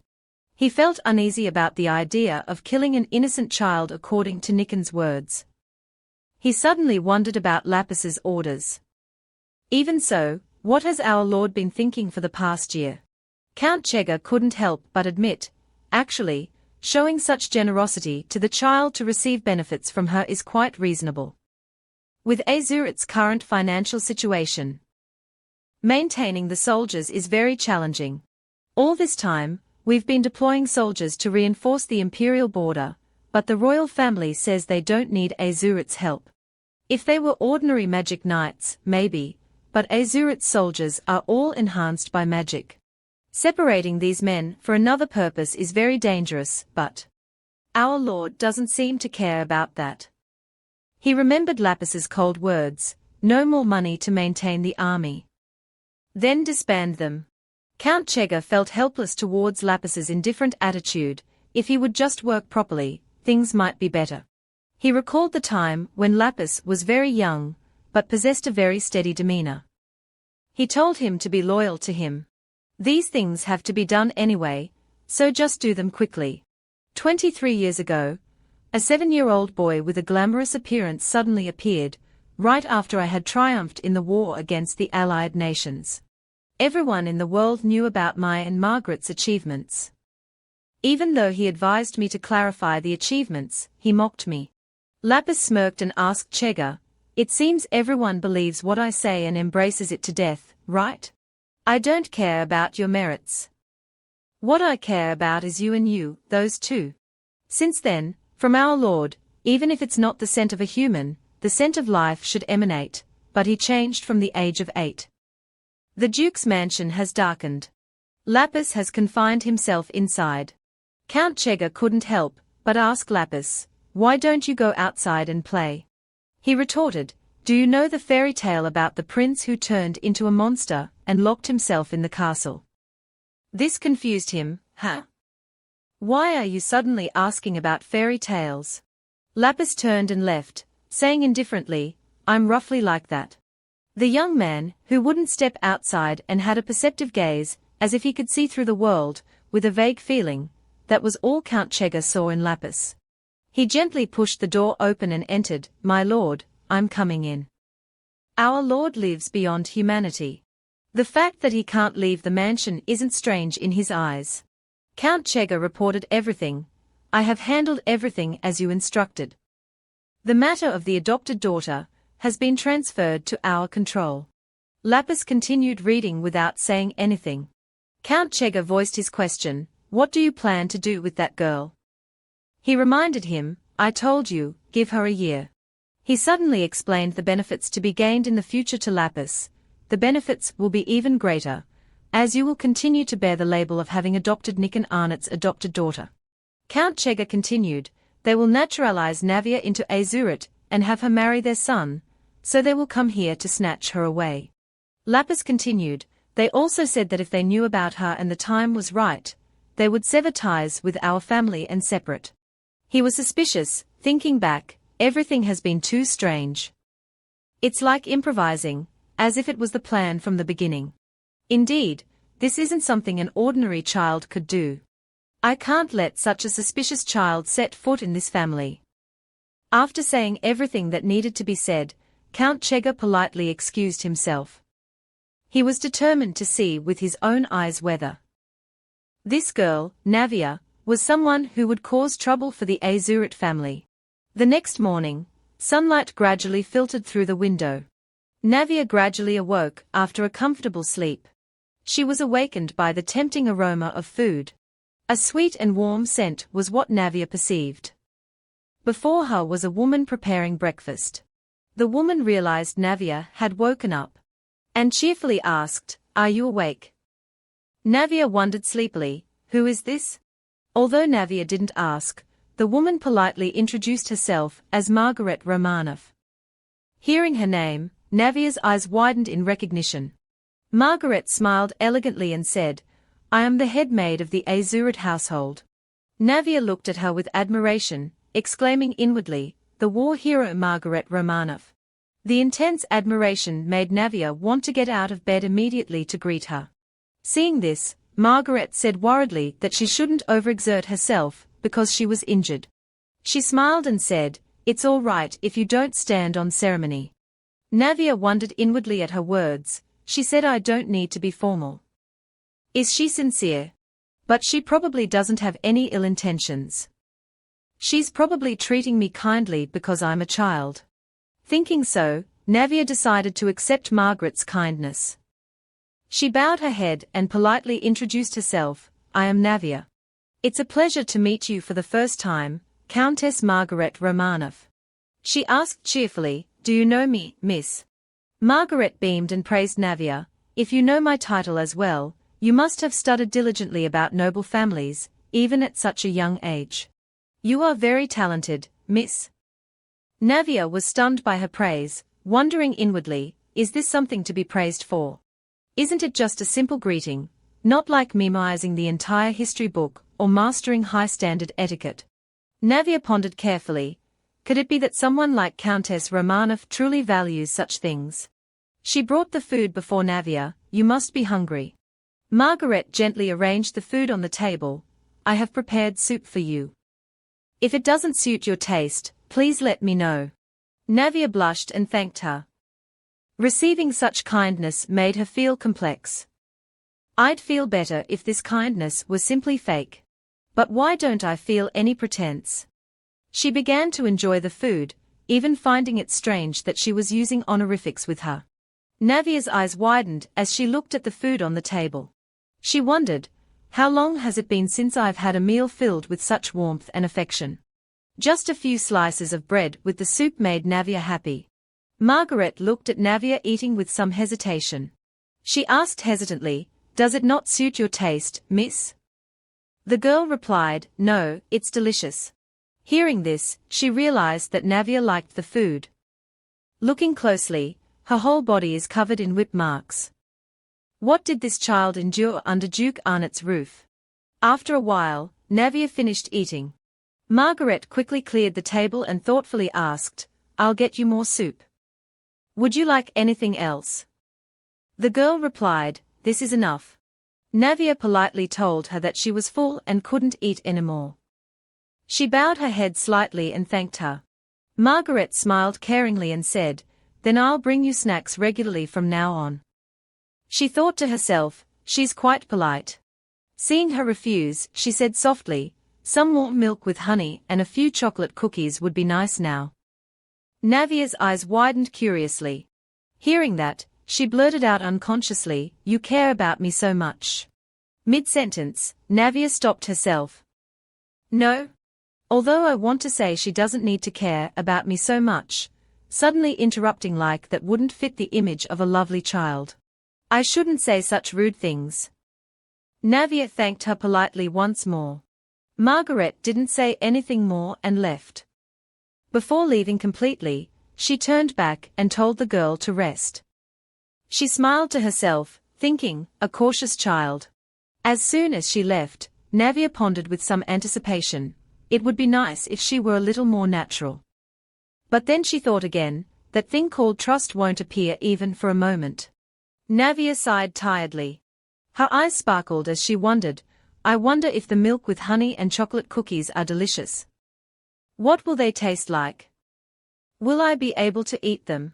The next morning, Navia covered her face in frustration, having overslept again. She couldn't help but wonder why she was so comfortable that she slept so soundly. After a while, Navia sat up and stretched lightly, exclaiming, 2 days have already passed. She pondered carefully, I've come this far, but there's still a lot I have to do. First, I should win over the servants I met yesterday.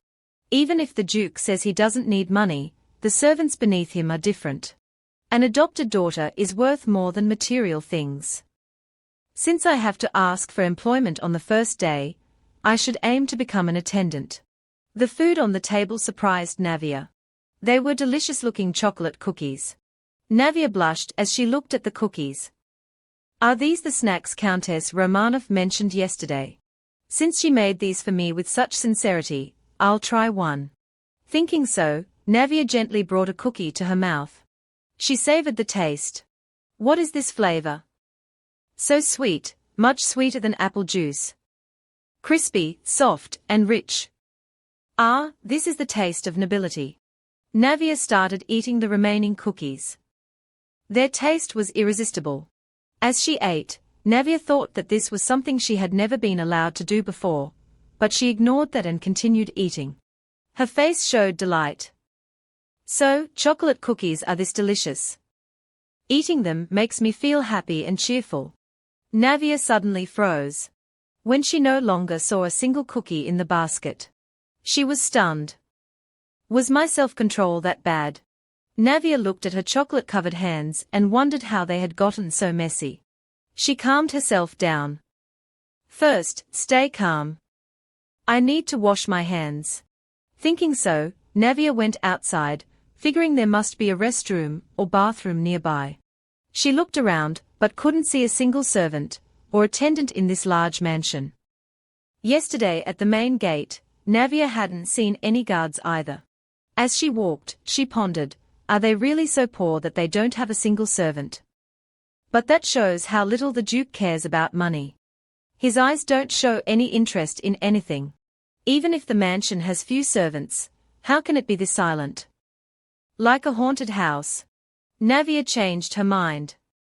This place is more like a coffin in the form of a quiet and gloomy mansion.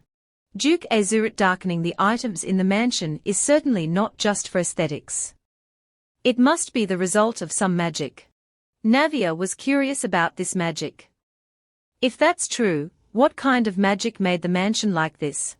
Navia speculated that this magic might also be related to why the Duke didn't leave the mansion. While pondering, a voice from behind caught her attention. Hello, little miss. He smiled and asked, it seems you're looking for something. Navia turned around and was surprised to see that it was Count Chega, who had called out to her. Count Chega was taken aback.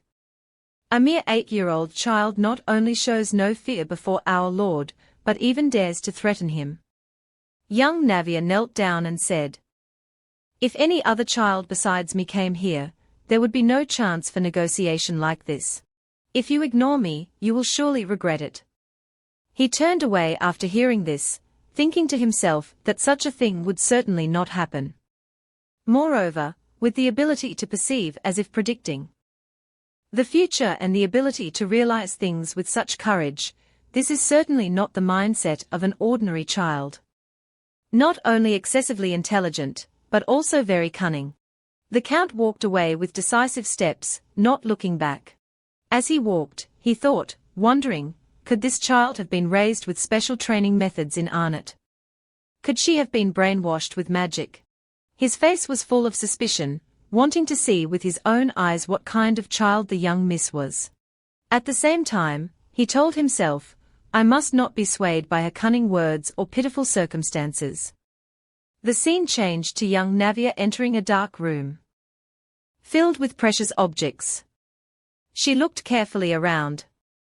Seeing this, Count Chega asked, hello, little miss. Are you looking for something? The young miss turned around. Her innocent face and clear eyes surprised him. She was completely different from what he had imagined. Then she bowed her head and politely said, hello, sir. Seeing the young miss so well behaved and polite, Count Chega was a little bewildered, telling himself, no, maybe she's trying to make me waver, to break down my defenses. It turned out that the young miss was looking for a towel to wipe her hands. Hearing this, he agreed and said he would call a maid. Having said that, he remembered that there were no maids left in the mansion. He coughed and said to the young miss, please follow me. You should go to a place to wash your hands. The young miss turned and followed the Count's guidance. He walked in front of the young miss, thinking to himself, why, helping a little girl wash her hands is something an adult should naturally do. Suddenly, Count Chega turned around, his expression changing slightly.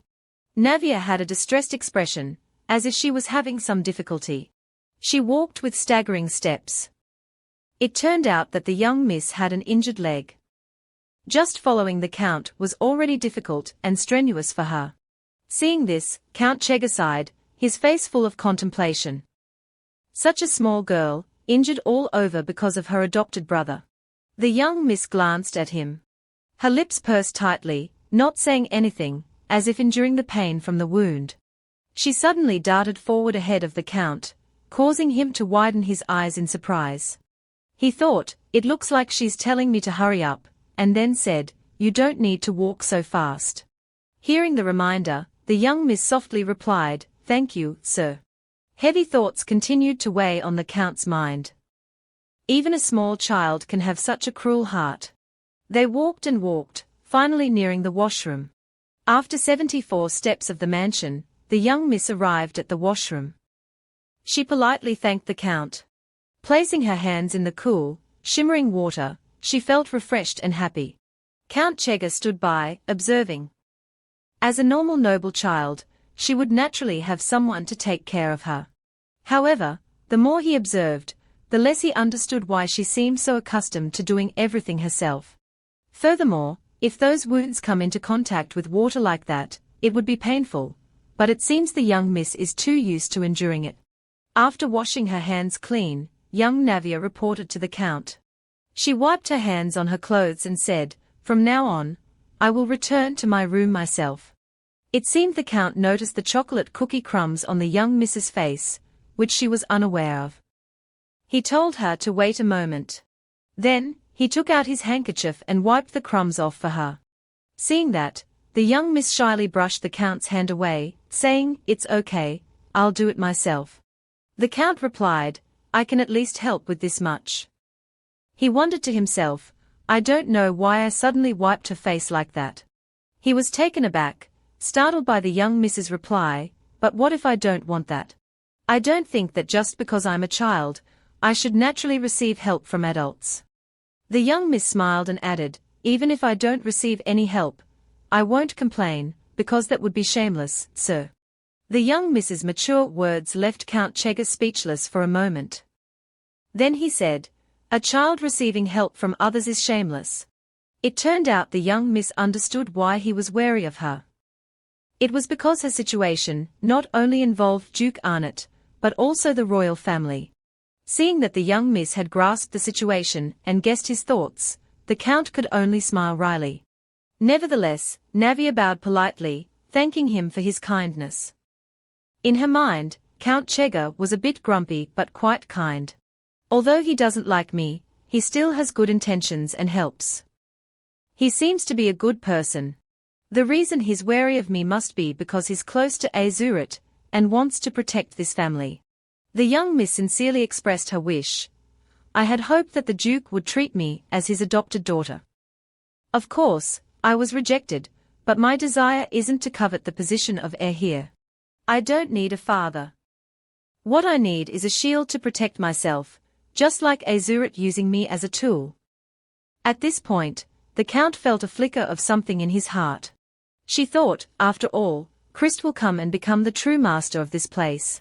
There can't be strange things like me in that family. At the same time, the young Miss felt inferior about her situation. How can a prisoner like me become the daughter of someone as noble as him? She also promised to leave within a year. The Count remained calm, almost indifferent, not at all fazed by the unreasonable situation he was experiencing. The young Miss at this point was not simply intelligent or bright, but rather skillfully adept.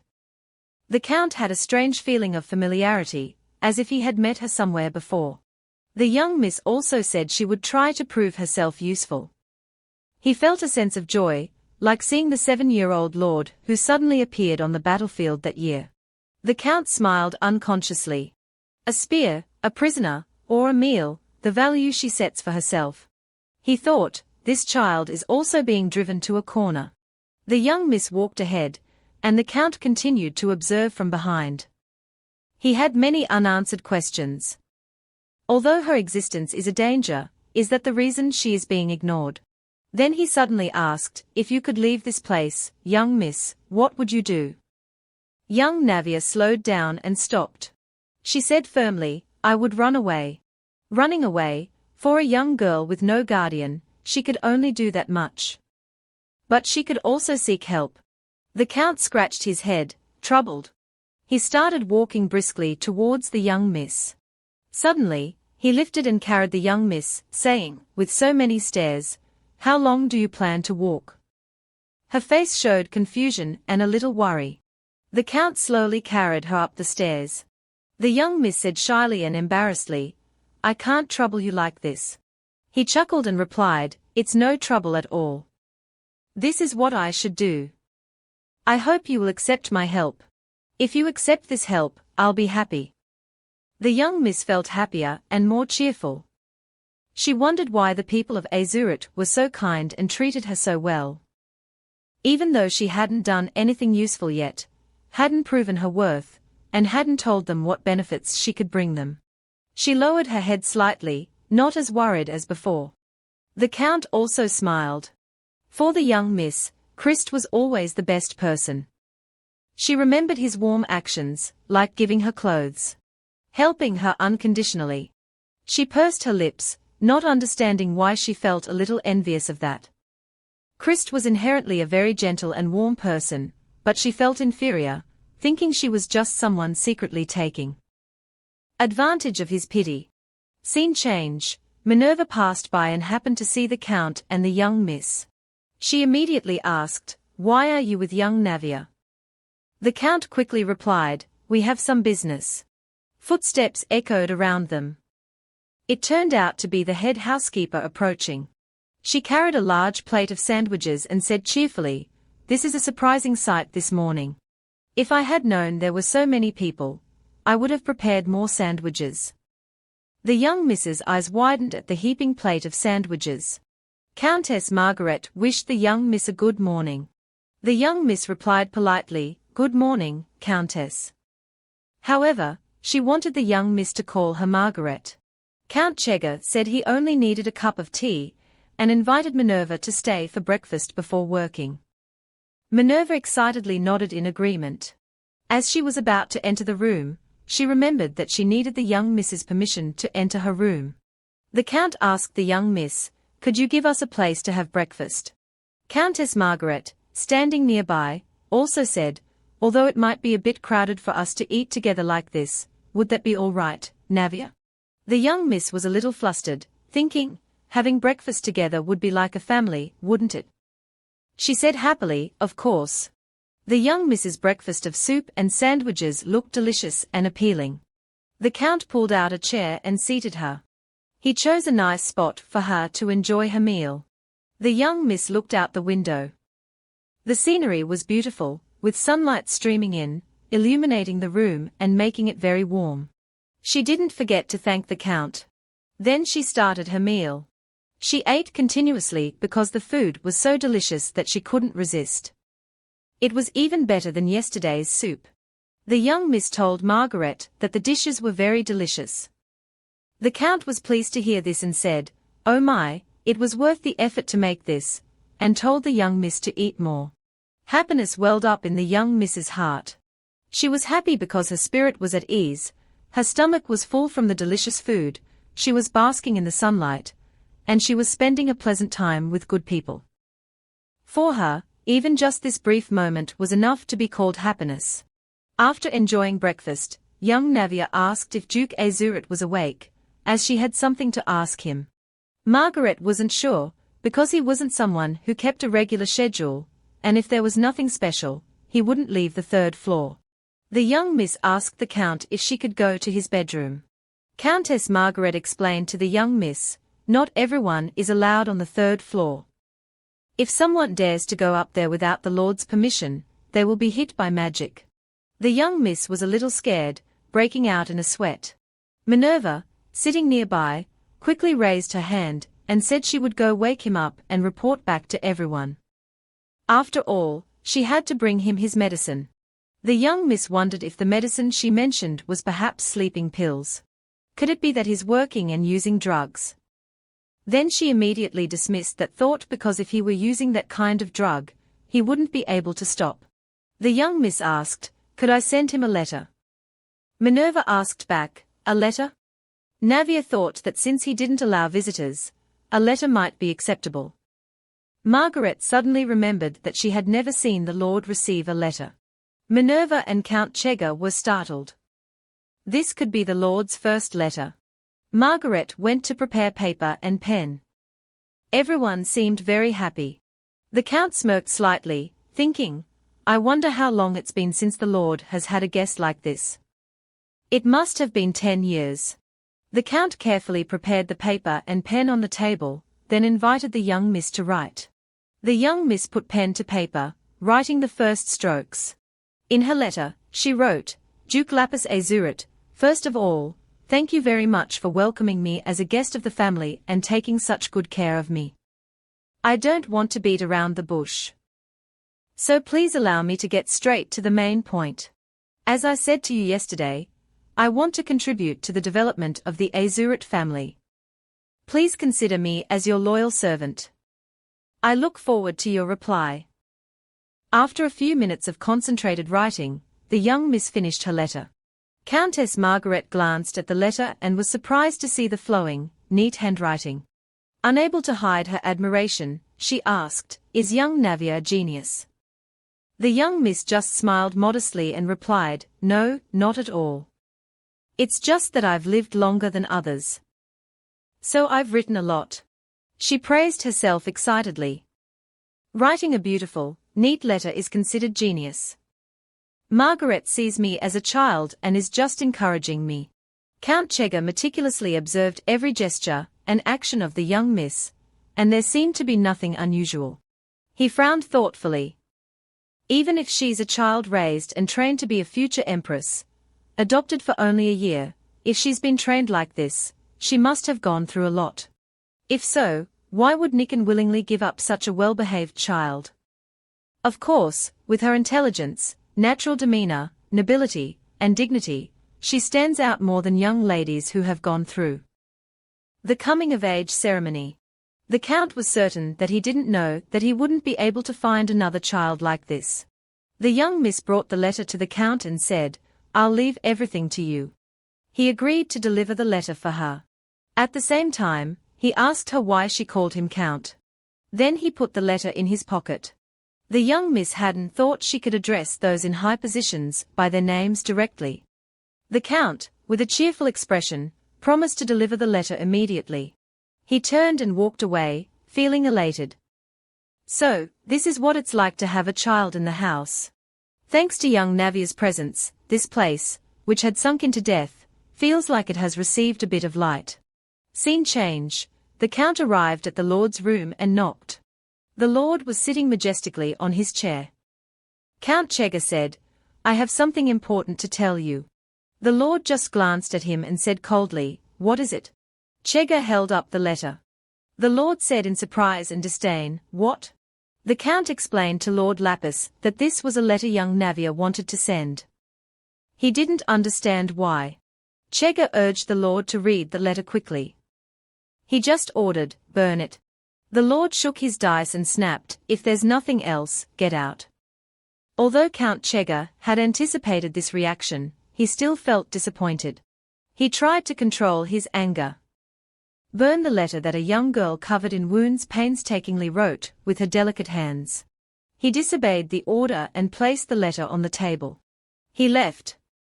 The Lord's room was dark and gloomy. The letter lay on the table next to a bottle of wine. Lapis noticed the letter. He sat up and wondered why Chega had been smirking like that. The letter caught the Lord's attention. He slowly opened it. Duke Lapis snapped his fingers decisively. Reading the first few lines, he was surprised by the neatness of the letter, not thinking that a child could write so beautifully. The Lord read every word carefully. He found it amusing that the young miss wanted to be appointed as a servant. After reading, he suddenly became angry and crumpled the letter, shouting, "What a foolish child." Suddenly, the Lord froze. He ruffled his hair, thinking that he was even more foolish. He quickly grabbed a pen and paper. Then sat down at the table and wrote quickly, not understanding what was happening. After writing, Lord Lapis quickly called for Chega. He replied loudly, "Yes," and opened the door with a clatter. Lapis said with a bewildered expression, "It seems you were waiting right outside the door." Then he handed him the letter to send. Count Chega took the letter and quickly left. Slamming the door shut, the Lord sat in his room and yelled in frustration, "Finally, this garbage prison has gone completely mad." Suddenly, there was a strange sound. His face became serious. It was time for the regression. The Lord slumped down.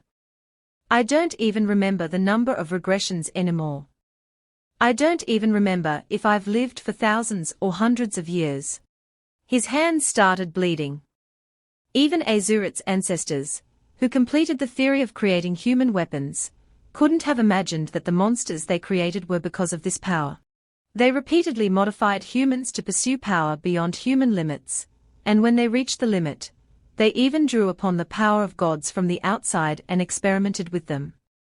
Generation after generation continued these experiments, but they all failed. In the end, those people found a more cruel solution. A mysterious figure in a black cloak said, "Draw upon the power of the gods from the prenatal stage, and have it born in human form." That is a human created from the power of gods. The results showed that those with silver hair had a better ability to receive supernatural powers than others, so the ideal mother should have this hair color. The truth was that the previous Duke Azurit took a silver-haired woman as his wife and used the power of external gods to impregnate her. That experiment, like the age-old problem of the family, finally succeeded, and Lapis Azurit was the name of the one who became a great weapon that could conquer the world. Recalling his childhood, his father had told Lapis about his role, to listen to his father's words.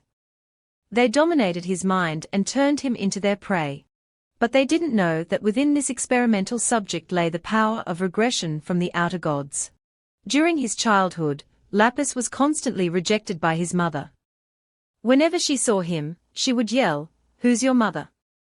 You damned monster!" Because after borrowing the power of the gods to conceive, she had gone completely insane.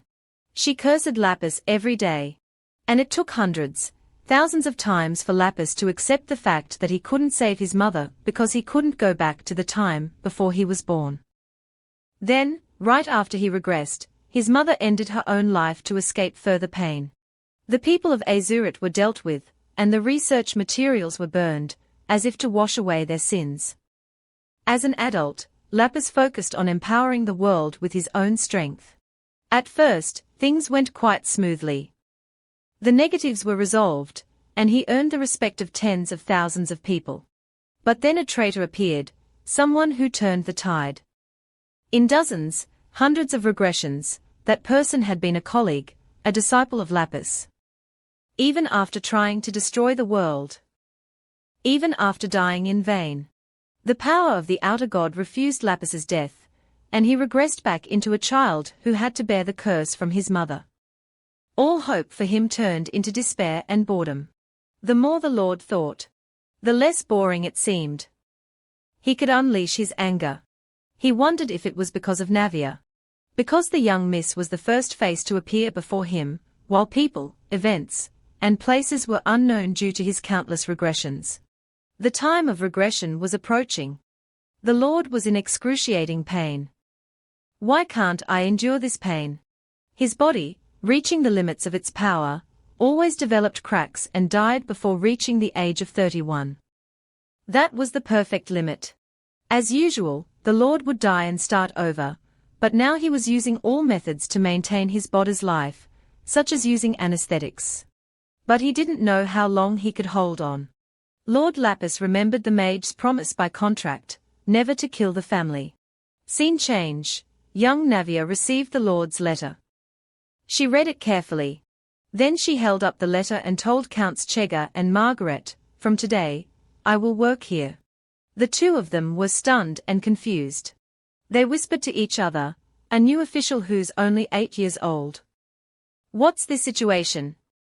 The Count replied, "How would I know?" Suddenly, a strange voice called from downstairs, "Is anyone there?" It turned out to be a young man delivering a letter. Chega asked, "Who are you?" He said he was sent by Duke Arnott to deliver a letter. Holding the letter, the Count thought it was probably about the compensation again. He told the young man to go back and tell him that he understood. However, young Navia's treatment had become an issue. Even if she became an official here, her status was still that of a prisoner.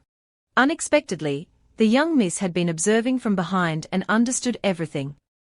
She spoke up, "It seems that person has come to adjust the compensation for the Arnott territory."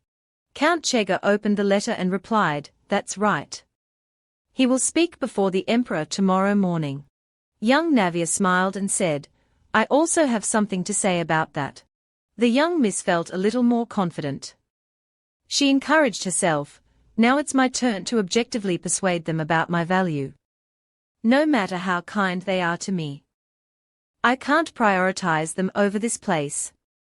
I just need to let everyone know whether I am a threat or a benefit to Azurit." Minerva suddenly rushed to the young miss. She clasped her hands and stammered, "I have something to tell you." She hesitated and asked, "Are you talking about something important?" The Count replied hesitantly, "It's all right for everyone to hear. For a long time now, around this time, there has been chaos between Nikan and Theovan over the position of Prince Arit's fiancé. Nikan is extremely furious that he dared to use his daughter as Azurit's heir, and have her engaged to the prince. That was absurd to Nikan. According to the young Mrs. deduction, if nothing changed, this time would proceed similarly. Tomorrow, if Chega went to the palace, he would face two scenarios. One certain scenario, and another highly probable one. Hearing this, Chega's eyes widened, and he broke out in a cold sweat. According to Navia's prediction, the certain scenario was deciding on how to treat her. Duke Arnott would definitely demand that she be thrown into a dungeon or taken to some faraway place. She also said that was a matter of course. Since he didn't know how her existence would become a weakness, he would certainly want to deal with it quickly and cleanly. He would certainly be afraid of the fact that he raised a child from an orphanage to be the crown princess being discovered.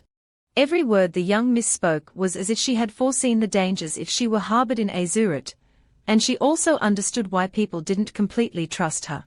Margaret, standing nearby, was also saddened. The young miss placed her hand on her chest and declared, "I swear on my life. I will not harm Azurit, absolutely never." Everyone looked at her with admiration. And probably by now, Count Anvin's letter about making his daughter the heir here has reached Her Majesty the Empress. Hearing this, everyone was startled. The young miss continued, "I overheard it directly on the first day I arrived. At first, I thought he was targeting Azurit and pushing his daughter in as a prisoner. I didn't expect him to be so cruel as to leave the child to be raised by the Lord." Count Chega was filled with doubts, thinking, but can this story be completely trusted? Why is this child telling us this story? His eyes widened as if he had discovered something. He considered the possibility that he intended to use the young miss as a weapon to stop Count Anvin. Margaret, on the other hand, thought simply, even if Arnott and the royal family don't know about young Navia's adoption, the story related to the punishment can still be smoothed over. But Count Anvin will definitely not let it go. His wrath will turn on me. The young miss proposed a way to create an alliance. Instead of thwarting his plan in one go, it's better to lessen his resentment. I will have that kind of value. You can use me effectively. Everyone was shocked and tried to stop her. That can't be. Only you will be sacrificed for the benefit. The young miss was touched by their concern. Count Chega shook his head repeatedly, saying, "That's a dishonorable act." The young miss still tried to explain, "But this will benefit both sides." Suddenly, a headache struck her. She bit her lip, not knowing what to do. She felt inferior and lost. It seemed she had never tried to persuade people like this before and didn't know that no matter how friendly these people were, they could discard her if she wasn't needed. She reminded herself, filled with determination, "I can't fail. This is my last life. I can't rely on unstable emotions, compassion, or goodwill. Right now, what I need most is certainty, a reason for people to accept me and interact with me as equals." She clenched her hands, trying to find a solution. She was startled when she heard the Countess say, "You just need to say, 'Please help me.' Say such useless words in such an important situation." The young miss couldn't believe her ears. "What?" she asked again. "His lordship will surely think I only speak nonsense. That's the reason I was born in a lowly place." Countess Margaret told her, "Say help me. Now is the time for courage." Navia was still afraid of asking for help, of being rejected. Her eyes welled up with tears. Finally, she mustered all her courage and said, "Please help me. I won't resist. Let me stay here. I will help everyone. Everything I have left is here." Hearing Navia's words, Chega and Minerva felt pity for her. The young miss kept pleading, "Please help me." Then Countess Margaret gently walked towards her. She hugged Navia tightly and stroked her head. "Well done," she said. "You did really well." The affection the Countess showed her was something she had always longed for. It felt so warm. Minerva stood to the side, observing everything, realizing that the loneliness the young miss carried within her seemed to be quite heavy, just like her master's. Afterwards, Navia decided to join the Countess's family for a meal. When she went down to the kitchen, Navia was a bit stunned after seeing them cooking together.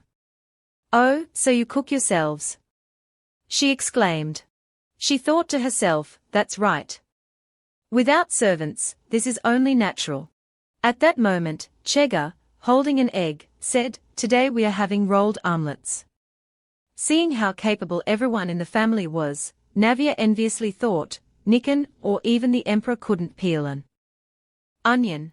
Then, she put all her thoughts aside and went to Countess Margaret. "I'll help you," she said. The Countess looked at the young miss in front of her with concern. However, after a moment, the Countess still decided to hand her a loaf of bread and a knife. "Then, Miss Navia, please spread butter on the bread. This is a very important task. So you have to work hard," she said. Seeing the task was quite easy, the young miss just nodded in agreement and thought to herself, "I'm completely being treated like a child. Well, I'm only 8 years old." A moment later, the dishes on the table were beautifully arranged. Countess Margaret brought out each dish and said, "Well, sit here. Today we'll eat in the kitchen." Navia thought to herself, "If I mentioned these words at Arnott, I would definitely be locked in a room and starved for days." Then she awkwardly asked the Countess, "Is it really all right to do this?" The Countess kindly said, "It's just us here."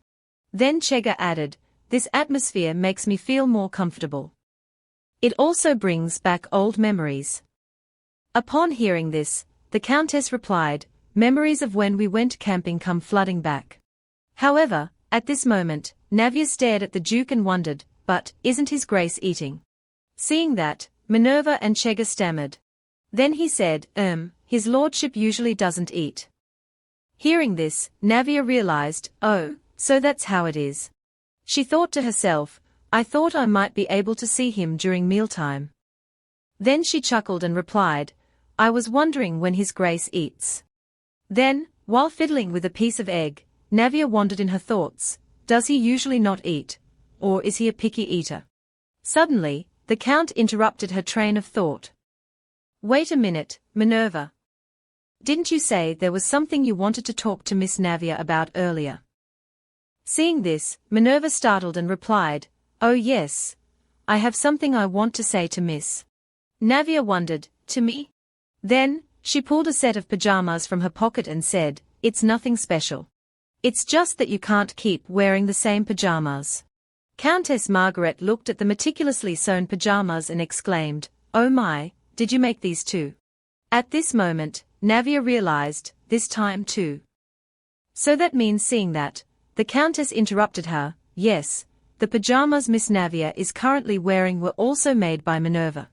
Navia immediately praised her, "Oh my goodness, they are so beautiful and high quality. I thought they were from some shop." Hearing this, Minerva blushed and repeatedly waved her hands. "It's not that great." Seeing that, Count Chega chuckled proudly. "Well, our staff are all very talented. They are all talented, including Solomon." Then he stood up, leaning on his hand, and said, "Then I'll go out so you can change into your new clothes. I'm really looking forward to it."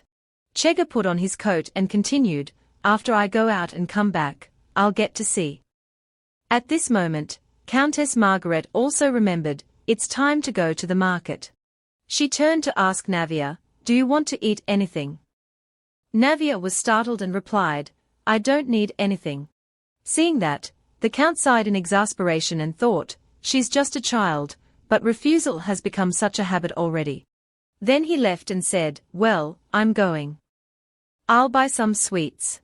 A moment later, Navia had put on the pajamas she had just received. She excitedly spun around and asked, "Did you really make these in just one day?" Minerva shyly replied, I just put together pre-made items. I have a younger half-sibling, so I make a lot of clothes. Looking at the young miss in the dress she designed, Minerva was delighted and felt it was an honor for her. Hearing this, the young miss shyly replied, I should be the one saying that. She thought to herself, clothes filled with such love are much more beautiful than expensive clothes from stores that don't suit me at all.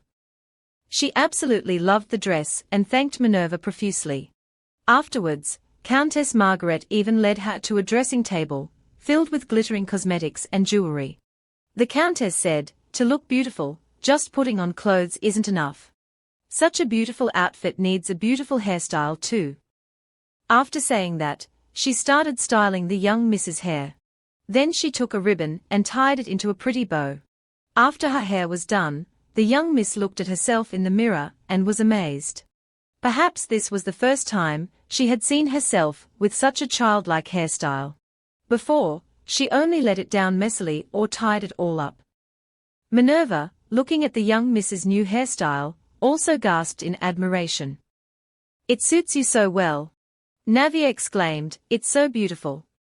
This is the most beautiful I've ever seen myself in my life. She thanked Margaret, and wondered why such a kind family had fallen into such a state. Of course, being good people doesn't mean they are good at everything, but at least they weren't incompetent. Eating and living weren't a problem, but the power to sustain the family money they didn't have enough of. At this rate, she worried that even the nominal position of Duke would be difficult to protect. The crux of the problem was the current Duke, Isel, but he was an outstanding individual, not someone incompetent or useless. The young miss pondered, even if he doesn't care about anything and is indifferent to becoming great, he's not someone who can't even maintain his family. What on earth made him act like this? After thinking, she called Margaret and asked her to send a letter to the Duke for her. Margaret agreed and went to find the Duke. She entered the Duke's room. He was still lying on the sofa, with his hand over his forehead. Seeing that he wasn't lying in bed, she turned and brought a plate of hot food. Then she gently placed it on the table. The Duke frowned and grumbled, what is it again? Margaret said, I brought you food similar to what Miss Navia is eating. Hearing this, the Duke furrowed his brow. Then he asked, is there something else you want to say to me? It turned out the Duke understood Margaret's intention. She replied, Miss Navia asked why you didn't have a meal. He wondered, why such a reaction? This is the person who always tells others to do what they want for fear of bothering them. The Duke sat up, scratched his head, and said, I don't need to eat. Margaret just chuckled and replied, if you leave a reply in the hallway, I'll take it. The Duke, with a tired face, recalled the previous letter, and chuckled to himself, thinking, everyone has lost their minds. Scene change. At Duke Isel's residence, the letter reads, the decision about my position has caused Count Chega and Count Romanov a great deal of worry. I wonder if your Grace could make the decision for me. I await your decision. Navia. While reading the letter, the Duke's expression was pensive, as if he was thinking about something. Margaret, standing to the side, glanced at him and thought to herself, oh my goodness, isn't he trying to act normal? Polite and concise sentences with beautiful handwriting like a work of art.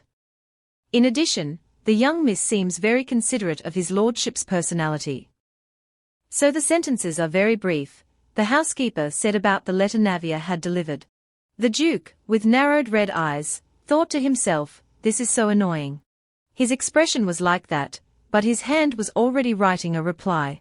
In a moment, the letter was finished and neatly folded in the Duke's hand. Immediately, he threw it to the housekeeper along with the request, now bring that food out now. Thinking the contents of the letter were something important, it was short and difficult words again, Barber. Margaret sighed tiredly, why can't our Duke be as mature as Miss Navia? The Duke, seeing her standing there for a long time, yelled, aren't you leaving? Margaret hurriedly slipped away, the Duke glancing at her with bullet-like eyes. The Duke muttered to himself, wait, even the idiots when a child entered this house. Scene change, in a room, someone's voice is heard, Barber. It turned out to be Navia's room. She was reading the letter. Upon reading the letter, she understood. It turned out the Duke was lacking a barber in the mansion. Minerva, standing nearby, heard her say, "The Duke is such an interesting person." Her words stunned Minerva. "Master, no way, the young miss even intended to send another letter to the Duke." She turned her gaze to Minerva and asked, "Do you know when the Duke will be going out today?" Minerva replied, "I'll have to go up there to find out." The young miss then said, "Then please send the letter for me." So, the little miss asked that to have her letter delivered. The letter was neatly placed on the table, surrounded by some glass bottles containing unknown substances. The Duke's question made her flustered, unsure how to answer, just stammering. Overwhelmed, she blurted out, "This is the medicine you usually take, and a letter from Miss Navia." The Duke said, "Who asked about that? Aren't you going to take it?" The Duke shouted. The girl, already nervous, was now sweating even more. Chega, Margaret, and now Minerva too. The Duke put his hand to his forehead and thought, looking very serious, "If you consider constantly annoying me like this a talent, then she's a genius." Saying that, he still took out the letter to read, cursing, "Damn it." The letter read, "Your Grace, I have heard your kind intentions very clearly, but I am very worried about whether I can fulfill the role of a barber well. It seems that a more flexible position would suit me better. What do you think? I hope this isn't too much of a demand." After reading the letter, a smirk crept onto his lips, his expression clearly showing anger. He repeated the words he had just read, "What? Heard your kind intentions very clearly." He understood the girl's implication, that he was treating her like a careless child, and he even imagined her standing there, saying to him, "Yes, I know that, so can you reconsider now?" He muttered in frustration, "How long do I have to play this game?" Responding immediately, he called Minerva in to deliver a message. He wrote, "Be grateful that I gave you the job of a barber even when you don't know how."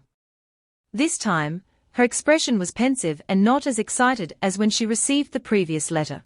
She admitted that at her current age, the job the Duke could give her was appropriate. She should have been satisfied with this, it was her fault. "I have to find something and work hard," she said.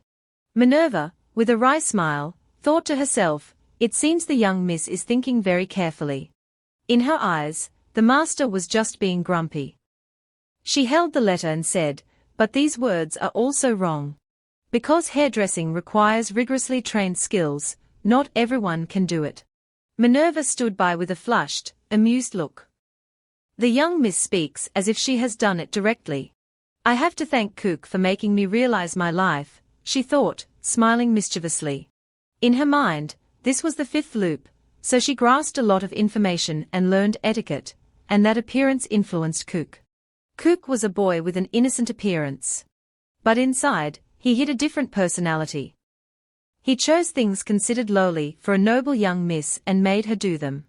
From cooking and cleaning, and of course, all the trivial tasks. Even tasks like pulling carriages or cutting hair. She tried to do everything, even clumsily, to be recognized, but in the end, she was kicked out in the middle of winter and died of frostbite, she thought, frowning. "If I act like a slave, can I live a little longer?" She wondered. Suddenly, she called out to Minerva. "Excuse me, but can I send one more letter?" In an instant, she had an idea to do something. After her request was accepted, her face lit up. Her bright smile towards Minerva was like a thank you. It made Minerva blush shyly. Minerva thought to herself, "I didn't expect the young miss to use such a beauty trick." The scene before her eyes was once again the door to Duke Lapillion's room. She just stood there, hesitant to enter, clutching the letter tightly in her hand. A knock echoed through the quiet room. Lapillion was sitting by the window, lost in thought, looking very handsome. Minerva rushed in, placed the letter on the table, and quickly slipped away. Lapillion's face now showed confusion. "Do you all want to die together now?" He reached out and picked up the letter. Holding it in his hand, he read, "Duke Isel, after receiving your Grace's letter, I realized that my request was very unreasonable and childish. I am extremely grateful for you giving me the position. Of barber. Thank you for reminding me of my shortcomings. Navia. After reading, he threw it away. This is being irritable, not awakening. Clearly, that child isn't sane. In the bedroom, a voice said, "Oh my, this childish jealousy is unbelievable. No, if that's the case, I have to prepare the hair first." It turned out to be Margaret's voice. "Just Miss Navia saying she's tired of waiting makes my conscience ache," Navia replied. She thought to herself, what if you heard a word from the Duke? Don't be like that. His lordship will pay the price for mentally torturing a child. That's right. And so, the conversation between the three women continued. On the carpet were scissors and combs. It seemed they wanted to do something. Navia stood frozen, not understanding what was happening. She said, "I'm really fine, you don't need to go that far." It turned out they were creating a hairdressing station for her, resembling a child's playset, but also very luxurious. She glanced to the side. Minerva had also finished a pretty apron that suited her perfectly. Originally, both of them were blue, but I left them outside, so they turned black, Minerva said. Navia wondered, change color. In this mansion, except for glass, stone, gold, silver, everything else turns black. So, clothes are kept in a golden wardrobe. This sounded like something from a fairy tale. So that's why the wardrobe is made of gold. Is that some kind of magical phenomenon? How mystical. Margaret smiled, it's normal to fear misfortune or curses. So, let's try on the apron and head wrap. The apron was put on, and her hair was being neatly tied back. Meanwhile, she wondered, but why do you need a head wrap for hairdressing? A little while later, the preparations were almost complete. Oh my, so cute. Absolutely perfect, miss. She looked very pretty and adorable now. Minerva praised her, there's no one as perfect as you, miss. And Margaret stood by, enjoying this cuteness. The door opened, and someone asked, what are you all doing here? It was Chega. Just in time, I bought dessert for everyone. Margaret called him over to look at the letter. I don't understand why his lordship wants Miss Navia to be a barber. Telling an 8-year-old to be a barber. He thought. He asked her opinion. She replied, I don't know either. It would be great if I could cut the Duke's hair beautifully, but will I have that chance? She said, tilting her head in thought. Margaret laughed, if you can cut his lordship's hair, what could be better? He's been growing it for 9 years. 9 years was indeed a long time. Scene change, 2 dukes appear, one with short hair and one with long hair. Anyway, with that appearance, any hairstyle would look good, Navia mused. We've prepared all the tools. Of course, it's not a game, Margaret replied. Chega suggested, we have all the tools, so why don't we try cutting hair? Navia happily accepted. And so, Chega became her first customer. Margaret whispered to her, I'll pay for the haircut. Thank you for your help, Miss Navia. He looked anxious. Shaving is still a bit difficult for me right now, so I'll just trim your hair, okay? She looked very excited. Getting to work, she quickly trimmed his hair. His face was pensive. I'll have to wear a hat for a while. The other two stood by, watching intently. She confidently thought, is there anything I can't do? Oh my, now I don't have to get my hair cut at the salon anymore. She humbly replied, it's not that great. Don't be modest, with this quality, I definitely have to pay. Chega, hearing that, gradually opened his eyes to look. He looked over curiously and saw his neatly trimmed hair, making him look years younger. Seeing how handsome he looked, he clung to the mirror, full of doubt, and asked, is this really Miss Navia's skill? Margaret was also curious, where did you learn that technique? I'm very surprised. She smiled happily, not knowing how to answer. It turned out she learned it during the 5th loop. A handful of silver coins stretched out. Please accept this. Margaret said cheerfully, let's try the dessert that Chega just bought. At this moment, in her hand was the first payment she had earned with her own hands. My hair looks great. Now I can enjoy tea time even more. He was still praising the amazing haircut he had received. Tea and cakes were arranged on the table. Scene change, in her hand, she held a cup of black coffee. This is the coffee that's currently very popular in the empire. She brought it to her lips to try and immediately coughed because it was too bitter. Chega chuckled and told her to quickly eat the dessert. When she tried the dessert, her face wrinkled. Margaret guessed she quite liked sour things. It turned out the cake she was eating had a lemon flavor.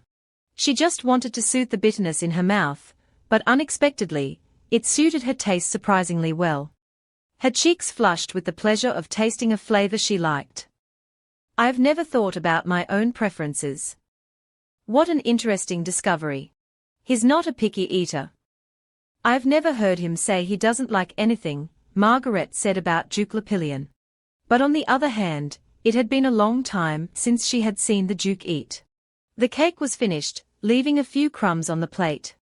Navia asked for permission to use the kitchen to do something. I feel guilty for always being treated to such delicious food, so I want to make something for His Grace, even if it's just a simple snack. Scene change, in the kitchen. How can you be so good at cooking? The finished cake looked fluffy and very appealing. She humbly replied, it's all thanks to Margaret's help. Although I tried not to show that I know how to cook, there was no other way because I'm too used to it. She asked the Countess to deliver it to the Duke. Although it's nothing special, offering a handmade dish certainly has a special meaning. And Chega took on that task instead of Margaret. Footsteps echoed in the hallway. Carrying the tray of cakes, he hummed a tune, looking very content. Suddenly, his eyes sharpened, strangely resembling the Duke's, but with an inhuman aspect. Nevertheless, that was also a wounded child. He hoped this place would become Navia's resting place. The door opened. Chega entered, holding the cake, and looked at Lepillion. He was intently looking at a piece of paper. On his table were magical research projects. Seeing that, anyone would surely think he was from Isle. Seeing him engrossed in his work, Chega said, Your Lordship, I think something has changed. Without taking his eyes off the documents, he mumbled in reply, Oh really? I'll change my body later and make it whole, so go out. The Count complained, calling an old man in his prime senile. Despite the banter, he truly admired Lepillion's wisdom. How did you recognize Miss Navia's talent in the third-floor room and think of making her a barber? Hearing this, Lepillion was startled. He didn't expect she could do everything, as if she were a genius. Chega even showed him the results of her cooking to prove he wasn't lying. But he didn't even glance at it. The atmosphere became silent. He cut 2 portions of cake onto a plate. And disappeared despite Lepillion's shouting, I told you to take it and go. He grumbled, I didn't give you spatial magic tools to be used like that. Finally, Lepillion glanced at the pre-cut cake on the table. His research was related to reincarnation and permanent death. Despite repeatedly calculating and reiterating the formula, he hadn't once reached the answer, only concluding that there was nothing else to do but continue reincarnating. He clenched his hand. Suddenly, his eyes turned towards the plate of cake. What is that kid doing, making people angry with so many talents? It seems she has a great talent for attracting people. There's Margaret, and even thinking about his dead daughter, Chega is acting like an uncle looking at his ill-mannered niece. Lepillion thought, if I leave the cake like this, it will probably spoil. If that happens, the others will come and make a fuss. I don't have the time to enchant this for preservation. Resigned, he picked up the cake and started eating it. Finally, he had put something in his mouth. The cake he ate had the lemon flavor Navia liked. It's been a long time since I directly consumed food. Why did it have to be lemon cake? Truly an annoyingly talented brat, he exclaimed. Only 1 piece remained on the plate now. Scene change. He used teleportation magic to return to the kitchen to return the remaining cake. Suddenly, he heard someone's cheerful laughter. Everyone was gathered in the kitchen, chatting animatedly. Lepillion glanced inside as he passed by. The smell of warm food, The sound of laughter, human warmth, and the bright lights, it was like a beautiful scene from a novel. If I interfere, that picture will surely be ruined, becoming chaotic, he muttered to himself, because he was different from them. It was a crack. That child was another crack dividing this black mansion, so every time I looked at her, I felt constant pain. A shattering sound suddenly echoed through the space. It turned out Lepillion had dropped the cake. After that incident, he returned to his room and sat down, dejected, as if about to fall into depression. He didn't know how he felt right now, just slightly annoyed. The image of a child melting this place. How is it exactly like the dream I once had? His dream featured a girl taller than him with white hair just like Navia. That dream reminded him of a time when he dreamt of happiness. He smirked. Now he no longer dreamt such dreams, even if he struggled and embraced futile hopes. If I die, this world will also disappear, he said with a dark expression. Anyway, it won't be long now. The end of this time isn't far off. Meanwhile, in another study, the red-haired young man ordered, "Kill that child for me." His subordinate replied, "It will cost extra for the hired killing." He was willing to pay any amount, but the deadline had to be before sunrise tomorrow. The subordinate complained, "The deadline is too tight. Moreover, there are 2 war heroes there as well." It turned out the red-haired young man was Nikan. He smirked and replied, "They are just 2 old wizards. Besides, does it take that much time to kill an 8-year-old in such a remote place?" At Lepillion's mansion, "Good night, everyone. It's time for bed. Everyone go to their rooms. Tomorrow, let's make an even more delicious breakfast. Don't we need to go to the Imperial Palace early tomorrow? We can eat breakfast together and then go slowly." The 2 chatted animatedly, causing Navia to lean against the door and smile. Everyone ate breakfast and dinner together. Preparing meals together boisterously, sitting together to eat the meal they prepared, talking frankly with each other, that atmosphere made everyone feel warm. Much better than sitting in the splendid dining room, always filled with anxiety. It felt like everyone was participating in a festival all day long. I wish every day were like today. A pile of silver coins Navia earned. When she first received the reply that said Barber, she felt very uncertain, but unexpectedly, things had turned out so well. Although there was a sacrifice, not from Chega, but the Duke's expression at that time was so amusing, she chuckled, resting her head on the pillow.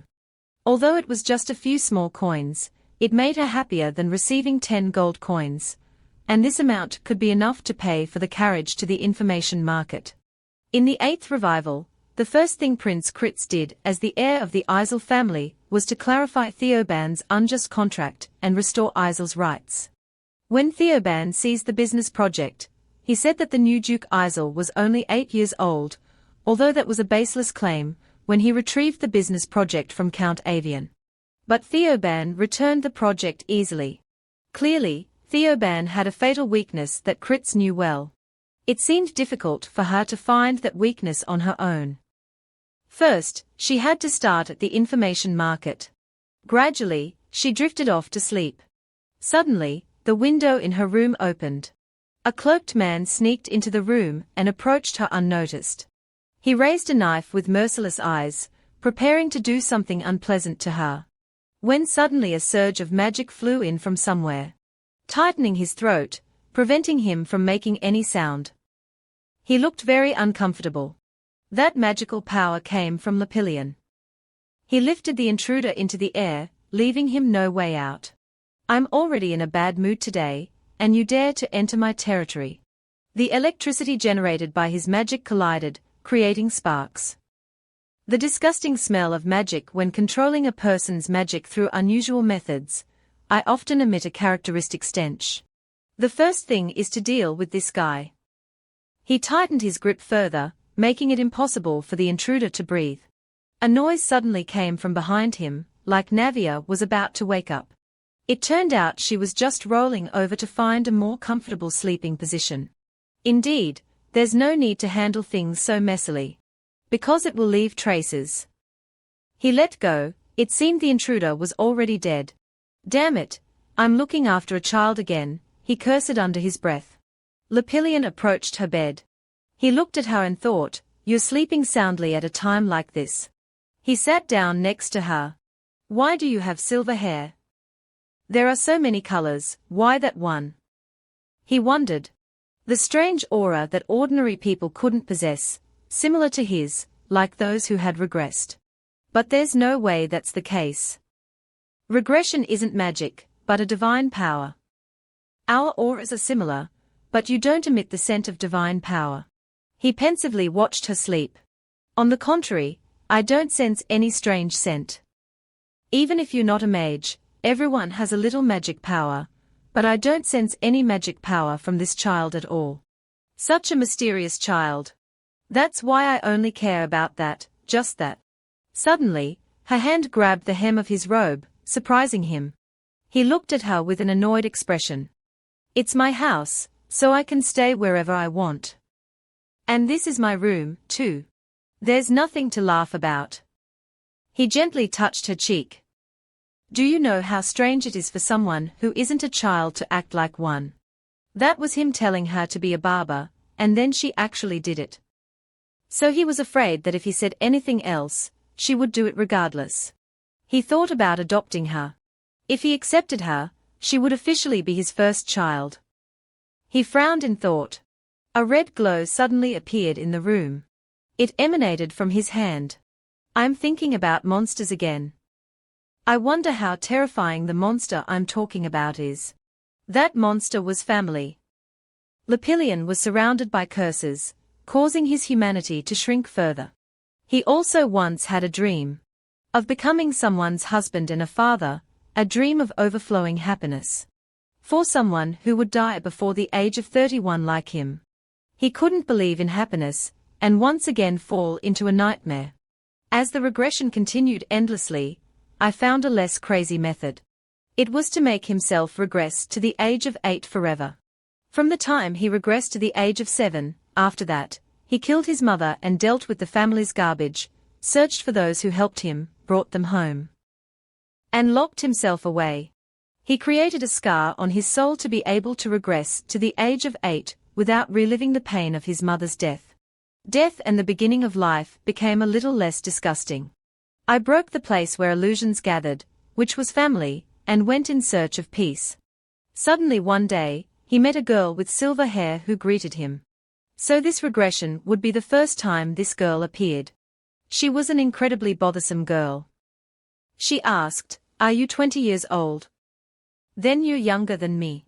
She spoke with a bright smile, crumbs from the half-eaten bread clinging to her lips. "Then try calling me sister." Looking at that girl stirred a sense of apathy within him. That was the first freshness in his life and also the first time he wanted to be determined to live until the end. Therefore, he was incredibly stubborn and desperate. That was the only reason he acted according to his will, but unexpectedly, he fell in love with that unreasonable girl. For the first time, Lepillion regretted his decision to infinitely regress to the age of 8. He couldn't be entangled in a similar curse because his soul was already scratched. However, he didn't give up and looked for every possible way.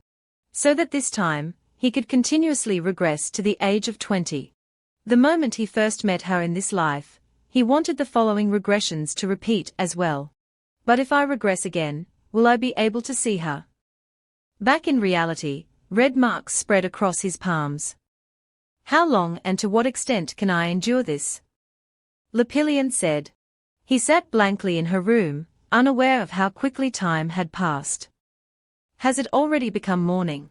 Lepillion looked at her. Navia was still sound asleep. What a fool. I have to get out.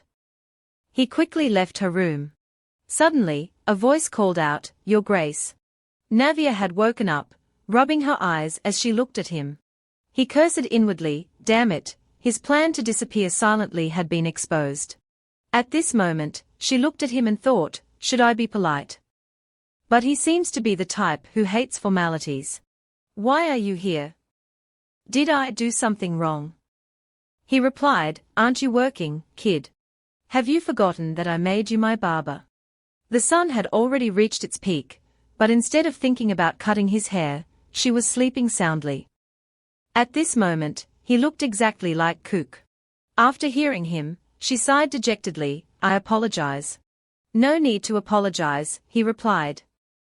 "Are you saying you'll fix my hair?" Lepillion nodded in agreement. "It's this long, so it needs to be cut." The reason he kept his hair long was because the silver-haired girl he once met complimented him, saying long hair suited him. Looking at his back with the long hair he had been growing for 9 years. His current life was also coming to an end. He didn't want to keep his hair long anymore. At this time, she pointed in a direction. "Over here, I've prepared a place for the haircut." Lepillion said, "You're quite determined, aren't you? To be able to carry out your Grace's task quickly and accurately," she replied softly. "If there's any shortcoming, it's my carelessness." She continued chattering on and on.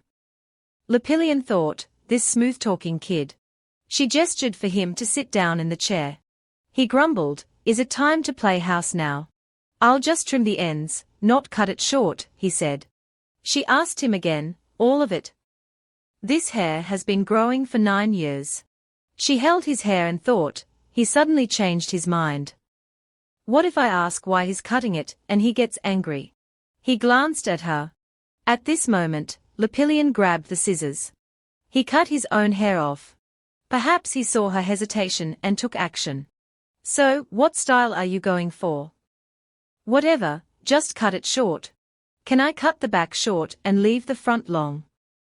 "Not now, but that hairstyle will be trendy later." She started working. His hair was being neatly trimmed.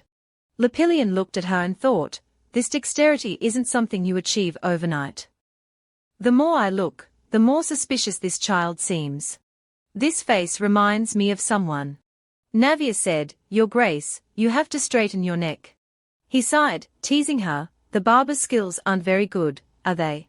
Hearing him say that, she chuckled, "Your Grace, please close your eyes, or hair will get in them." "My old temper is completely gone, Lepillion Isel." At this moment, the room felt warm, the atmosphere like playing house with the youngest barber in the empire. Come to think of it, this was the first time there was a child in this place. Staying up all night with a child, playing with a child from early morning, would a day start like this? Scene change, elsewhere, the sound of a woman's footsteps. It turned out to be the empress of this empire. She paused, as if looking at something. Inside a crystal the blue-green color of the sea, a boy with black hair was sealed. It seemed he was still alive, but had lost consciousness. "Can't you predict the future yet?" the empress asked the guard. "Never mind, if it's the blood of concubine Etio, it's possible. This child will be the perfect weapon for me to never fail." It seemed she was plotting something. Before her was a boy sealed inside a crystal stone. The empress looked at the boy, rejoicing inwardly, "It's fortunate that I was the one who discovered the prophetic ability that concubine Etio had been hiding for so long." 8 years ago, Ducalit and Etio were accused and drank poison themselves. After losing the child in her womb due to complications, she had to take medicine for the rest of her life. But that was the price they had to pay. In addition, the magic train business of Ducalit was not about ensuring the safety of the next successor. If so, then the second prince was the one with potential. Wouldn't it be more wonderful to use that prophetic ability as a weapon? Just thinking about it made the empress sneer. "I worked so hard to escape with it and not be killed, but it truly is a valuable existence." She ordered her subordinate, "Report any progress to me immediately." "Yes, Your Highness." Despite that, she still felt heartache. No matter what, that was her husband's flesh and blood. How cruel. He's been unconscious for 5 days now. Saying it's to awaken magic, but it's no different from torture. It would probably be more comfortable to just die. "I need to rest."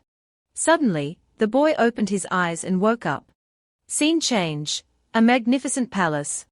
After the haircut, Navia was given a shiny gold object by Lepillion. However, she still thought, "I thought getting 1 silver coin was already good." Suddenly, he glanced at her. "You haven't even brushed off the hair yet." What are you doing? He immediately requested, there's still so much hair falling. I'll brush it off for you now. As soon as she finished, he snapped his fingers, creating an aura around her. His action struck Na6A as somewhat familiar. The Duke seemed vaguely familiar. She spoke up and asked, did you help me? But he coldly turned away, saying no, in a somewhat gruff but kind voice. So she politely thanked him for his kindness. I told you it wasn't me. Perhaps we could become closer. Suddenly, Lap glanced back at her once more. Her actions puzzled him. What's that kid doing? She seems busy. I wonder what's going on in that little head of hers. Why does her hair have a silver hue? Why do those red eyes catch my attention?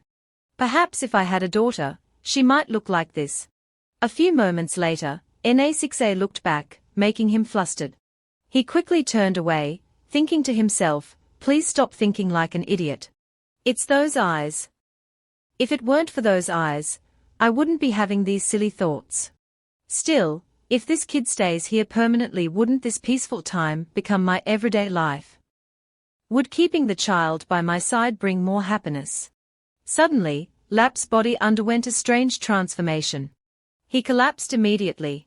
Seeing him like that, she cried out in worry, Duke. However, he stopped her from approaching him. Facing this situation, he gritted his teeth, enduring the pain. I can't let her see my monstrous, ferocious form. Lap clenched his hands tightly. Then he hurriedly ran away. Na6A was startled by his actions. In this critical moment, he ran straight to his room. Then he grabbed a bottle of medicine. He drank it hastily. It's because of me. The problem is always me. It's always like this. Unable to control himself, he flung the medicine bottle, shattering it. Hearing the loud noise, someone came upstairs, slightly opening the door and asking, are you all right, sir? He mistakenly thought it was Na6A, so he said, that hairdresser kid, she's not needed anymore. But after realizing it was Countess Margaret, he requested, clean everything up. Don't make that kid do anything. Don't give her any authority. Absolutely nothing. He muttered to himself, I'm disgusted by my current, repulsive state. But it's despicable to take it out on an innocent child. I want to blend in with that peaceful atmosphere, to be among them. So, I just need to take one more step. She seemed to sense his thoughts and asked, that young lady probably wouldn't want to see you like this. Lap responded with a ferocious expression, shut up. Don't bring her up in front of me. Hearing this, she bowed her head and said, understood. Then she left. He continued to ponder, I just want to die. Just die like this. There won't be a next time. Please. The only reason I'm still alive is because someone is waiting for me. That's everything. I only wished for a brief moment of happiness. Why must I receive this punishment? To continue living like this, waiting. I can't escape. A while later, she returned to the living room. Seeing her, Na6A asked, is the Duke all right? She cheerfully replied, yes, he's fine.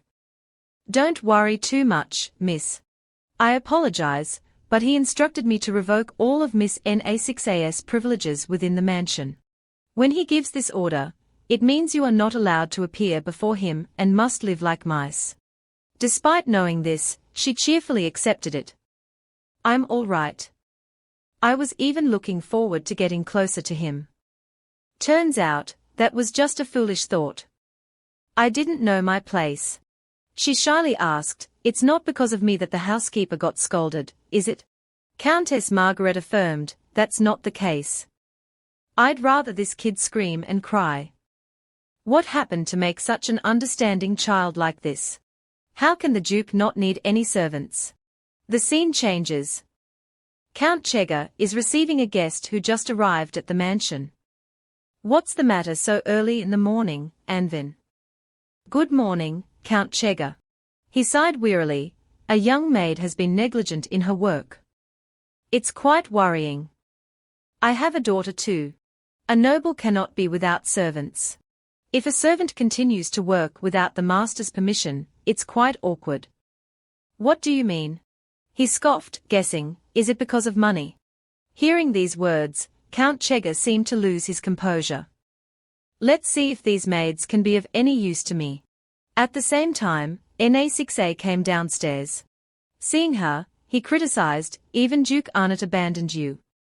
You're no different from a vagrant.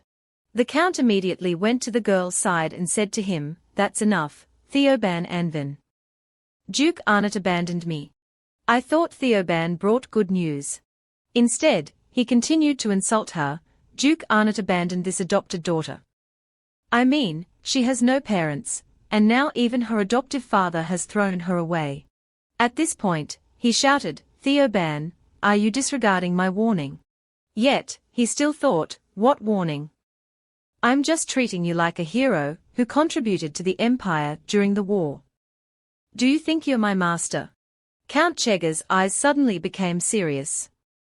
Instead of wasting time here, an old man like you should think about how to serve your master well. He unleashed his power and shouted, Theoban. This startled him. Old man, how dare you? You think you're the only one who can use magic? Guards? Suddenly, Na6A spoke up to stop them. If you cause a commotion here, won't it turn into a brawl? She softly said, also. According to Count Anvin, I'm staying here and am the one who caused the mistake. That's why Duke Arnott threw me away like trash in a bin. Count Anvin, flustered, thought, oh my god, I accidentally compared the Duke of Asia to a trash can. What nonsense is this girl saying? Didn't the Count tell me that? Count Chega immediately questioned, was the purpose of your visit today to insult the Duke of Asia and the guests? He gritted his teeth, speechless. Damn old man. But if I keep finding fault, it will upset the other servants, which won't be beneficial for me. After a few moments, he refuted it. I misspoke. I truly didn't mean it that way, which is why everyone misunderstood. I went too far. I apologize. I only came to help the kid. Regarding the servants' wages, I'll pay out of my own pocket. We should help each other, right? But it seemed he had realized his intentions. He reluctantly provided living expenses, so meager, with the aim of waiting for Asia and swallowing everything up. If it weren't for the effects of the anesthetic, I wouldn't have been caught off guard by him. Suddenly, Na6A smiled and said, really? Thank you, Count Anvin. But inwardly, she thought, either way, Count Chega can't refuse this offer. It's best to seize the opportunity and counterattack when possible. The new servants greeted her. Please take care of us, miss. I'm the one who needs looking after. What can you do if you have no weaknesses? It would be great if they carelessly reveal their weaknesses. Well, I'll be going now. Today is the day to go to the Imperial Palace, right? You should handle the compensation properly. These days, with the poor harvest of anesthetic plants, the prices are likely to be high. Suddenly, Na6A tugged on Count Chega's clothes and said, I'm hungry. When he turned around, he saw her winking at him as if hinting at something. He interpreted it as wanting to reduce the number of servants. He ordered 2 maids, you 2 over there, the pantry and the kitchen, quickly bring some food here. The 2 maids suspiciously thought, we just arrived here. Why do we have to do that? We haven't even received specific instructions yet. Nevertheless, she smiled and obeyed. Then let me go prepare. Which room should I bring it to, miss? Na6A softly replied, the 3rd room on the left, in the center of the 2nd floor staircase. I understand. He was happy to see her mood. You're doing better now. I told you, even for food money, it's worth it. That's right, it's all for food money. How does Asia feel about this child? A person revered like a god, a powerful war god who stands out anywhere. This girl is in a situation where she needs such a person's protection. Suddenly, the girl stopped and said, Mr. Chega, I have a favor to ask. Could you buy me a pair of shoes and a coat? The color and design just need to be neat. He readily agreed to this request. Of course. I'll stop by on my way back. Save this money for something else. She shyly explained, no, since it's something I need, I should pay for it. A child doesn't necessarily have to earn money to buy things for themselves. Of course, I know you're very capable and intelligent. But if a child has entered my mansion, I'll take full responsibility for them. You are the youngest child in this mansion.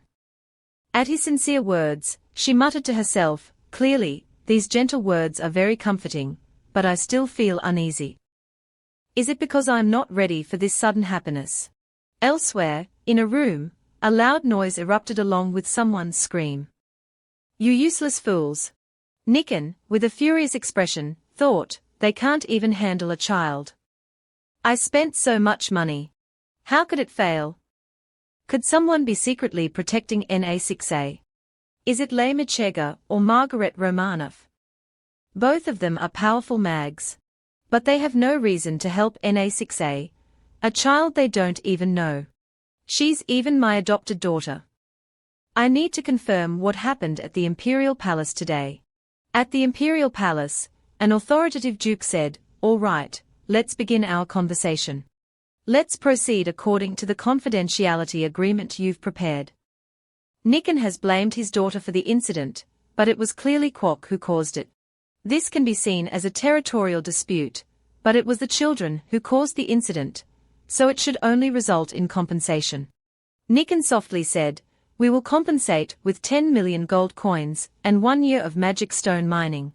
I don't know why Na6A did such a foolish thing. But this needs to be strictly punished according to common sense. Suddenly, Count Chega spoke up. How can you say such heartless words? Na6A is just a child. I think we need to consider the punishment for her. The Empress Dowager thought to herself, unexpectedly, Asia's people are defending that child. Could it be because of Theo Van? She corrected, come to think of it, a few days ago, Count Anvin sent a letter regarding Asia's successor. The Count said he would have his daughter join the Asia family.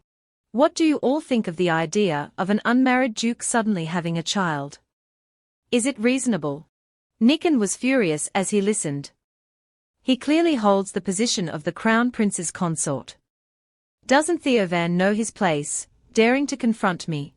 Count Chega said in a stern voice, perhaps this matter needs to be discussed within Asia. There's no wolf that doesn't bite. How has that child, Na6A, fought alone all this time?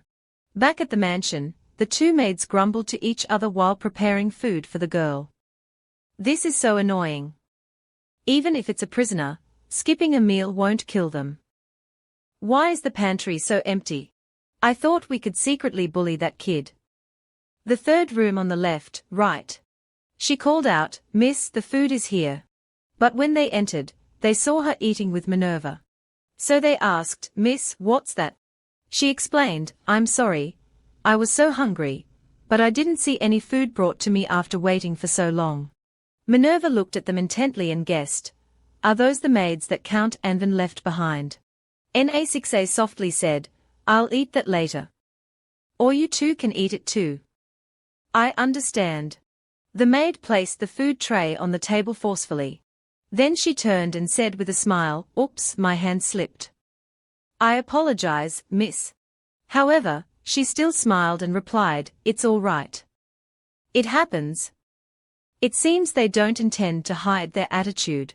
She sneered, our miss is so kind. As expected, children are easy to deal with. Suddenly, Minerva yelled, scolding, hey, you two. You two should go to the main hall to be re-educated. I'll be the one to teach you the rules. Although the miss isn't easy to bully, she's still a child. As an adult, I have to protect her. Despite that, Na6A calmly said, Margaret will be here later. There's no need to do that, Minerva. Despite the request, she still showed an arrogant attitude. Fine, whatever. Judging by their behavior, they are probably just incompetent maids. Playing these little tricks to make things difficult for me isn't even interesting, so it doesn't matter. But Minerva is an adult, so is it okay? A while later, the two maids were taken to a room. The two wondered to each other, using white blankets is fine too, but the whole mansion only uses black ones. So Minerva explained, originally, everything was white. You mean everything is dyed black? That's right. Except for gold, everything in the mansion is dyed black like this. She was astonished and thought to herself, I thought it was because of the decay of this family that they decorated everything in black. It dyes itself black. But apart from the color change, everything else is quite normal. Despite being told this, the two were still curious. Why is that? What if it affects other people? That's terrible. Minerva's mood was a little flustered. I also know that this place looks ominous and unsettling from the outside. Now you two are the maids who will work here, so this is a very important house to me.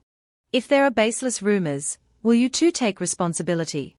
The atmosphere suddenly became quiet. And then she brightly replied, I see. I'll be careful. She breathed a sigh of relief. Thank goodness. It seems they are not difficult to talk to. After that, she gently turned around. Well then, you two rest. But as she left, she tripped Minerva, causing her to fall to the floor with a thud. Oh dear, what's this? The two of them revealed a sneer. My bad. As she fumbled to pick up her glasses, she deliberately crushed them without hesitation. What was she saying? Anyway, she should know better than to open her mouth, right? She's the instructor. They continued to threaten her, if we get into trouble, you won't escape either. Please take care of us. In this situation, she seemed to be on the verge of tears. Countless negative thoughts flooded her mind. Stupid Minerva, being bullied by them and still so foolish. Unable to say anything at all. Weird, stupid, cowardly, just sitting still like this. Then what's the difference between me and a child? At this rate, I just want to die. So pathetic. Why are you so useless?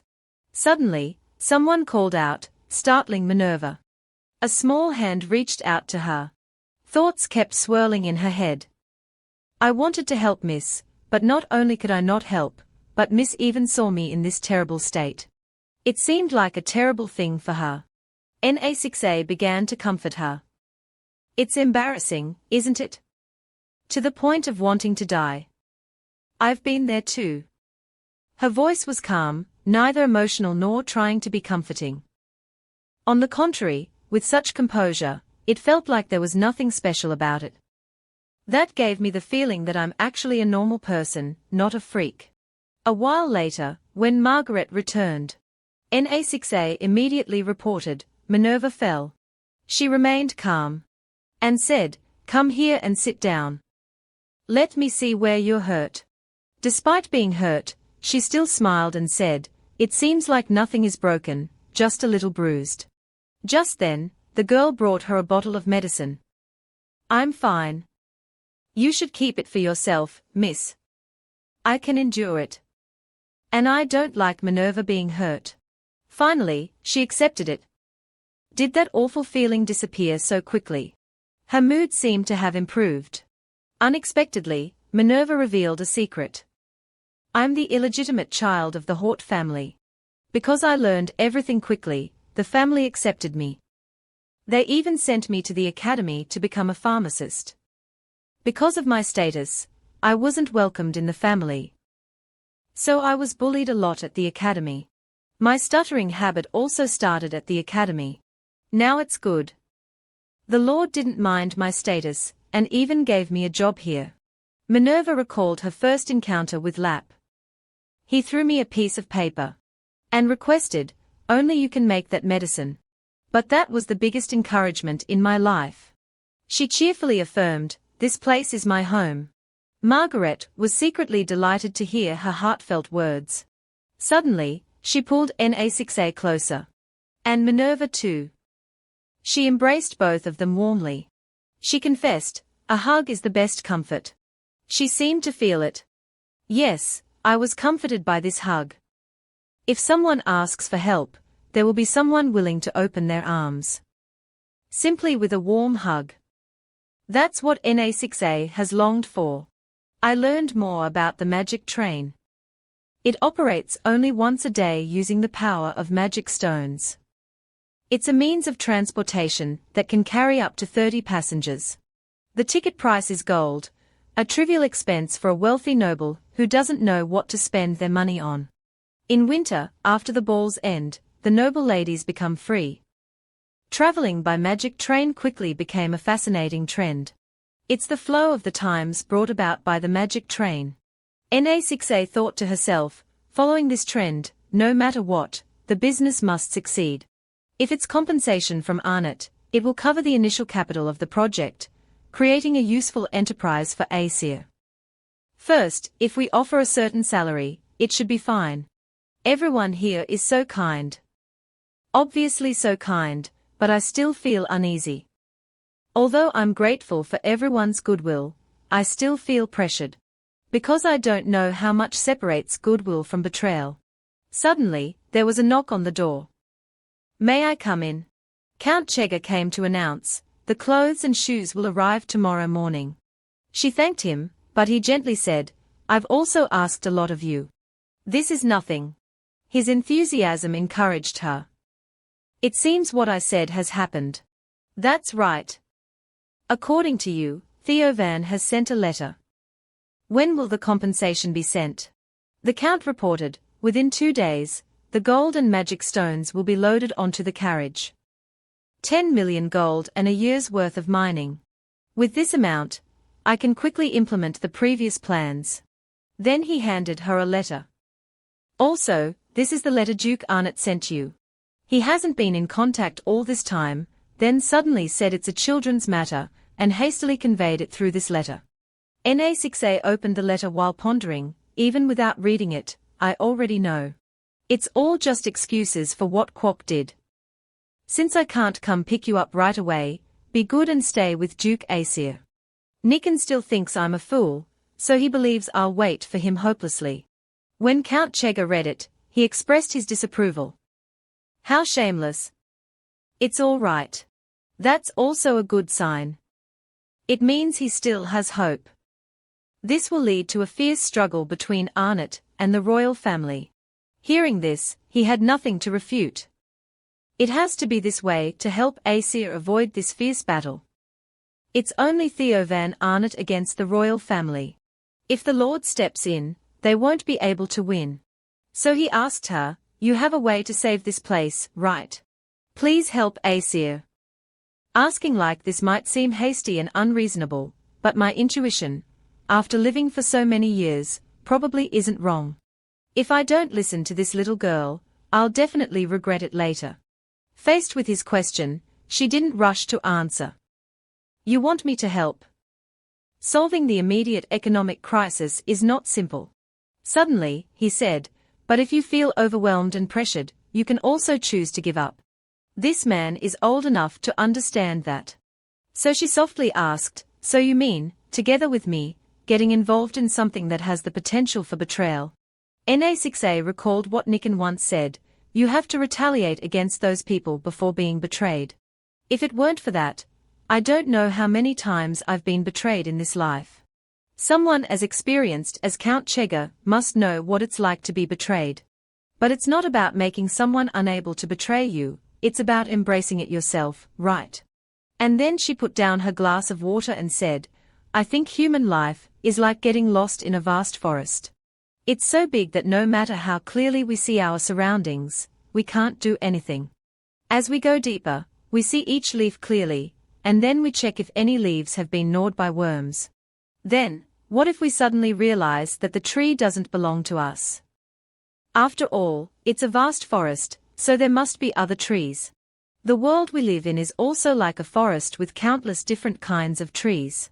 So there's no need to be too disappointed with a tree that doesn't belong to you. If you want to create your own forest, shouldn't you only care about the trees that belong to you? The trees of your own forest. A few moments later, she replied, I've planted my own tree named Na6A.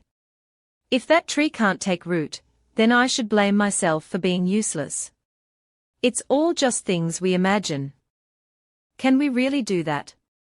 And can we see our own forest and trees? She sighed and said, "It's amazing. Then buy me a tree." However, the Count didn't understand her intentions. Na6A asked him to quickly get her a bowler tree. The scene changes to another location in the capital. After hearing the report, Anvin was stunned. Do you think Lap would raise an unknown girl? The Empress mentioned the letter the Lord sent, but Count Chega interrupted and said he had to discuss it with the family first. That old man. Just thinking about it infuriated him. So that's why he was brought to that store and treated like a customer. To oppose me. Luckily, I sent those maids there. Dealing with a child isn't difficult. If the assassin fails, just using those 2 maids is enough. Everything will be settled before Arnott's compensation arrives. Back at Lap's mansion, the 2 maids continued to complain. This is so strange. This is such a terrible mansion. What should we do? If we want to escape this awful place, we have to quickly deal with that brat. We should start with the smallest things, then gradually drain her of her spirit. You're so wicked. Do you even have the right to say that to me? But what should we do? Should we catch a rat and put it on the brat's bed? A rat? I have to catch it. I don't like it. Coward. They started to head towards Na6A's room. Miss, are you awake? Good morning. She calmly chatted as if nothing had happened. The weather is so nice today. A few days ago, it was raining and even snowing. Oh my, even with the sunlight, it's still as gloomy as ever in here. Na6A seemed to understand her implication. She looks so timid. Yesterday too, compared to the other maids, she was particularly afraid of this place. A few moments later, the maid prepared breakfast for her on the table. Enjoy your breakfast, miss. The other one quickly tidied up the bed and pillows. However, she revealed a cunning expression. She secretly put a rat inside the girl's bed. As soon as she gets down, this brat will be terrified when she sees the dead rat. Then she called out, "Oh my God, miss. If you're going to wipe yourself down, let me do it. I'll help you, miss." But she refused. "No, I'll do it myself. The wound hasn't healed yet, so I can't let her touch my body. If she sees the wound, she'll definitely try to investigate." Despite being refused, she still stubbornly insisted. "I won't touch your back, miss. Just let me help you. Give it here." Just then, the door suddenly burst open. Minerva, in a hurry, said, "Good morning." Na6A was overjoyed to see her. "Good morning, Minerva." She suggested, "I have to treat you. Please excuse yourself." The maid was extremely annoyed. This bitch. She's been ruining everything since yesterday. Suddenly, Margaret spoke up. Everyone is so diligent. Her presence made the maid flustered. "It's such an honor, Countess Romano." She informed the 2 maids, "Count Anvin came looking for you, saying he wanted to tell you something. He's waiting on the first floor. Then we'll excuse ourselves." After the 2 maids left, she went to check on the girl. "Did anything happen?" She replied cheerfully, "No, thankfully Minerva came." Minerva said indignantly, "Those people keep trying to bully Miss." At this action, she guessed, she must have been very scared because of what happened yesterday. Suddenly, she patted Minerva's hand. And said to her sweetly, "You must have been scared, but you still dared to stand up for me. That's really cool. Thank you." This comfort made her blush. So she called Na6A over and said, "No noble would ever tell their subordinate that they are cool. It's you, miss, who is even cooler for saying those words." "I don't know why, but seeing Minerva reminds me of myself from a long time ago." She replied brightly, "Then we are both cool, right?" "Yes. The words I'm saying to Minerva are probably the words I really wanted to hear myself."